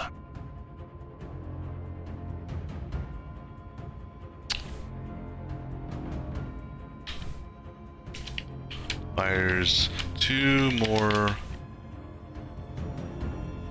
magic missiles every time that card is. Well, it says just fires 2 more magic missiles. Let me think about this for a second.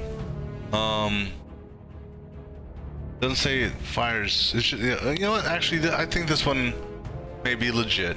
It says it fires. Rereading this, fires 2 more magic missiles every time that card is played. Doesn't say, because it's firing the base, so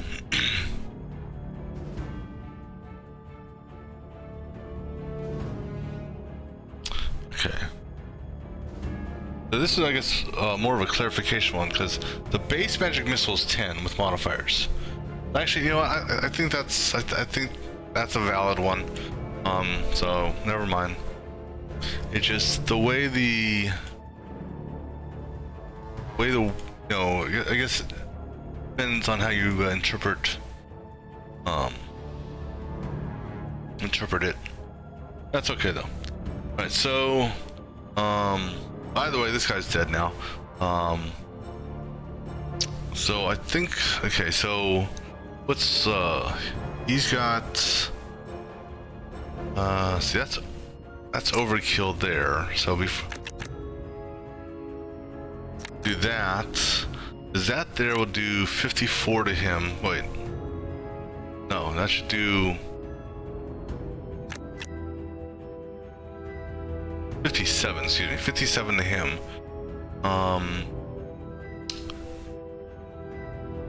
She, what do you have? She has nothing. And this here, it would actually hurt her to draw something that she may or may not need. Okay, so I think what we're going to do here, that sucks. Because I would like to have used Ice Nova on him. Because then, well, here's the thing: is run through is, what is run through? Run through is a lane damage only. So if I have him move lanes, then either he's going to growl or he'll do a bleed. So all I have to do is move lanes with him. That'll alleviate that. But in doing so, I lose part of the damage here. But so what I could do is we'll do a move, and we can still do this for less damage. So we're going to go ahead and this. I just don't want to leave him alive, you know, if I don't have to. But I'd hate to waste this on that. I'm gonna hit you with it. That's my choice. And I'll go ahead and bring this one up. I'm gonna move him down. That changes his attack. So I can do slash on him to kill him. You know. And then do that to hurt you. He's not going to do anything but add some crit. So we're not going to do anything because there's nothing to do. Alright, so now he's going to growl some more. Now he's going to apply a big bite. We don't kill him here. So what we're going to do is we'll do lightning, fire, and no, that's passive, damn it. So lightning and fire, actually I guess I'll do these three. So shock, fire, energize, energized for 1. Alright, so that hurt him. Now, go ahead and do the free attack. And then go ahead, Steel Edge, kill him. Okay, that worked out. Cool. Alright, so what do we get here? Another spear. I don't have spears mastered or not proficient in them, so that one doesn't do me any good. Shoes, don't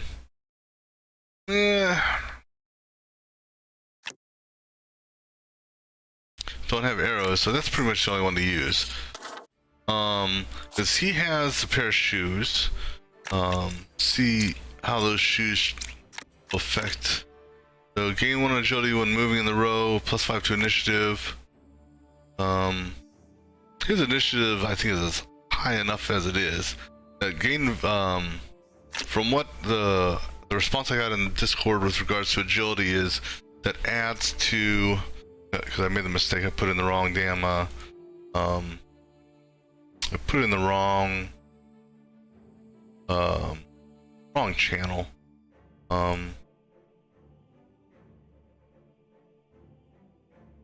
Yeah, agility increases the next instance of guard.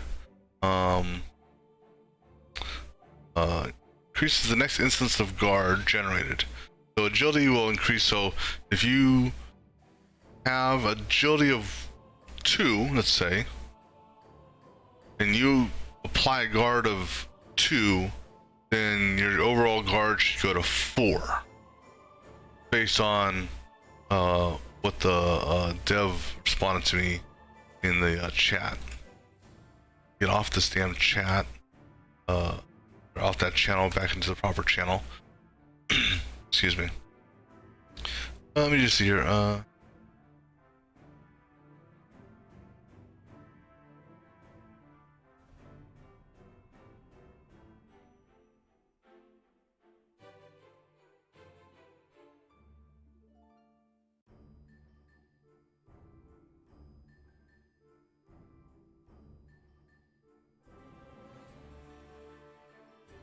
Sorry, I'm just reading something here.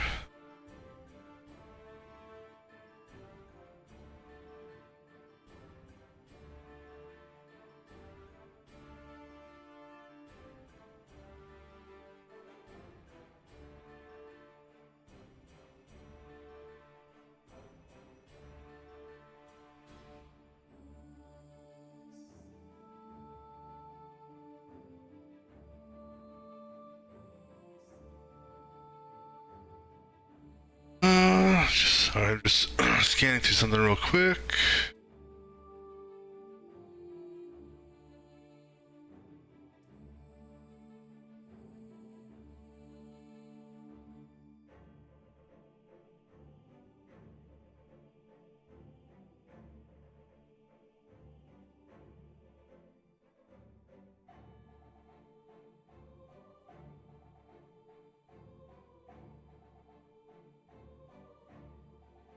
I guess I could throw something in here if I wanted to, but I'm sorry. Okay, so take a look at it real quick. Stick to row and lane, but change the orientation. Change the row and column. Change the row and column, but keep the orientation. Stick to the original. Change the row and change the orientation. Columns, okay.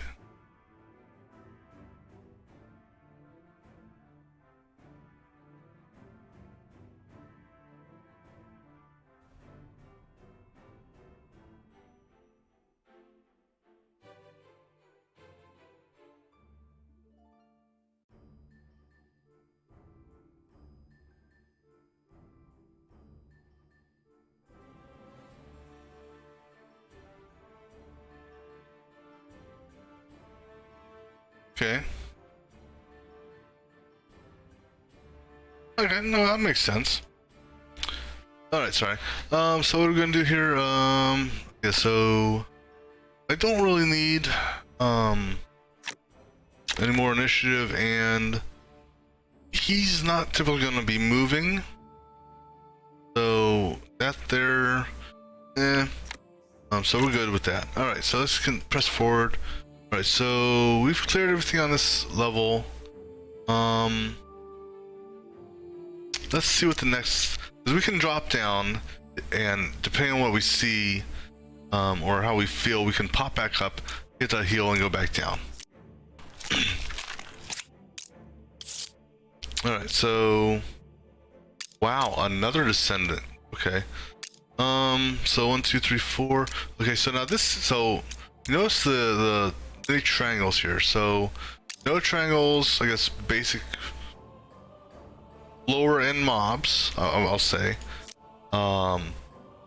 This one here, they're both encounters, but I don't know if triangle, oh, so maybe that's what that is. Okay, so the green triangle on the bottom is something beneficial for your party's front line is barricades. That's beneficial. Whereas the inverted red triangle coming from the top means something bad or challenging for your party. But these would look like all basic fights. So we're gonna try to press forward with what we have here without going back to heal just yet. Let me do a time check real quick. Okay, it's almost going on 5 hours. We're gonna take a quick break, stretch my legs, and we'll start having some fun in this dungeon here shortly.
All right.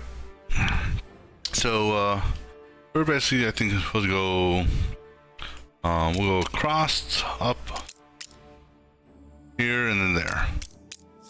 So werewolf, spider, spiderling. See how this turns out. Okay. All right. So he's growling for crit. He's gonna just do a leap for 7, a bite for 4, and a root. Okay. Let's see. 3 of these have passives. So in theory, when any of these attack, regardless of row, they should all follow up. Since he's not attacking, he's not gonna. No one's gonna jump with him, and technically that's not an attack. That's a debuff. So the only one that's gonna have people follow with them is this guy here. So he's gonna do 4, say 6. So now that's if I keep him here. If I move, he may change targets. I kind of do want him to move because I like him to be able to hit the entire battlefield. So I'm tempted to move him back here. Just this way he can move over here. Let me see what he's got. Let me see what she's got. Okay.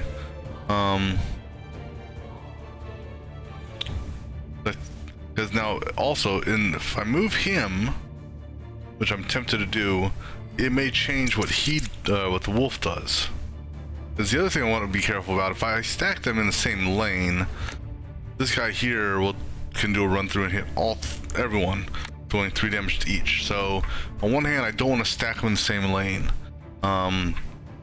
because that just opens up that opportunity to be hit. And technically, okay, sorry. And then, okay. So none of them have lane attacks that hit everyone in the lane other than the wolf. So I don't necessarily want to stack them together because of that.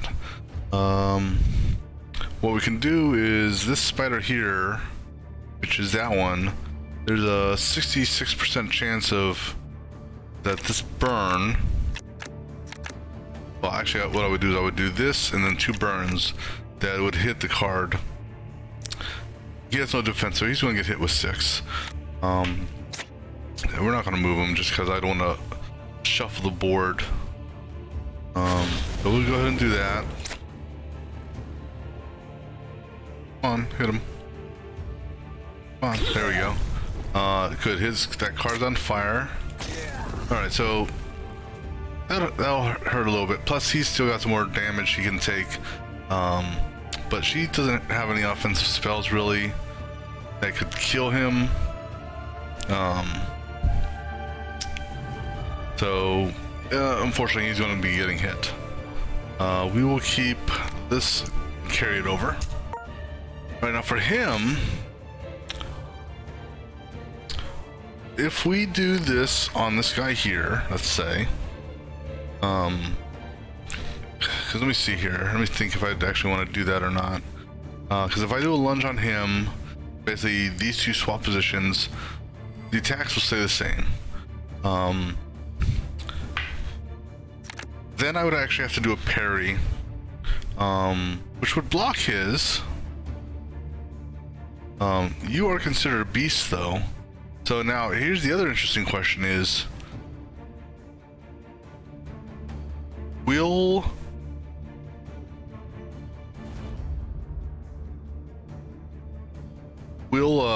his attack trigger all of them to attack as well?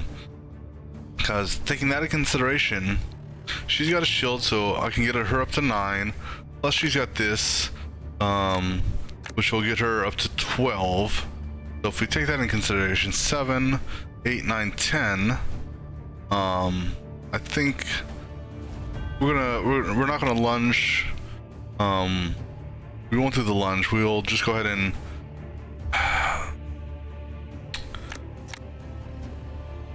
let's see.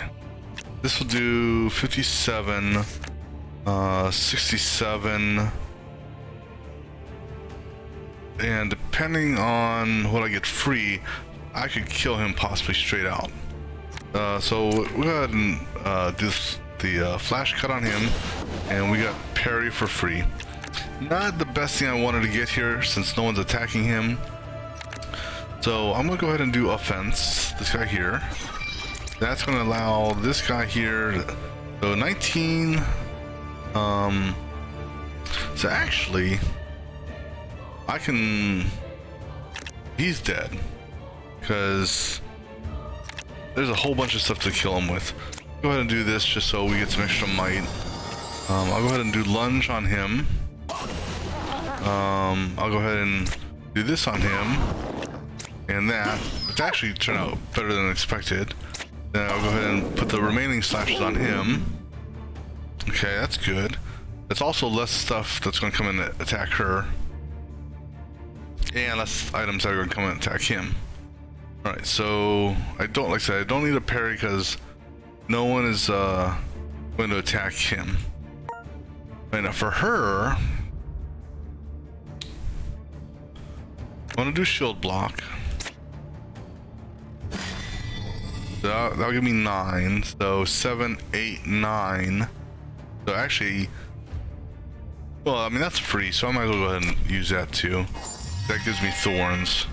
We're going to go ahead and put vulnerability on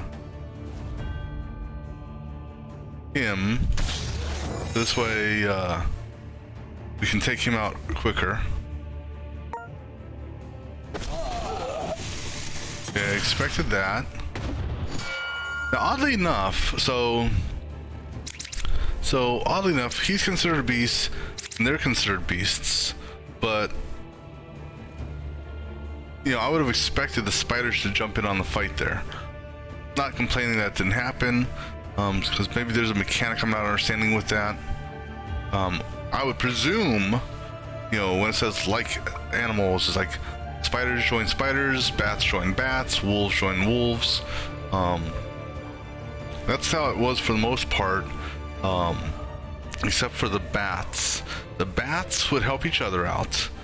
But no one would help the bat. So if I had a bat here, when the bat attacks someone, the spiders wouldn't join in. But when the spiders attack someone, the bat would join in. So I think it's just the bat. I think the mechanic is supposed to be like animals, you know, so like spider and spider. That's considered an ally of the same type, I think. I don't know.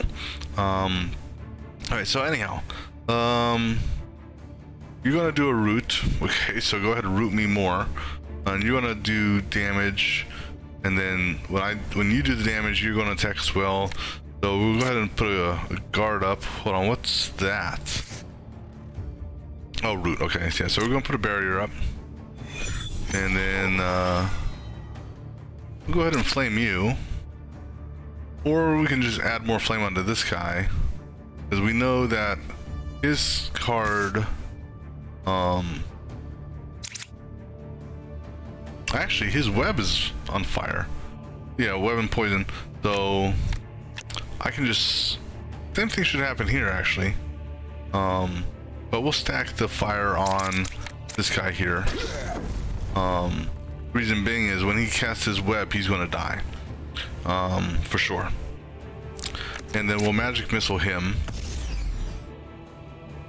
All right, then for I'll take the Ice Nova because maybe I'll get a channel, something to channel it. All right, so now for this guy, okay, so he's gonna attack her for 9. She's got a block of 5 already, and there's a shield block up, so that's good. Unfortunately, I can't use a smite for her because, well, I can, but if I do, I take the damage. Because this is only gonna give me 1 channel, so I'm gonna put a shield up to defend against him. Because I don't want to get the bleed or full damage. So that'll give me 2. I spend this, now I'm down to 1. this drops down to a cost of 2. So let's see what we can do here. We got an opener, so let's go ahead and do the opener on this guy. That gives me this for free. Unfortunately, in order to do this or use this, I actually need to be in this lane. I can't do that, so that one's kind of unusable. So I'll go ahead and do this.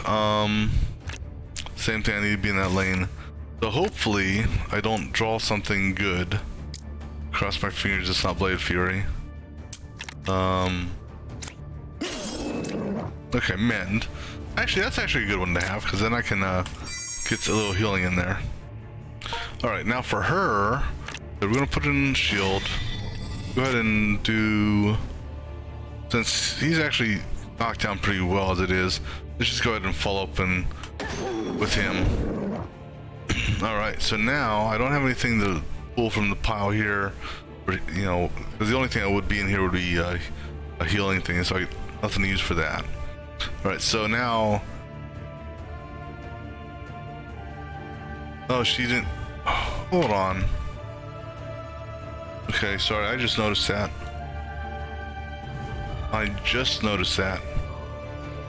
I could have swore that she was at 4 on guard. Let me back up this, sorry.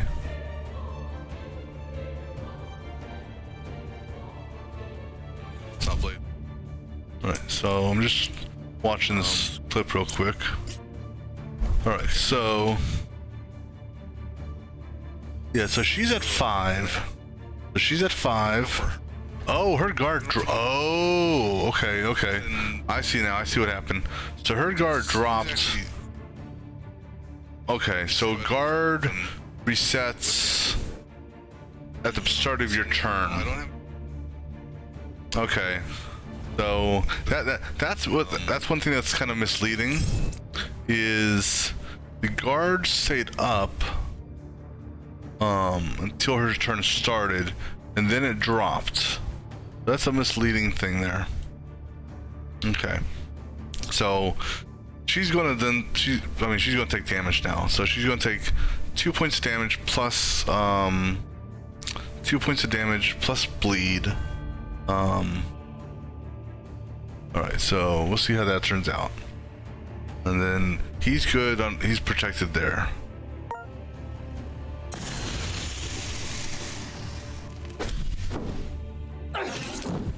So that's what I expected to happen.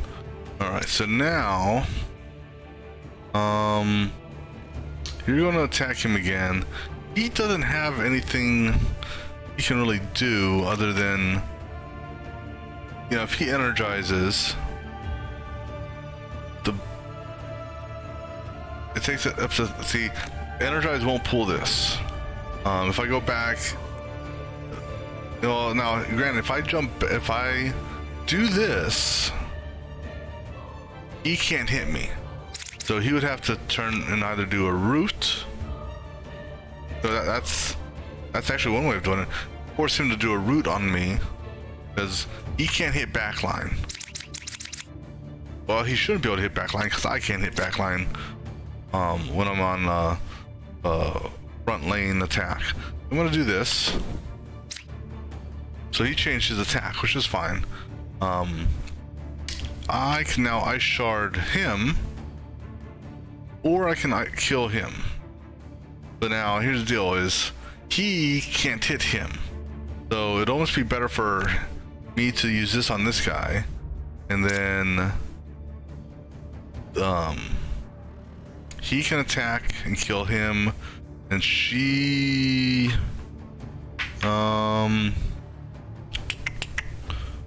there's not much she can actually do. Yeah, there's not really much she can do because she's got that chill effect. The best thing she could do, so I guess the question is, do you put up a shield to block from 4, doing, okay, so she's bleeding right now. So if she, well, that's actually, it actually goes up. So that technically would cost 4. So yeah, I can put up a shield to protect me from getting damaged by him, but it'll cost me 4 points. He's not going to poison or anything like that. So in this case, it's actually just best to let his bite go through. You know, because it's either way, it's going to be the same result. Okay, so we'll ice shard him just to hurt him. Excuse me. Now, and even moving. Well, actually, now what I could do with her, I'm thinking about it now. I don't. You know what? We'll bring Ice Nova. I don't know. We'll bring this one over. So, in thinking about it, let me think here. Let me think. I can kill him with Keen Strike and a Swift Strike. Those two can kill him. On her, I can take 2 points of damage as opposed to 4. Move her down here. That will force him to essentially cast Root on somebody. I think that might be a better option. Alright, so let's go ahead and do the opener, see what we get. Let's see what's free. So, okay, so that became free. Yeah, not. What sucks is he's at 1 point of damage, or 1 health left. So I've actually got to waste a card. So let's go ahead and do it. And now we figures get that. I can't move. And even if I could, I only have, so that would be 22. So that's okay. So what we're gonna do is we'll give him an energize. All right. Now we're actually gonna move her 1. Said that's gonna force him to root, and we'll leave it at that. He'll root, not a big deal. He moved up, which was his fatal mistake. Actually, it didn't matter because magic missile is anywhere in my so I can do backline to backline, but you're gonna die because I got multi-missile.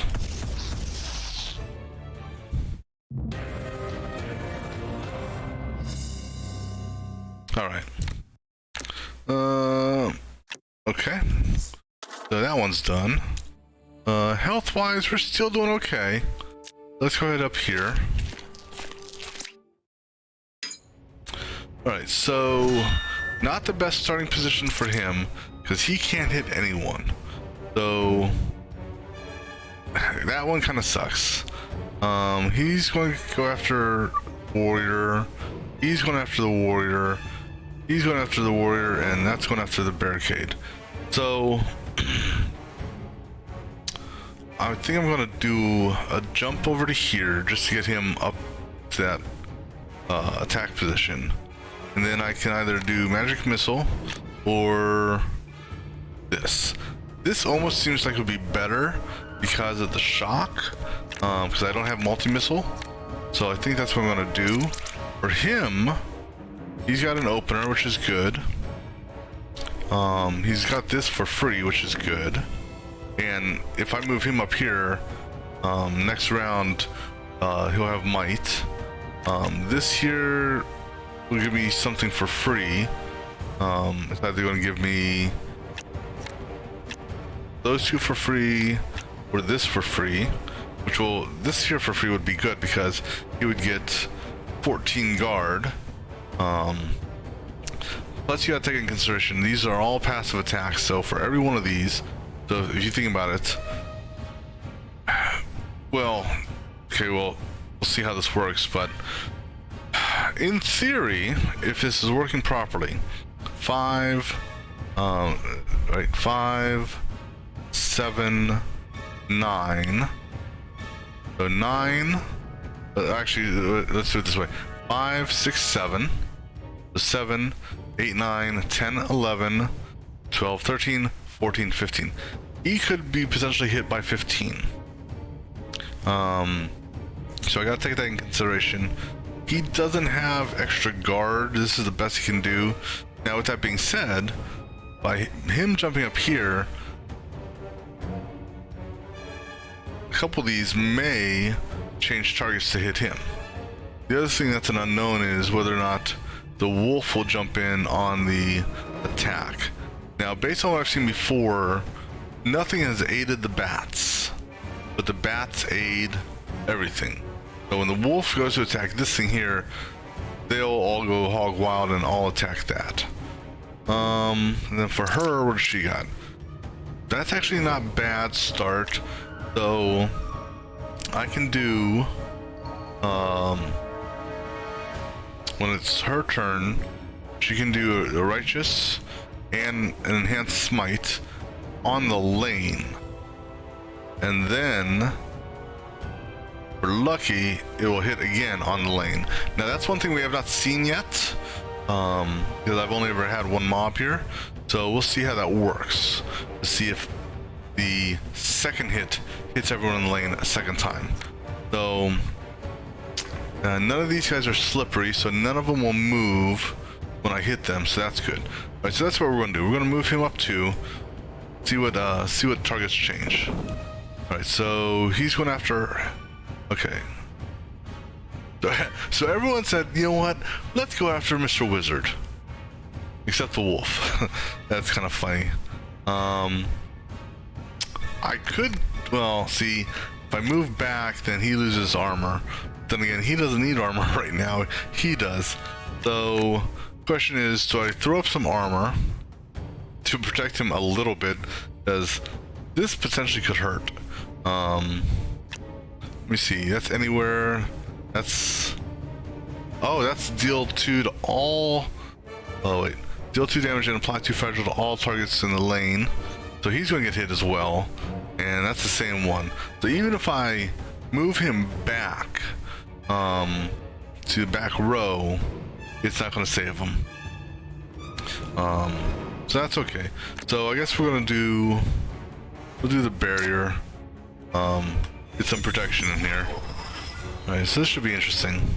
I will carry over magic missile because I may get a lucky draw.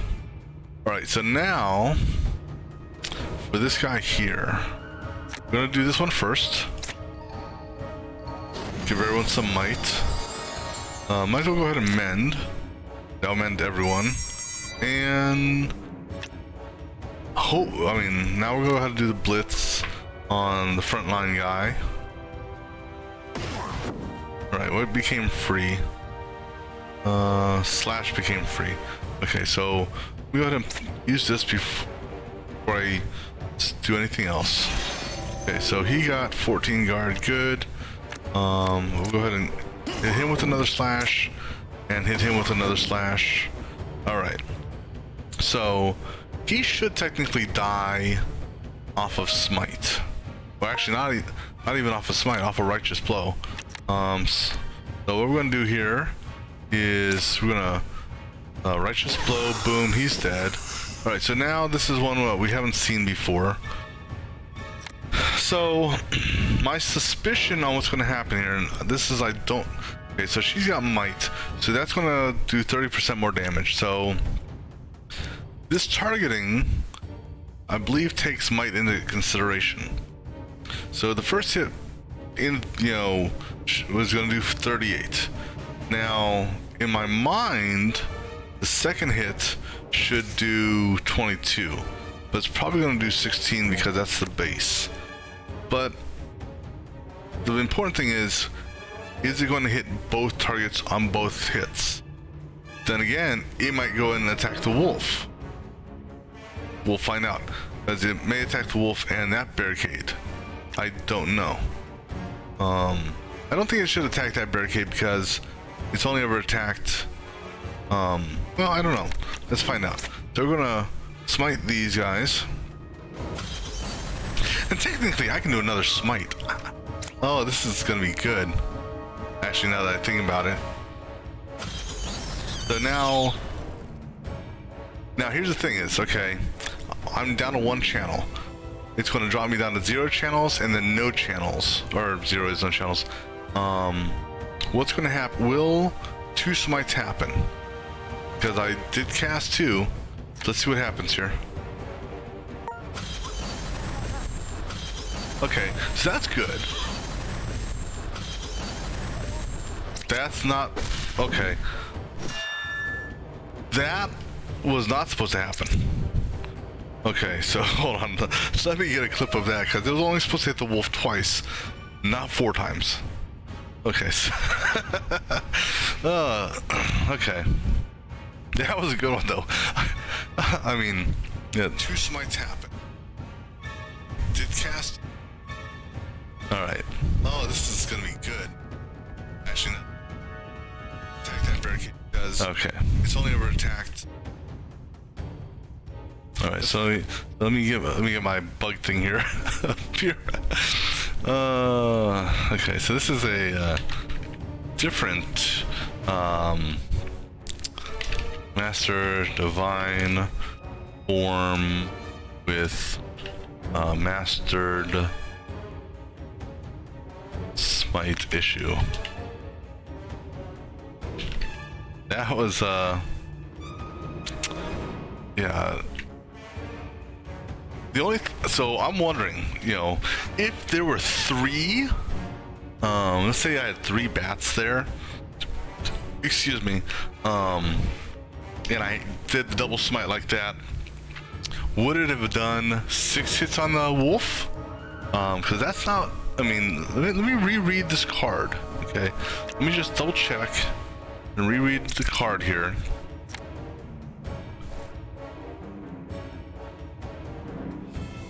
So it's just supposed to recast, so it should have just recasted it on a lane, technically.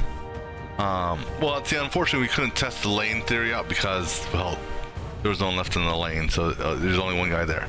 But, yeah, so it should have only hit the wolf twice, as opposed to 4 times. So that was, okay. So, alright, this is a good one.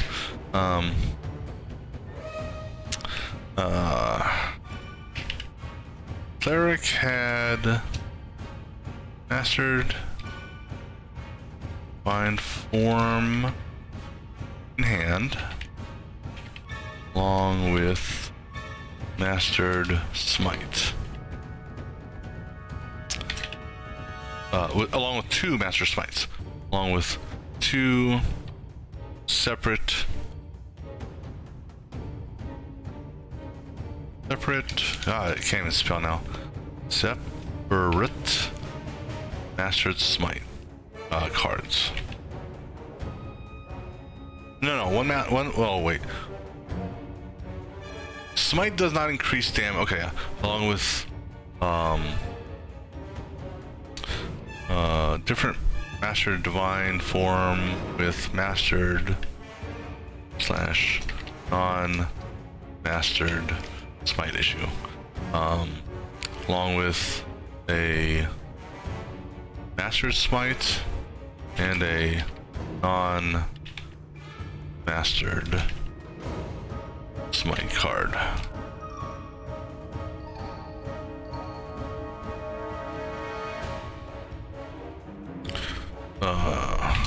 Cleric had 3 channels. Oh, no, Cleric had 4 channels.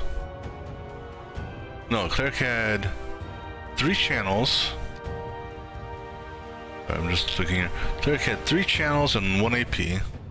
Cleric had 3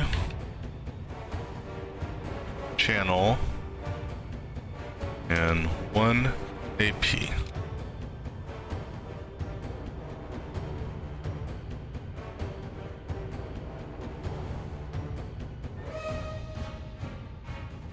Which allowed her to cast a free smite and a smite costing 1 AP. Okay. smite. Cleric also has what is the object the cleric has have? Oathkeeper. Okay.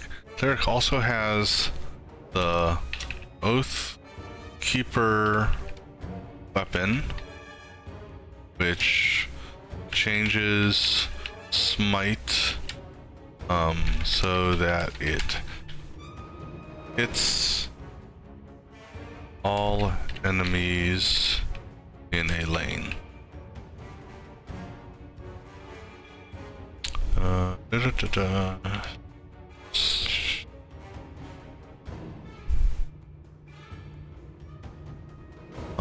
Right, that's all the Oathkeeper does, right? Smite will affect the entire lane.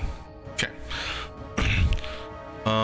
Cleric also has the Oathkeeper weapon, which changes smite so that it hits all enemies in a lane. Cleric casted smite, casted both smites against a lane of 2 bats. Okay.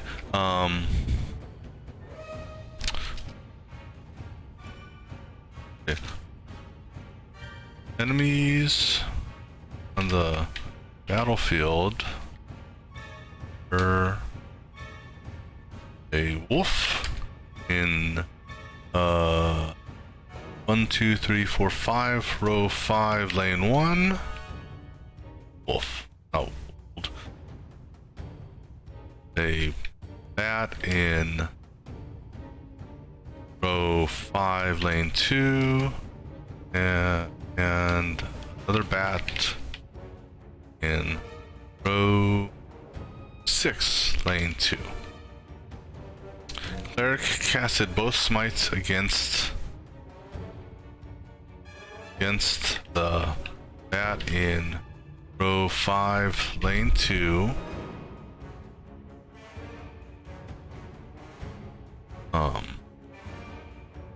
The both smites also hit the bat in row 6, lane 2, as expected. Both bats also were killed.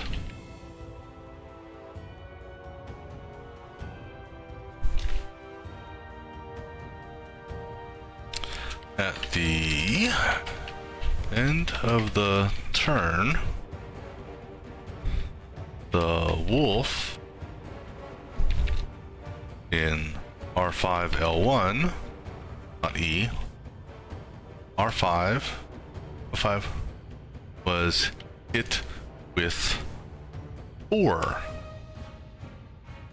smites versus the expected 2. Let me just check this video here. Right, so 33 seconds. So let me adjust this here.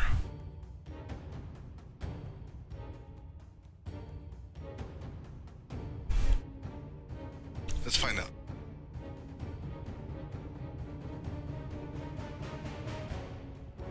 Technically, this is gonna be good. But you know that about it. Now here's the thing is, okay. Brought me the 0 channels and then wisdom channels. Will 2 smites happen? Cast 2. See what happens here.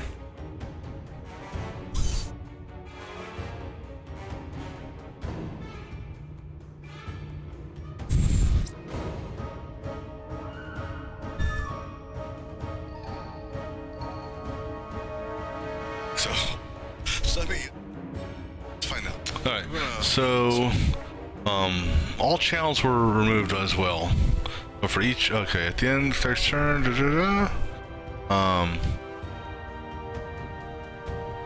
oh wait, wrong one. Get rid of this.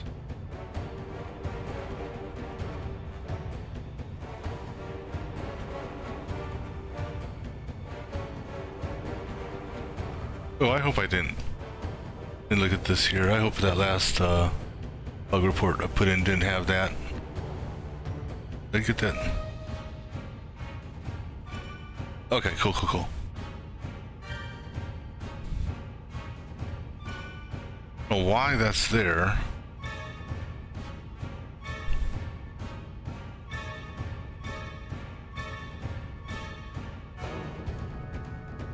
Oh, you know why? Okay, because I was starting to type up a new one.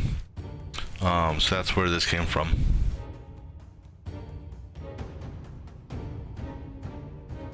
Yeah, so that's why.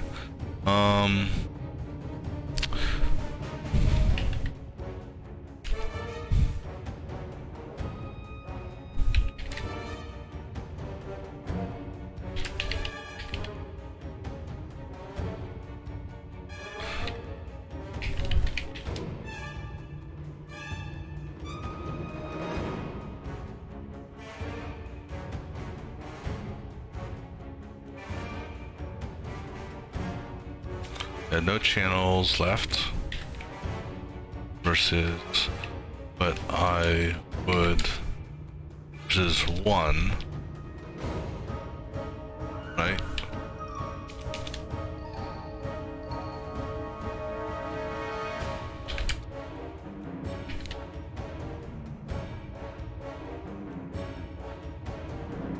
That's what I expect, since I would think the recast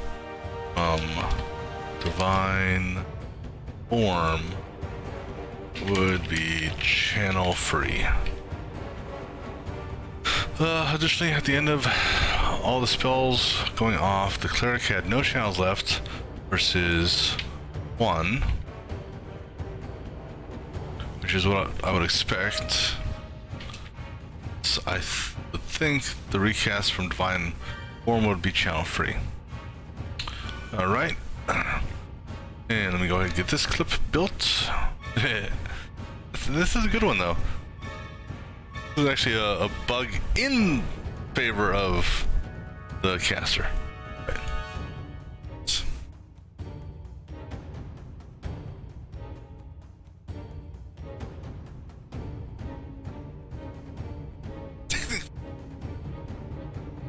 This is gonna be good.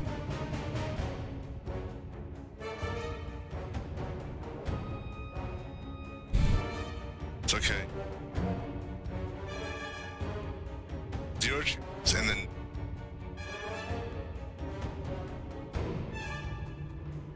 two tap. Cast 2. See what happens here. So that's good. Okay. That was not.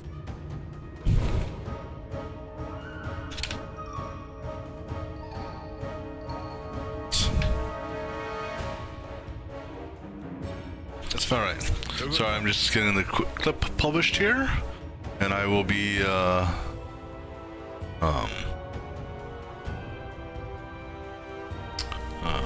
can go ahead and do this bug report.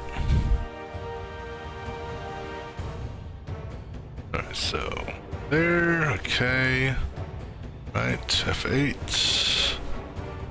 Do this one.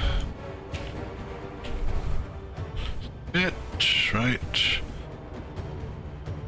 Okay, then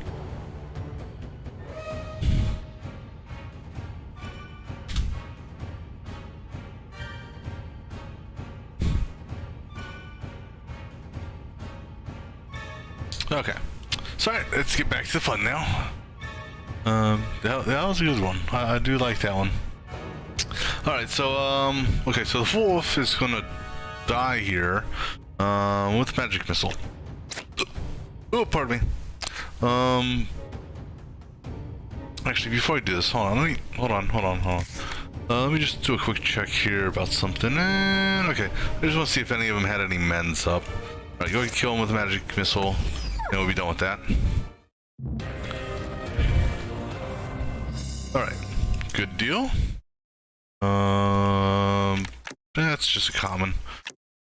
Advanced mana charge. Oh, card, yeah. All right, so let's go ahead to this guy here. So 3 guys shouldn't be that hard, I hope. Say that now.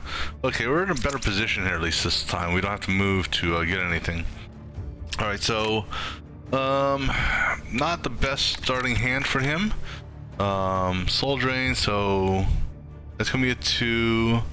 Soul Drain on him for a 2 and a 4. Okay, so that's, the attacks aren't that bad either. So we can do a quick barrier on him and an energize, which will give him give him a channel of 2, and he'll be protected this round because there's not really, or I could do, well, because I either get a channel of 2 this way, or I do a channel of 2 this way. At least for this one, I don't get rooted. So we'll do it that way. Okay. So now, I'll keep that card. Why not? Won't hurt. All right. So now for him, let's see what we got here. We got a finisher.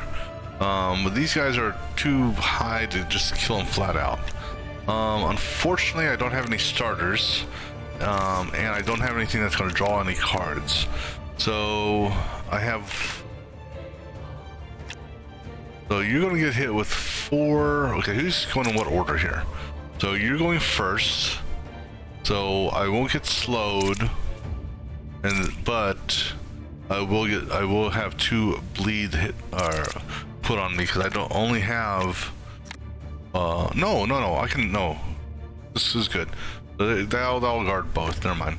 So I'm gonna go ahead and do this first. Go ahead and pop this out, and then we'll use this guy here because it's actually going to do more damage than that. However,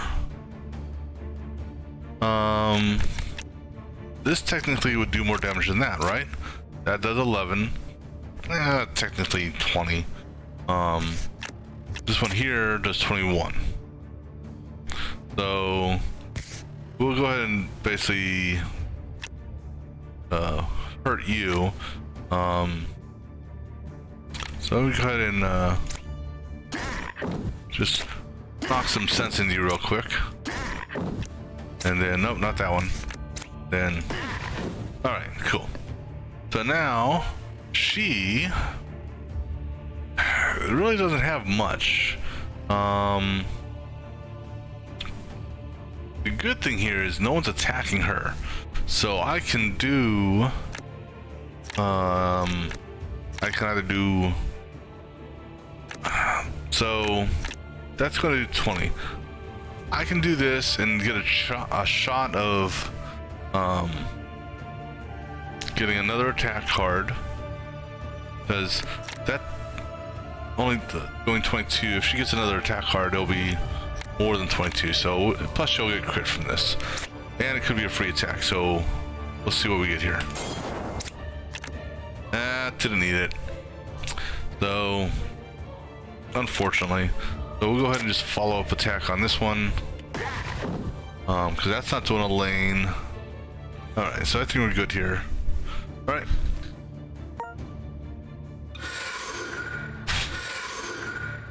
Okay, so their attacks did absolutely nothing. Haha. All right, so we got magic missile, which is cool. So we've got these 2 magic missiles. We also have this, which we could do this in a magic missile. Let me see. If I hit you, you can't do soul drain, but you could. So you may change to magic missile. If I hit you, same thing. You can't do soul drain, so you do magic missile. And if I hit you, you're really unaffected, but it would kill you. So the question is, do we hit him with Ice Nova, which won't kill him, but will prevent him from casting slow? However, he can still cast burn. I'd rather have burn than slow. Now for you, that's going to be a block. So I have a block that I can do for that. She's got some damage that she can do as well to help take care of some people. So let me see here. Let me look at how I want to do this. So she's at 18. I've got 3 attacks here. Actually 2, because I want to put a block up for that. So I got 2 attacks here. This attack could draw a Blade Fury. Now here's the thing. 18. If I draw a Blade Fury, it's kind of a bad draw, because that would be an overkill there. Well, we'll see what happens here. Okay, so what we're gonna do is we're gonna Ice Nova you, because then I can Magic Missile someone else. Right, so how are you still doing Soul Drain? Oh, because it's 2 random cards, and it figures the cards that I wanted it to hit, it missed. You bastard. You bastard. Alright, so let's go to Magic Missile. Alright, carry the Magic Missile over. Alright, so now, you know what? I just noticed something here. He dropped that card, which means that now technically I can't feed him that card, or I can't feed him whatchamacallits, because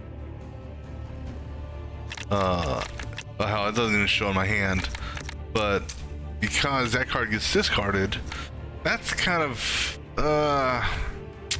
unfortunate. All right, so anyhow, let's go ahead and do a Swift Strike on you, just to see what we get.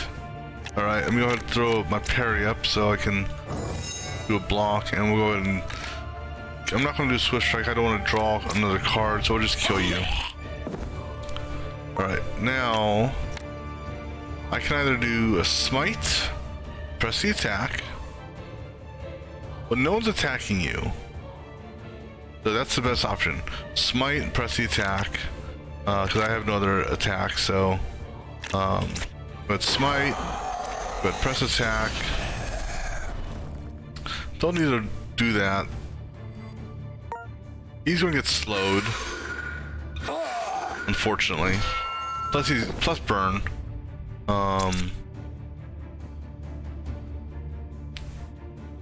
But we can kill him outright, and then us 2 can focus on him. So go ahead and kill him outright, and then you won't take any damage. You're going to attack him, okay? And I can't keep this, which kind of sucks. So oh no, the Soul Tether, was it there last? Okay, maybe I'm seeing things, I don't know. This is actually a good card to get. Goodbye.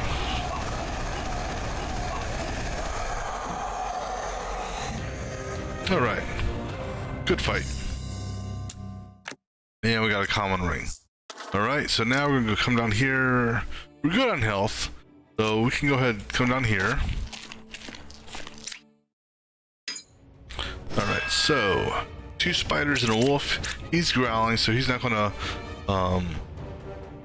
he won't attack anybody. So my main thing is these guys here attacking, because the wolf may or may not attack with them. It's still one of those funny things. Alright, so you're going after her, excuse me, the cleric, and you're going after Mr. Wizard. Alright, so that's the only defense I have on the wizard. And I have to go into the presumption that it's going to be a total of 6 damage, being 4, 5, 6. However, let me see here. So he could apply poison depending on the order that they attack in, which I don't know if it's going to be based on the initiative or if it's just random. If he attacks last for the passive, then he'll just take damage. But if he attacks last, then we get poison. So let me go ahead and throw this armor up here just because. I'm just gonna go ahead and burn. We'll apply 2 burn to this guy here. And hope, okay, cool. At least we got the one that's being burned, or that's being used. I'm gonna bring Ice Shard over. Alright, so now for you, we got an opener here, which will either drop this by 1 or make this free, or this. Actually, we have a free opener here. Let's go ahead and do the free opener first, see what we get. Okay, so that dropped this. Now, I don't know if it's possible for this to drop again, or not. So we're gonna go ahead and do this opener. No, so it made parry free. So we can either do 16 or 19 plus draw a card. I don't have anything to draw a card for, and I'm limited right now on my attack, so I think I'm just going to do this on him. Alright, and then we'll be done with that one because, again, he's not actually attacking this round. Now, for her, she really doesn't have any good options here. Because both of these attacks, oh, I'm sorry, this attack can give me a healing card, which is probably what we'll do. We'll throw a shield up. Then we'll throw this on him. Alright, and then heal an ally in your lane for 3. She needs healing more than he does, so we'll do it that way. Alright. Okay, so we got a good block there. Alright, so now I kind of like that shuffle because this guy also has a vert, which I hate. So we can Ice Shard and almost kill one of these two. Well, actually, if we Ice Shard him, that'll put him to 36, just shy. I mean, it's not 36, excuse me. 29. It'll put him down to 6. So that's just 1 point shy of death. We can kill him. No, we can't kill him. Well, now granted, I say that when he attacks, he'll go down to 1 point if I do that. We've got Blade Fury on him, but he's in a bad spot. However, and unfortunately, yeah, so I would have to, well, okay, so what we could actually do here, let me do a count on him. So we've got, okay, ignoring this one here. So we've got 1, 2, so that's only 2. So if I did it that way, it would be 2 times 2 is 4, plus 1, 5, 55. So the most I could do on this guy actually wouldn't be 55, it'd be 44 because of the first attack. So I could do 44 on him, which may be an option, and ignore these two. And then, yeah, I think we'll take some damage on this. So, because I don't want to waste Ice Shard on that. So we're going to use Ice Shard on him. Get him as close to 0 as possible, because we just see what does she have. She's got a Blessed Strike. So it's either going to be 1 point of damage after he attacks, or if I do 29, that's going to be 4 points. Well, now here's the thing is, Yeah, so that one there, I'd have to wait for him to attack in order for him to get down to 1. So if I ice shard him and then blessed strike him, he's dead, and then she doesn't take any damage. But then again, I didn't notice last time if the wolf and this wolf jumped in with the spiders, but actually, yeah, because this guy doesn't have any poison.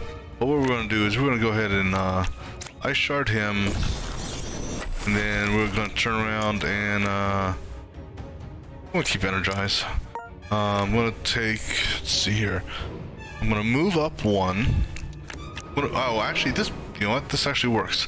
I'm going to move up 1 with lunge. Okay, boom, kill him. Then I'm going to take this, do 44 points of damage. That's going to make him bounce around, where now you're actually hittable by her. And I might as well go ahead and throw a mend up. Alright, so now for this, unfortunately I have no channeling. So let's go ahead and do this. See what we get.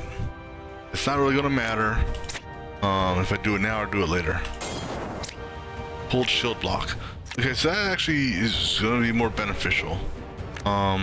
So we'll do shield block, and we'll go ahead and continue to focus this one down. Namely because it's gonna get avert again next round.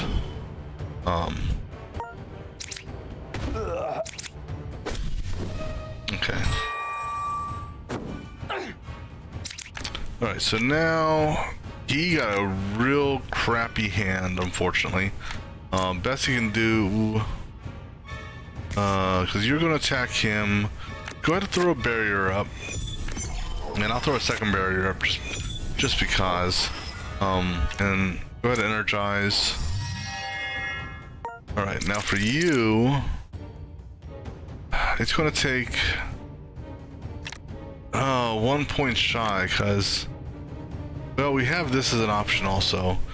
Or okay, so this is how we do this. We do a slash first, that breaks avert. Then we do observe, that gives me crit, which will increase the damage of this. So we do that, boom, that 14. I mean, he didn't change. Now I do observe, boom, I got 7 points of crit. Now I kill you. That's how you do that. Right, so now for the Mr. Wolfie, really nothing super special, but he is vulnerable, so we'll just do that. Oh, perfect. That worked out well. Alright, good deal. Alright,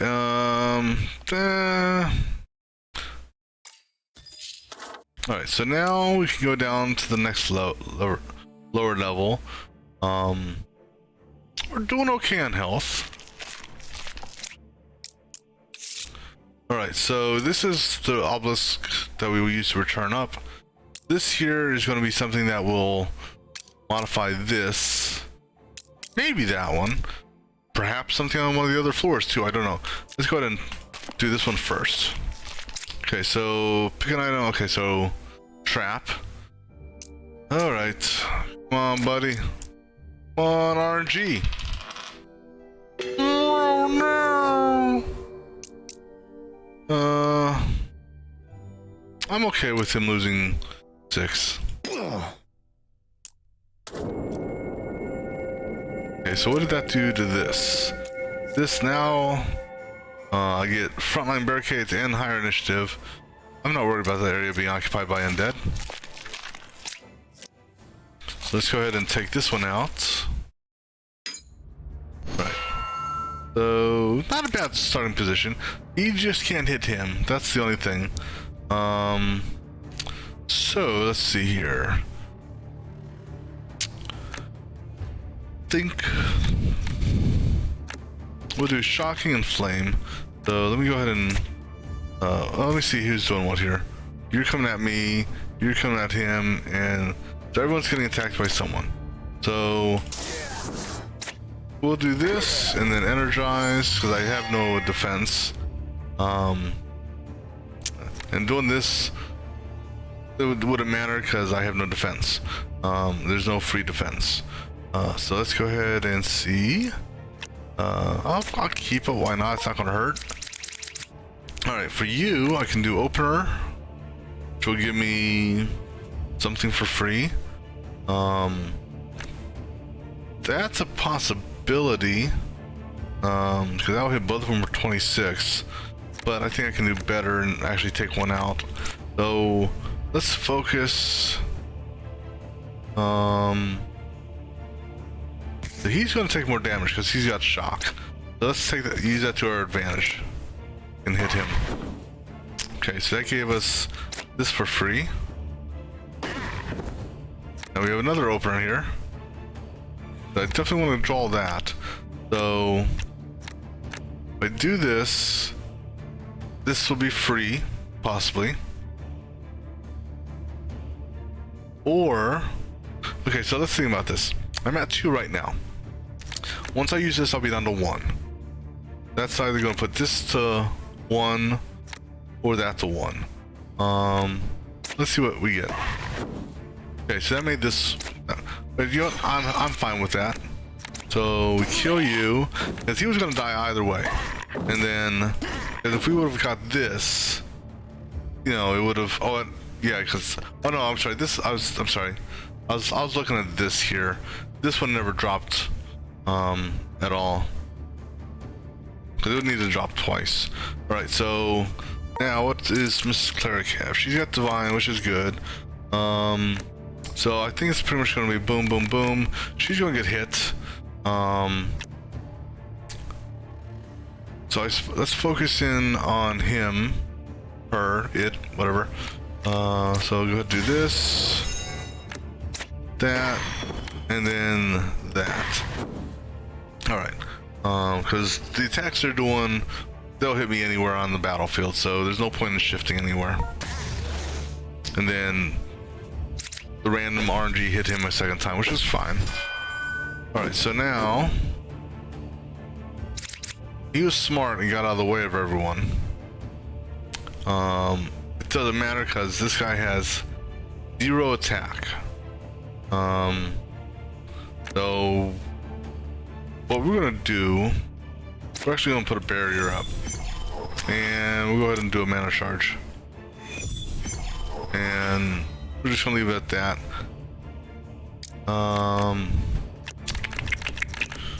We'll bring this one up again. So now for him, I'm actually going to move him back 1. Because that will give me, let me see here, 1. That kind of sucks. There's only 2.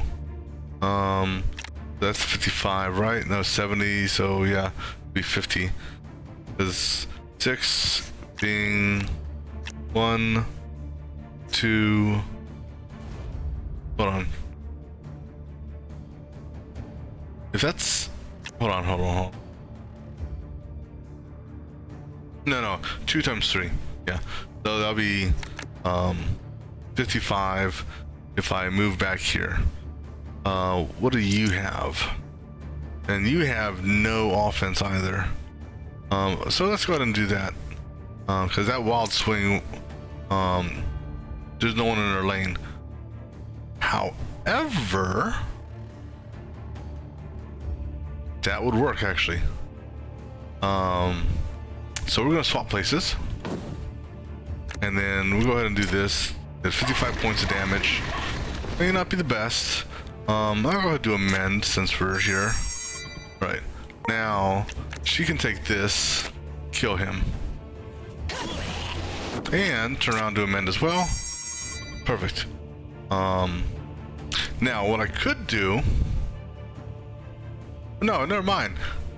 This cultist in their infinite wisdom is attacking the barricade as opposed to a frontline attack on me. I'm not gonna argue with them on that one. You know, no one ever said cultists were smart. Alright, now the cultist is in position. We'll go ahead and move up 1 and kill. Good deal. All right.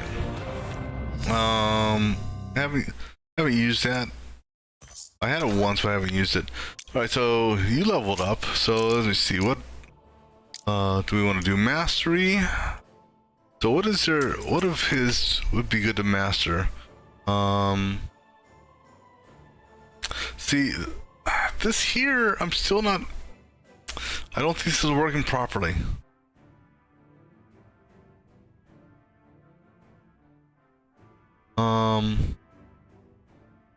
Plus the damage doesn't go up on this, so I don't know if I want to do this. If it was working properly, I think that'd be good. But then again, this part here is also based on you being able to get vulnerable onto it to begin with. Let's see, that's already mastered. Can master this, that'll give me what, 15 and 3? Oh, 14 and 3. So that's an option possibly. I'll tell you what I'd like to get.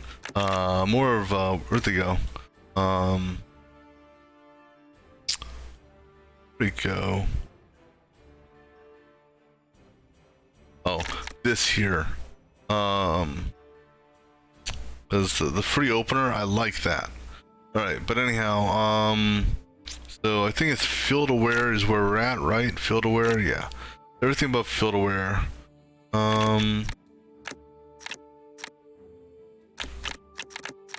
Lunge, perhaps?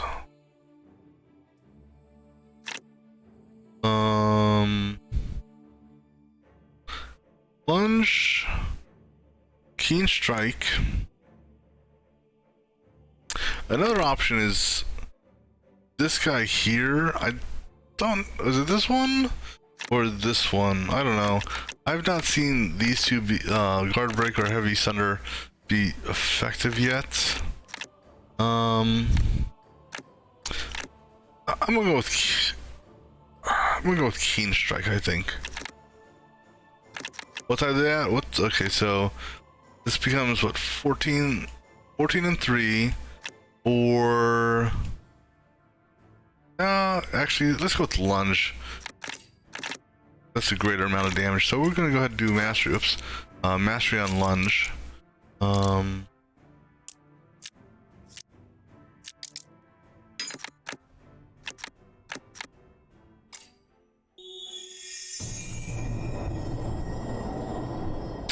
Okay, and I got a new grid here. Like I said, I've been doing mostly sword stuff. I'm not sure, honestly, which one is. Have I done much on the warrior side? That's where lunge is.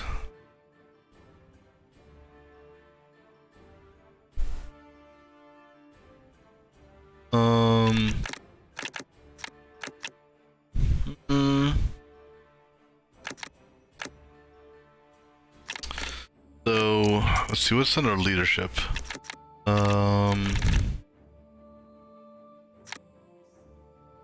I really haven't done. The only thing I've really used in leadership, I think, has been this guy here, and this.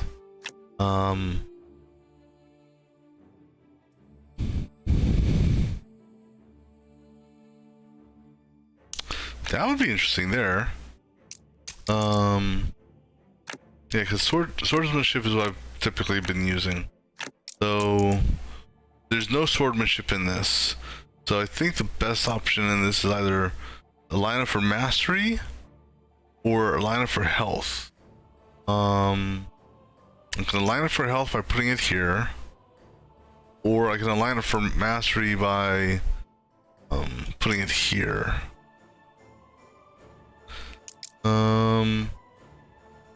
Well, let's go with the mastery option. All right. Let's go ahead, press forward. We're good on health. I don't know if this is technically an encounter or not. I don't remember. See, the passage opens, ominous, cavernous area. 100 candles, ominous looking pentagram scrawled on the ground, and 3 cultists. Okay, so it looks like we're gonna be fighting cultists. Or not.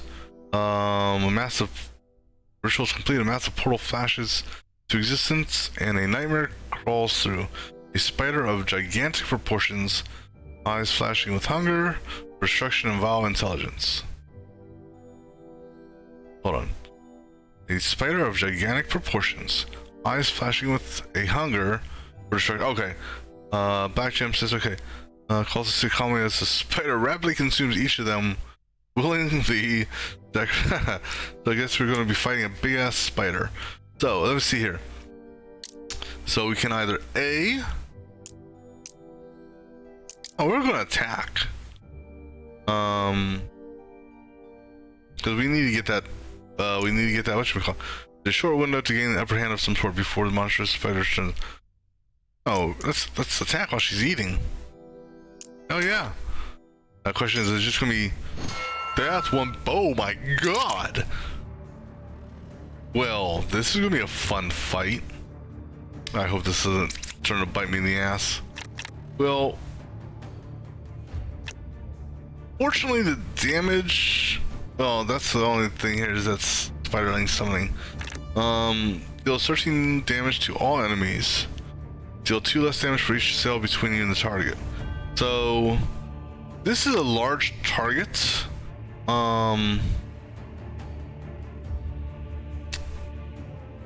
So what I don't know is does it just take up 2 here, or does it also take up 2 this way? I don't know. All I know is it's gonna be kind of amusing. Well, here's a test. Can I hit this? No. So the one thing, okay, based on this,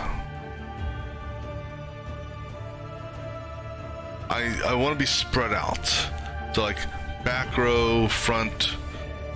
It says,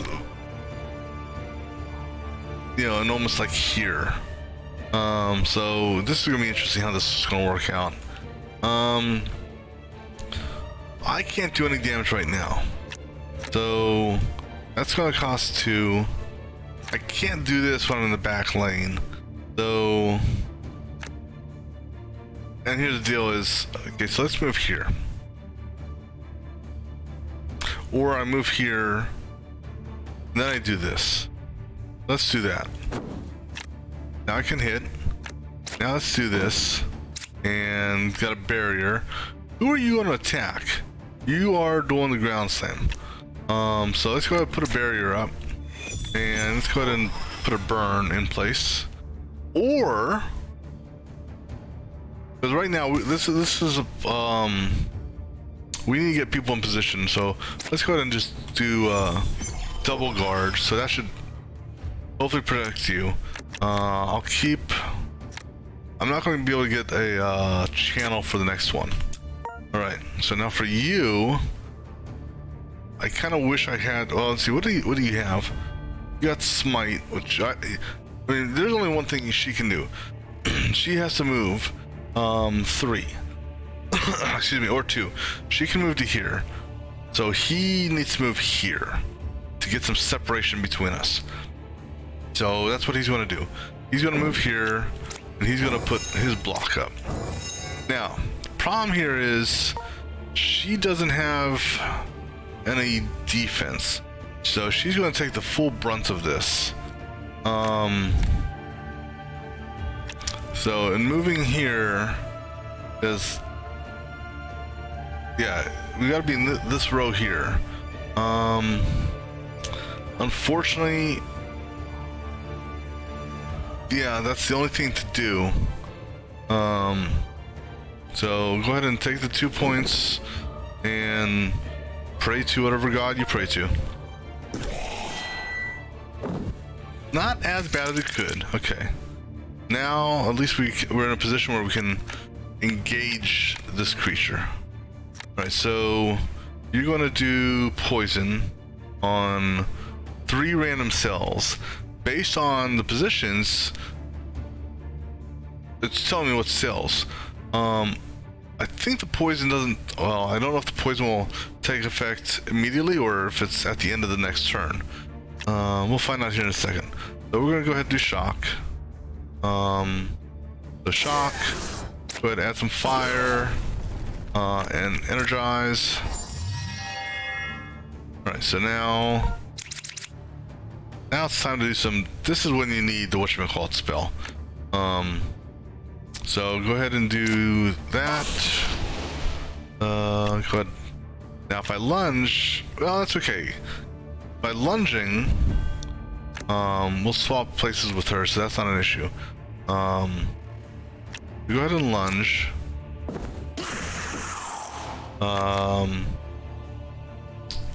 So you're just doing ground poisoning. Go ahead and do a slash, and go ahead and that's pretty much all I can do. For her, righteous. That's really it. I mean, I can move up one and do righteous, because then he'll attack, and then I'll attack. Yeah, actually, I think let's do that. We move up, do righteous. That's a good way of doing a combination. All right, so down 100 almost, or maybe actually I think a little over 100. All right, so let's see how this goes. Okay, so you didn't take poison immediately, but at the end of the round, at the end of the round, so he needs to move. You're gonna summon a spiderling. You're out of position. Ah, oh, you bastard. So she's gonna have to move 2. He's gonna have to move 1.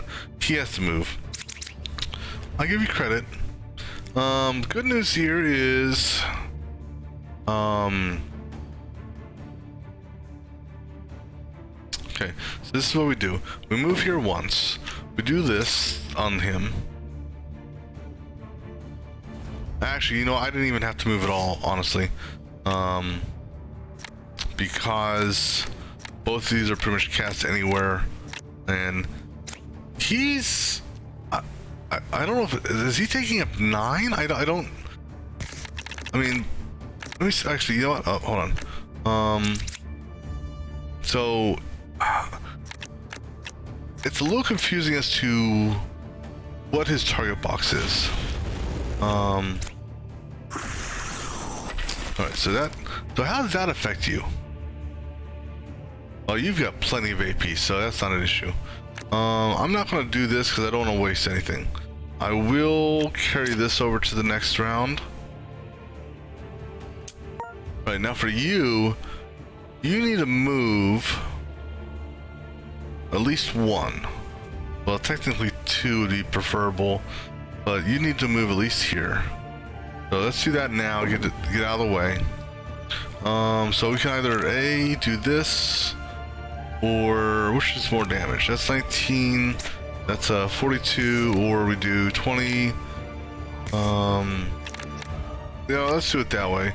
Let's go with this, just so we don't draw a card and waste it. No, actually, do this, because that's 20, and then do that for 19. So do that, and do that. Now, for her...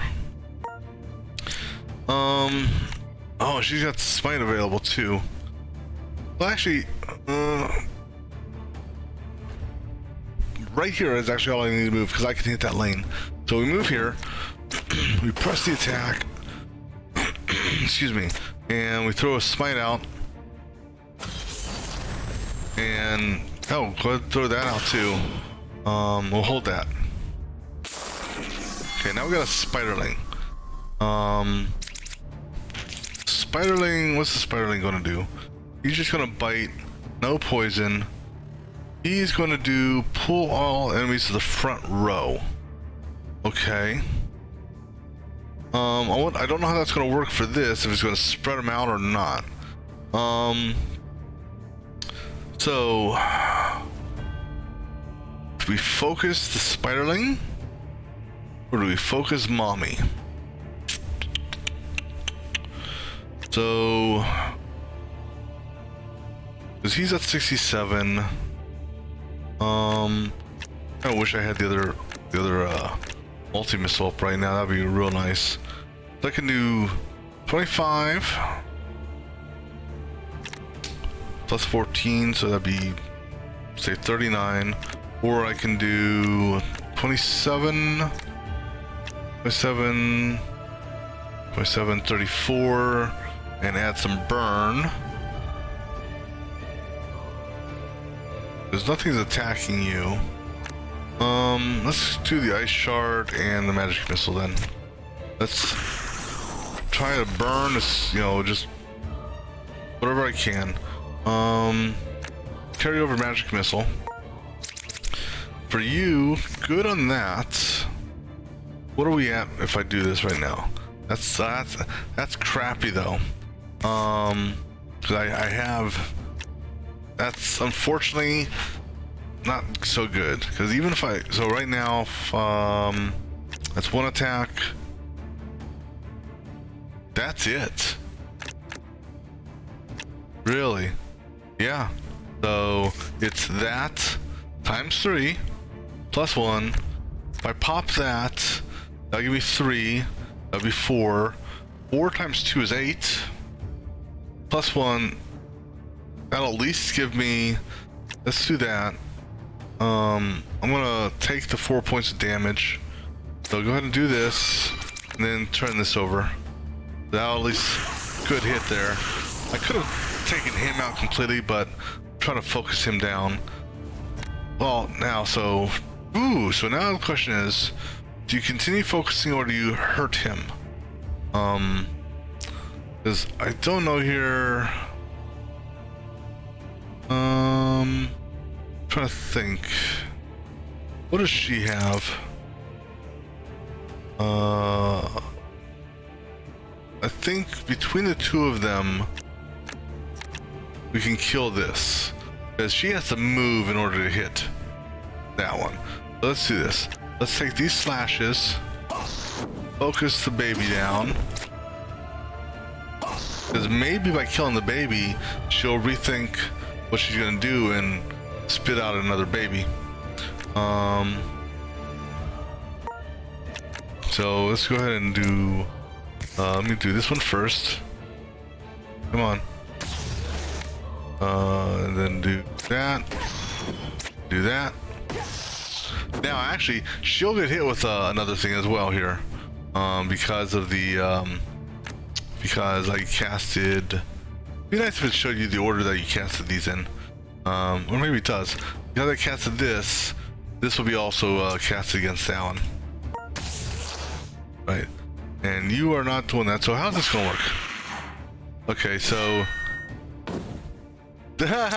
So the poison faded, so it didn't hurt me at all. This is good. Good one here. This is when you kind of wish you had the multi thing, because then you could technically get 3 out of it. But this will work. Let's go ahead and.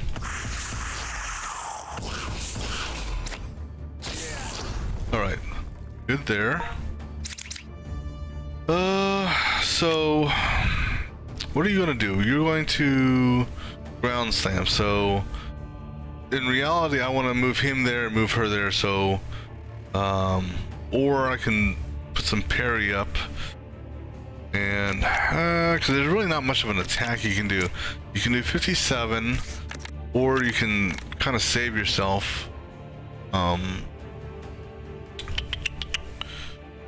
Let's do that. Let's just. This may bite me because I think he's gonna just go back and forth. So this may turn out to bite me. Fine, that's good. So I can get a smite in. I'm tempted to use the shift to move down here. Just so that if she does move, you know, there's no chance of, I don't know. But I know we're doing smite, so let's go ahead and smite. I'll go ahead and give you energy. Go ahead and put my blocks up. I'm gonna go ahead and shift over here. It doesn't say. Oh yeah, deal 2 less damage for each cell, so that's actually gonna do less damage there. You know, kind of wish, you know, if he was back 1, so I don't know if it's considering that as like 1 or how it works. So we'll see how this works.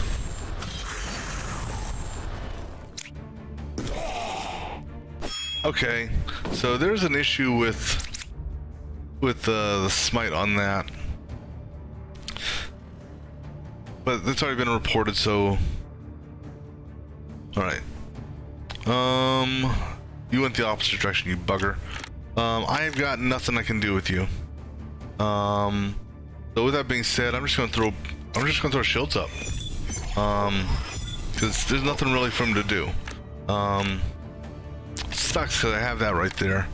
We'll carry that over, just in case. For you, good Blade Fury, but do I have anything to go with you? No, this is a... well, better than nothing. But in doing so... do you...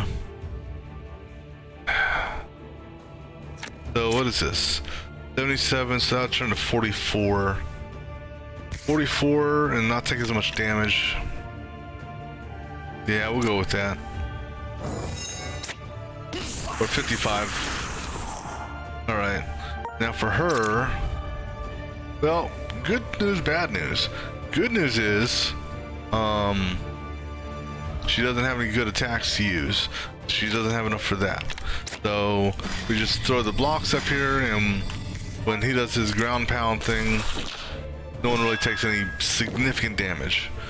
Alright, so now not too much that you can do here.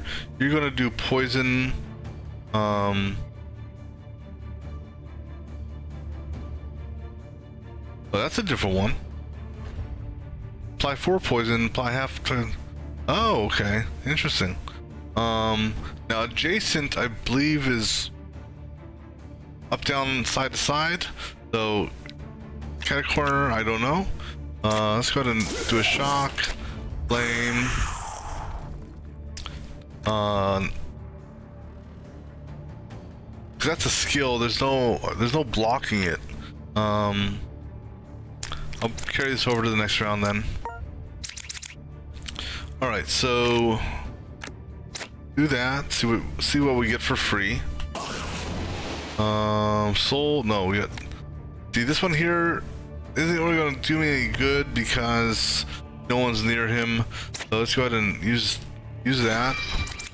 I'll go ahead and give you. Well, hold on. No, because I'm not in the right lane for that. Yeah, because I have to be in that lane. So I'm gonna go ahead and give you this, and then we'll just go ahead and slash you. And you're in a bad spot to do any mending. So that's about it for that one. For you, I've never seen 2 soul tethers appear before. Wow. Tough choice here. Well, hell. Go ahead and do that. I'll go ahead and move her over 1. Might as well.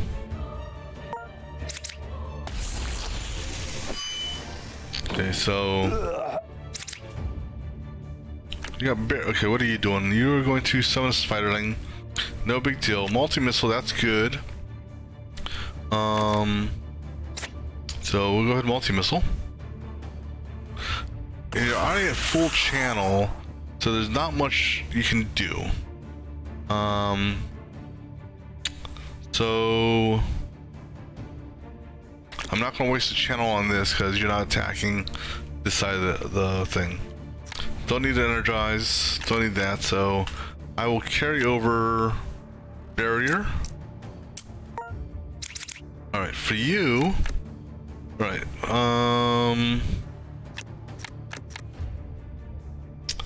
so we can either do, okay, so we do the opener, see what we get for free. Not what I needed. Alright, so 38 or, yeah, so let's go ahead and do this.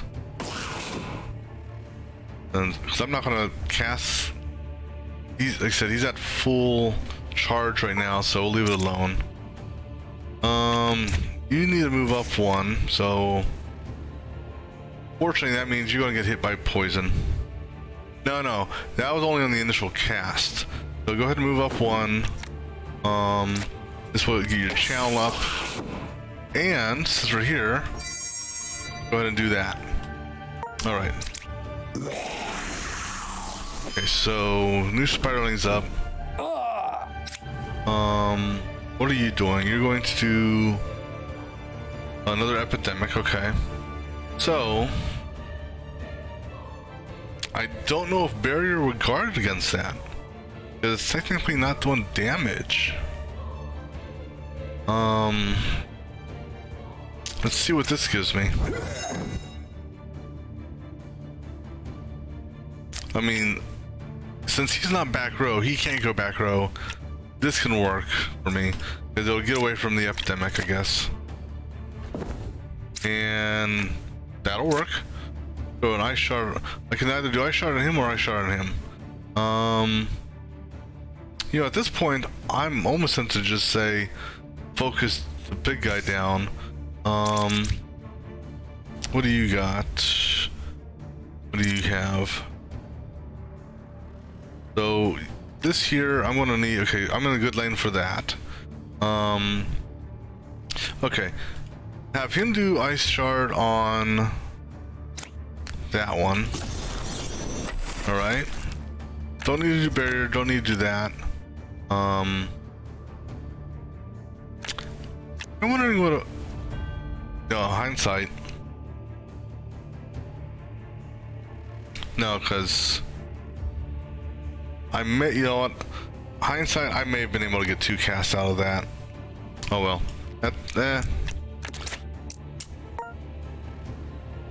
Alright, so let's do the opener on the baby. And what do we get for free? Soul tether, okay, well, might as well go ahead and give it to him.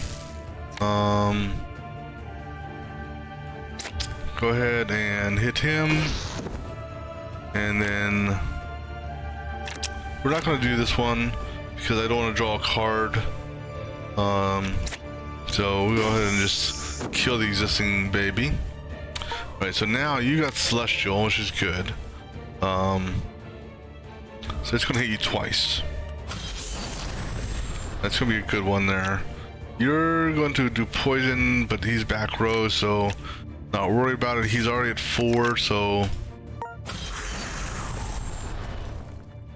Okay, so that one works properly. In that it casts a single instance of that. Alright, so we got Magic Missile. So that's all we really got on this one. You're going to do a Ground Slam. So go ahead and throw a barrier up. This is the perfect time to use the barrier. Because you're going to do 13 damage. Go ahead, take that, I guess. Alright, so now we need to separate. What do you have? What are you casting? You have no damage reduction. So space is going to be your only savior. So I move 1, cast these 2. You can at least put a parry up. So let's go ahead and damage wise, put the parry up. Do that. And again, I don't want to necessarily draw a card and waste it. So go ahead and do this. She's going to move down. Well, that's it. I mean, that'll help a little bit. Go do the shield block. Because I have this up, I'm going to do... do we channel? What do I have in my pile coming up? We could draw a smite, which if we have the divine still up, that could be beneficial. Or we can do this. If we have a smite, that'll still be cheap. This year we'll do a double attack now. So let's go ahead and do that. I can't, I moved. I should have attacked first and then moved. Damn it. I'm not gonna move back because that's just dumb. My bad on that one. Alright, so you moving into position of everyone, good. Cool. Okay, so you are going to... He's just slamming that guy with poison. Okay, so we're gonna do lightning shard first and then ice. Lightning shatter, then ice. Get some vulnerability and some shock on him. And then Might as well go ahead and do mana charge to build the channel back up and get some might for the next round. This is actually a good one. This actually is a really good one. Now here's the, okay, so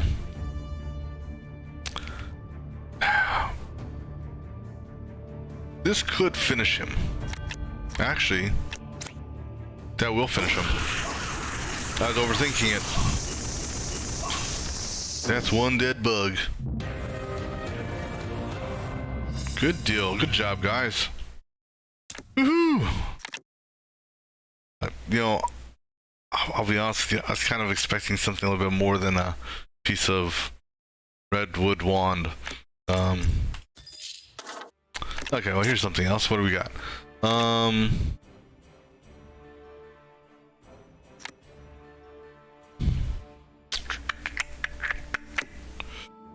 Strong card 4, lightning resist. Can't use that. I'll go with this one actually. Now what do we got over here? Gain 1 guard, removing back, initiative. Okay. I don't know. Start with poison resist. I don't want that. Go with that, I guess. Okay, so we've got the obsidian piece. Cool. Alright, so now I'm actually gonna go manually back to the lair. I can hit this to take me up to the top, but just see if there's anything I skipped. Because it doesn't cost anything to do this. Now I don't know if I'll be coming back to this dungeon in the future or not. So what I'm actually gonna do, I'm gonna take the long route and not hit these two points. Alright, so now I'm going to use a portal. Where am I at? Alright, so now that doesn't advance days.